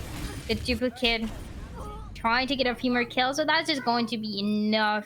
It seems like everyone from Punk Expansion, they want to try to touch, but it won't be in time. Tracer gets taken down, and already passing the 50% for Hogan Ball Dynasty. Pretty good ultimate economy to defend as well. They can try to put that minefield on point as well, just blocking any sort of space that Punk Expansion wants to get. and Punk's Passion going towards the white room here. We're gonna definitely see Pow Drive and Bomb on the table. Samir takes out Butters. We're gonna see how Punk's Passion responds to that. I really, that really, you know, puts a thorn in their plans. So. Yeah, you lose your support, and that puts your team already in a risky position. The minefield as well, blocking the space, like we were mentioning, Punk's Passion. It seems like this is not going to be their push. They might be having to wait a little bit longer. Deanna just came back, and now they might be ready to fight, but passing that 80%, it's not going to be easy to hold it till the end. We need to see what they're going to do, and it's going to be Mango. They want to initiate first from the side of Hog'N Dynasty with their rally. Also, the Transcendence trying to destroy the minefield. Southern Shot going to the backline, gets a pick into the Tracer. 2 kills coming through from Punk's Passion. This is the recontest that they were waiting for. Now they just have to clean it up. They just have to keep it going. The duplicate turning into the D.Va. Doesn't get any kills this time with the self-destruct, but that might be enough. Punk's Passion will be getting a little bit more percentage now. Having 2 matrices in dive is just broken. That's how I summarize that fight. You know, again, Echo just has so much value. Getting that D.Va, you know, with people like you know, Amir and Nemo and Dusty just coming into the backline, you just can't do much against 2 matrices or matrices. Yeah, but now Punk's Passion, they need to get this ultimate as soon as possible if they want to keep the point until about 100%. And it doesn't look as easy. Hog'N Dynasty already playing really aggressive, already trying to put the pressure into point. They need to get the kill to guarantee it. The duplicate is going to be ready, turning into Brig. Let's see what they can do here now. There's more kills coming through. Hog'N Dynasty trying to take control of the point. They will be actually taking control of the point. Everyone from Punk's Passion getting taken down, and this is going to be 100. Doesn't seem like anyone can even touch. Yeah, that was honestly, I just all I really saw was just Anna just consistently just looking behind her and just right as the, you know, for good reason, because yeah, as you see on the kill feed, everyone just fell one by one at the hands of Hog'N. Aquarius, you know, unexplained death there, falling off the map. But yeah, Hog'N just ended up pulling through, and we're gonna see a tiebreaker map on the tiebreaker map as we go into 3 for Night Market. Yeah, Night Market, and also the possibility to now is when you bring whatever comfort picks you had before, and Hog'N Dynasty going for that Rein's target, Punk's Passion going for that dive again. Pretty interesting differences in composition already, and with the teleport jumping into point, Hog'N Dynasty will be taking the advantage here, at least for a little bit, before the proper engagement comes from Punk's Passion. I don't even know if they want to stay on this composition. They might be getting affected, but if they are able to get the kills and take control, then it might be beneficial. The Brigade taking down the Punk's Passion. They lose one of their supports.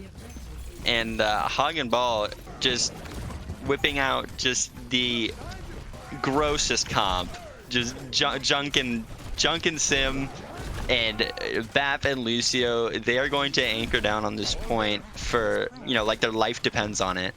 And we're gonna see that swap off a Sim. Pretty smart on Punk's Passion. It's very hard to, you know, get in without Their more win aggressive. condition was definitely going to be trying to go Rein Zarya like they did before, and now they had it. The ultimate economy benefiting the Hog'N Dynasty since they jumped into point first, but now there you go, first kill coming through. This Mitch getting taken down from the side of Hog'N Dynasty. They need a few more picks. Punk's Passion, if they want to push in here, they're not there quite yet. They haven't figured out the best way to go in. The bubble trying to keep the Reinhardt alive, but the shield getting taken down immediately. Amplification Matrix, Immortality Field coming through for this Baptiste. Hog'N Dynasty, they don't want to give up their point.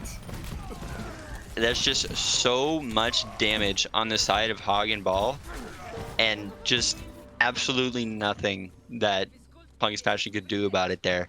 We have the 3 ults coming in. We have, you know, Grab, Riptire, and Shatter coming in for Hog'N, along with, you know, Barrier and Beat, you know, trailing.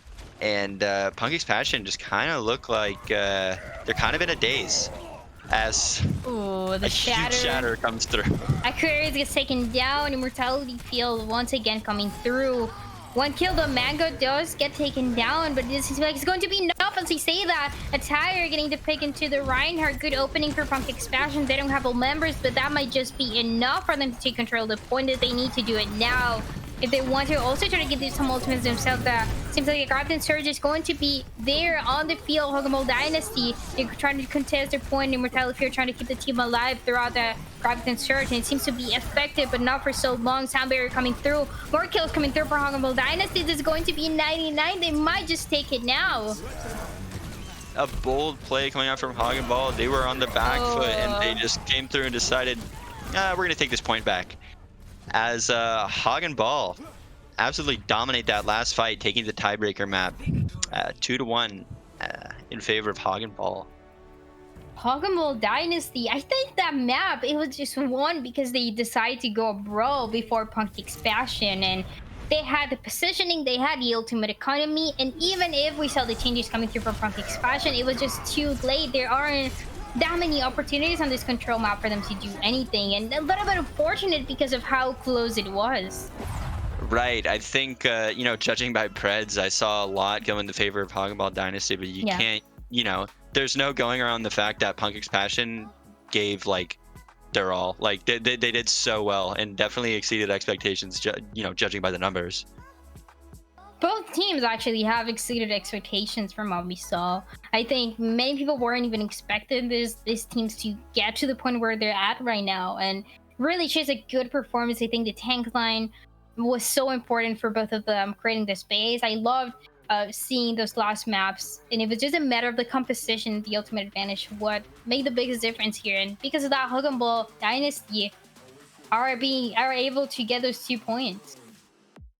Yeah, that was wow, honestly, super close series. Again, Havana was like super surprising.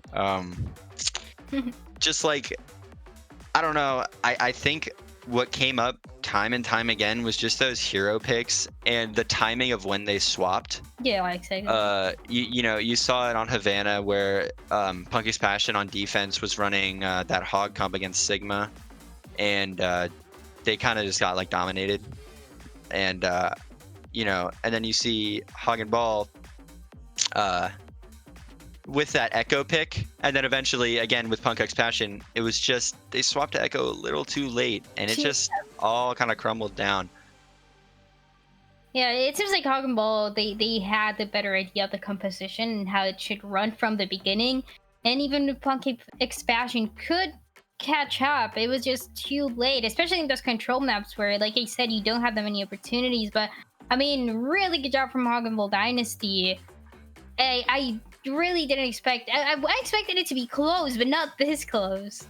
Right. No, it was seriously down to the wire. Just back and forth, especially on King's Row. I think we saw that exemplified best, where, you know, we saw Punk X Passion like snowballed Hagenball like a ton, and then right as we say that, we saw Hagenball just like, I think it was like right after that Heinen by Amir, everything shifted like so hard, because then we saw Hagenball kind of deliver, and you know, once it was 0.1, it was just, you know, 0.1 going on 0.3. Like, it was just super quick. Yeah, and because of that high noon, and because of the crazy plays that I saw from Amir, I just have to give Amir the MVP. It was just really good job from the DPS. Yeah. Do we have the option to give MVP to somebody who isn't on Hagenball? Is that like a thing? Sure. Wi-Fi. Like, no doubt. True. The jump cred. That was just, yeah, no. Wi-Fi kind of popped off like really hard. Yeah, definitely. If I saw, I mean, yeah, if we were to choose the MVP from both teams, it's gotta be Amir and it's gotta be Wi-Fi. It was just really good gameplay from both of them. The DPS making a big difference. Even also creating a little bit of a space that we know the tanks are making, but the DPS, especially the Junkrat, is allowing it to happen a little bit faster. So that was a really good match. I'm just happy. Yeah. And we're gonna go into the interview with Azzy, the captain of Punk X Passion. Hello. What's going on? That match, super close. What do you think could have been changed? Because honestly, from our view, it was just so close. Yeah, it was definitely really close. I think the only thing that we could have really changed is probably started rush on the very last point. We really expected them to not run rush, to be the one of the 2 points of Lijiang that they didn't run rush on, and we just read it wrong, which is actually funny because apparently they expected us to run rush and just mirror us. So I want your opinion on the seeding of Hagenball and just how you think they've kind of performed this season. Because from what I can tell, I haven't been in BPL very long, but it seems like they've kind of come into their own this season. Yeah, I've kind of on our BPL podcast, like, no one really pushes for Hagen Ball to be a little bit higher except for me. Like, I just they had generally close games against good teams. I can say that everyone is a good team here. Like, I think this league just is super close. Like, if you want to make a power ranking tier list, there's no tier breaks in that list. Like, and Hagen Ball, they swept clients yesterday who people rated at the top, and then the week before they played it really close against Sarasota, who people rate at the bottom. It's just like, I don't know, they can definitely compete with everyone else. Yeah, this is definitely one of my favorite things about BPL, is that even if you make predictions, you never really know what's going to happen. So I saw a lot of people trying to root for Hagen Ball Dynasty, but it was honestly such a close match. Anything could happen. And yeah, this is something we were talking about when we were casting. It was just seemed like it was that into the last map, just making the decision of what composition you guys wanted to run. And I think with if we saw the brawl coming through the Rhine Saria, it could have been a little bit closer at least, but it was just like the difference in composition, and you never being able to catch up would affect so much any team in control maps. Yeah. It's just unlucky. Honestly, yeah. Not much you can do. Super great performance from both teams, so props to them. Azzy, thank you for coming. We're gonna go into Amir and Tundra. Hi. What's poppin'? Hello, guys. Yo, what's up? Just that post-match feeling, winning, new feeling for both of us, pretty good. I just want to say something. I think Lazy was robbed of player of the match. Like, Amir even admitted. I agree. Yeah. Not my hottest. 3 maps? Yeah, not my hottest. So I think we're gonna use this moment to highlight our murderous support player that opens up every fight with a pick. I agree. I honestly, I think they were definitely a contender. My pick, I think I still would pick Wi-Fi, but during that Lijiang map, it was so apparent that he was just dominating. I saw Tracer dice so many times to him when of course it's not favored for Zen, but I've never played Junk as much as I have on Lijiang. You will not see me on Junk other than Lijiang. Amir, I'm gonna be honest. I don't want to see you on Junk. I'm gonna need I second that. I'm gonna grab that is an insult to your hit scan skill. Also, to comment on Nemo Coffee in chat how he didn't get player of the match, start getting some more of your Sigma ults off, and then we can start talking. Okay, buddy? Okay. I can say that to him. It's lovable feedback. Don't worry about it. We're really excited about tomorrow. We'll probably practice some Rush in the meantime with some non-Junkrat heroes. It's going to be great. Right. Yeah, awesome. Do not put me on that hero. I mean, yeah. It worked out, right? So you can't. Yeah. I'm sorry, but you can just call me the suppressing fire. There's nothing else to it. He's there. I just exist and I just strike fear because that's how Junkrat is. It's kind of stupid. Just that terrifying presence. Fun hero. Yeah. That's what I hate about Cheese. It's just Again, it did work out. So congratulations. Yeah. were you guys expecting it to be this close? What were your own predictions for it? Well, to be honest, I didn't expect us to make it to day 2. Like, everyone's been hyping up Clients, and they are a very, very good team. But we really came out yesterday and tore it up. But I'd say both matches so far have been really good. Like, PXP showed up. They beat a Catboy crew yesterday. Yeah, they came out in a really big way with Taco and exceeded expectations. So I think that's a running theme throughout this mid-season tourney. Yeah, I think from the beginning, from those first matches, there's been a lot of upsets, and it's just, that's what I was saying. It's so hard to predict really who's going to come up on top. It gets so close that it gets to those 3 maps where it's just maybe a matter of the composition, maybe a single pick that's going to make the whole difference. I think what you're also seeing is that teams are actually starting to come into their own. Since teams are practicing and scrimming these maps, you're actually starting to see that they're articulating more styles and they're finding preferences. Like, for example, Punk Passion and Sarasota, they like to run the rush style, while I've been ingraining this kind of ball diva tracer zen dive onto my guys. And we're just finally starting to get it together. And you're starting to see the results from all these teams work. Yeah, that actually brings something that I've been wanting to ask. So you don't have that much time to prepare for these matches. So in situations like this, are you trying to explain to your team, or like try to run different compositions, or would you rather stick to one and it be effective? Because you have seen teams come up maybe only playing brawl, it being effective towards the end. Or do you think it's better for them to be flexible? Because again, there's not a lot of time to prepare for everything. Well, the thing is with this tourney, you also have to take in mind that a team can pick any map. And since we're a really low seed, all the teams that we faced so far have picked maps against us. So we basically have to fly by the seat of our pants in certain situations if they pick an obscure map. Fortunately, we've been able to play Havana, which we have a lot of practice on. But when we're looking at facing an opponent, I usually look for match footage. I take a look and see what the comps they're running. I usually see what players are standing out.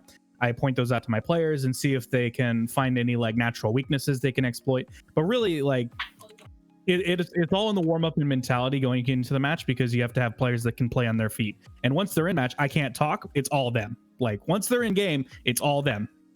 Yeah. That Stop the filibuster. Okay, I'll calm it down. I saw No, it's fine. It's fine. But yeah, no.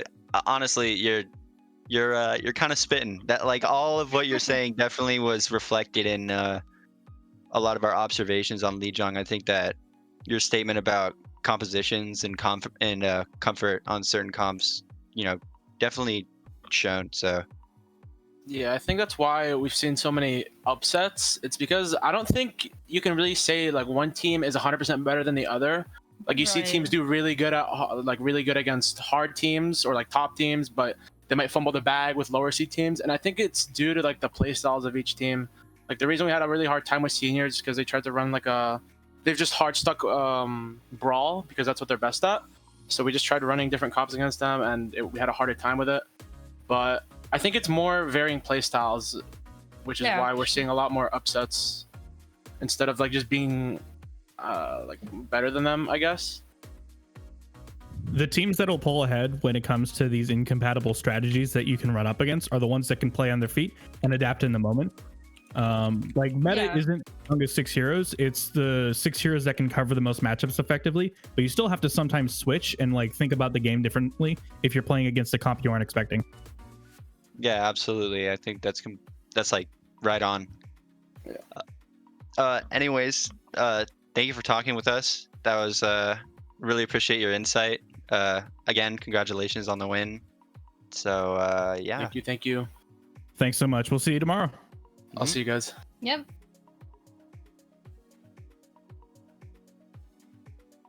And there they go.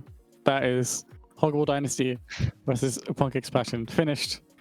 Amazing. I'm going to quickly just yoink the reins of this and come over to Vic so we can break this all down. Thank you, Dryad and Riza. We'll see you in a little bit. Yep.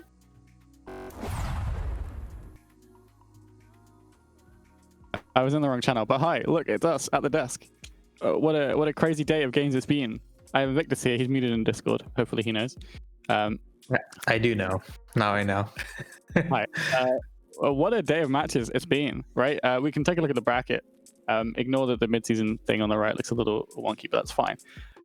Who would have thought? How many brackets are still alive right now? I don't know if there's any really that many, but maybe. I think it might be no one, right? Because like these are kind of all upsets in a way. Like the only teams that are expected to be here are Resurge and Sydney Surfers, I think. For sure. I think NightDrive in their little group, right, with Mind.Hive, Waffle, Alpine, NightDrive, I think they're probably second to come out of there. So, I mean, brilliant to see them all come in through here. But Hoggable definitely an underdog to make it this far.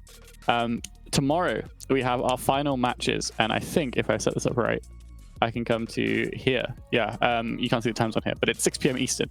So from 6 p.m. Eastern, we have our semi-finals, Resurge versus NightDrive.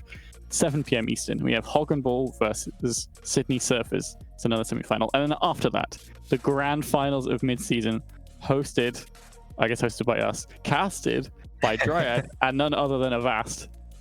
Real Avast will be casting the mid-season grand finals.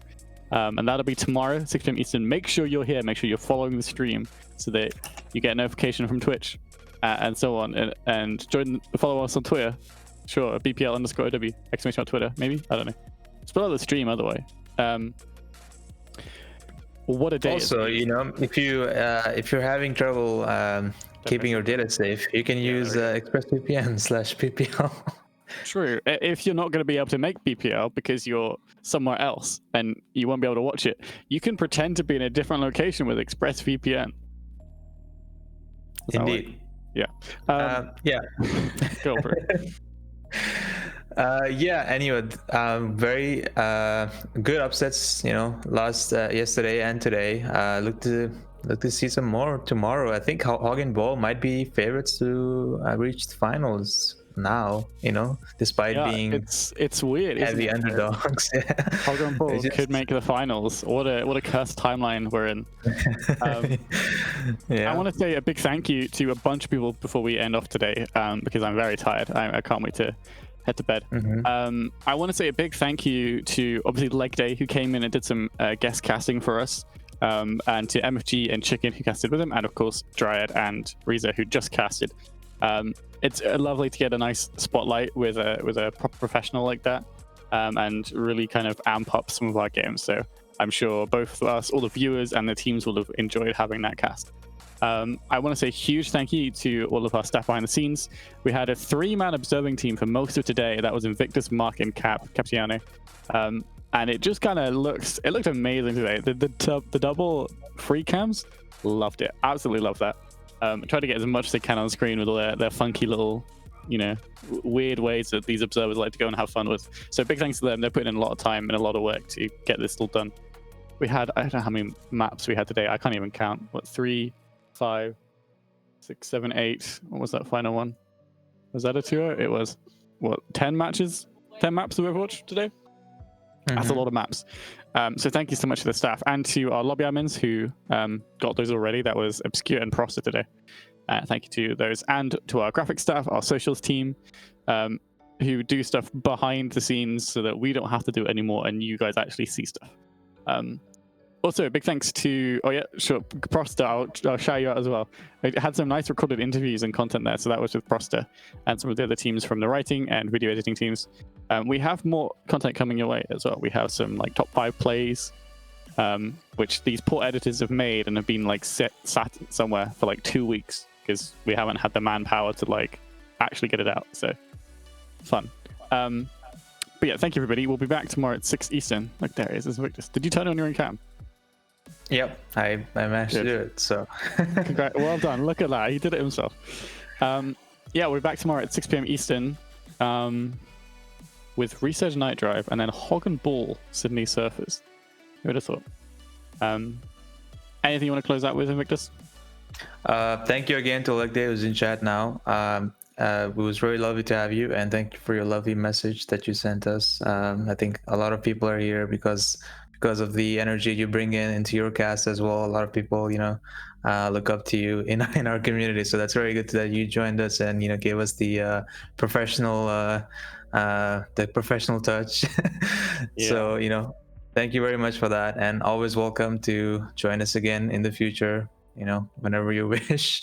We have playoffs at the end of the season, so we do. Yeah, and again, if people are looking to get involved, it's pretty much an open sign up, kind of. We obviously only have a certain amount of games that we stream, so we can't have everybody cast. But if you want to cast, if you want to help, you want to observe, help with lobby admin, anything, join the Discord and say that you want to try stuff, because this is the first try for many, many people. A lot of the casters, kind of mid-season excluded, because we kind of put our best boys on for the finals and semi-finals and quarterfinals. But if you're interested, definitely join the Discord, and we can give you a taste. Why not? Yeah, see you all tomorrow at 6 p.m. Eastern. I just feel like I'm missing something, but no. Yeah, I'm just tired. My brain, it's off. And by aware in the back. Yeah, goodbye. I don't know what they're doing. I don't know. They're shouting. See you tomorrow, everybody. Goodbye. See you.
You blew my mind.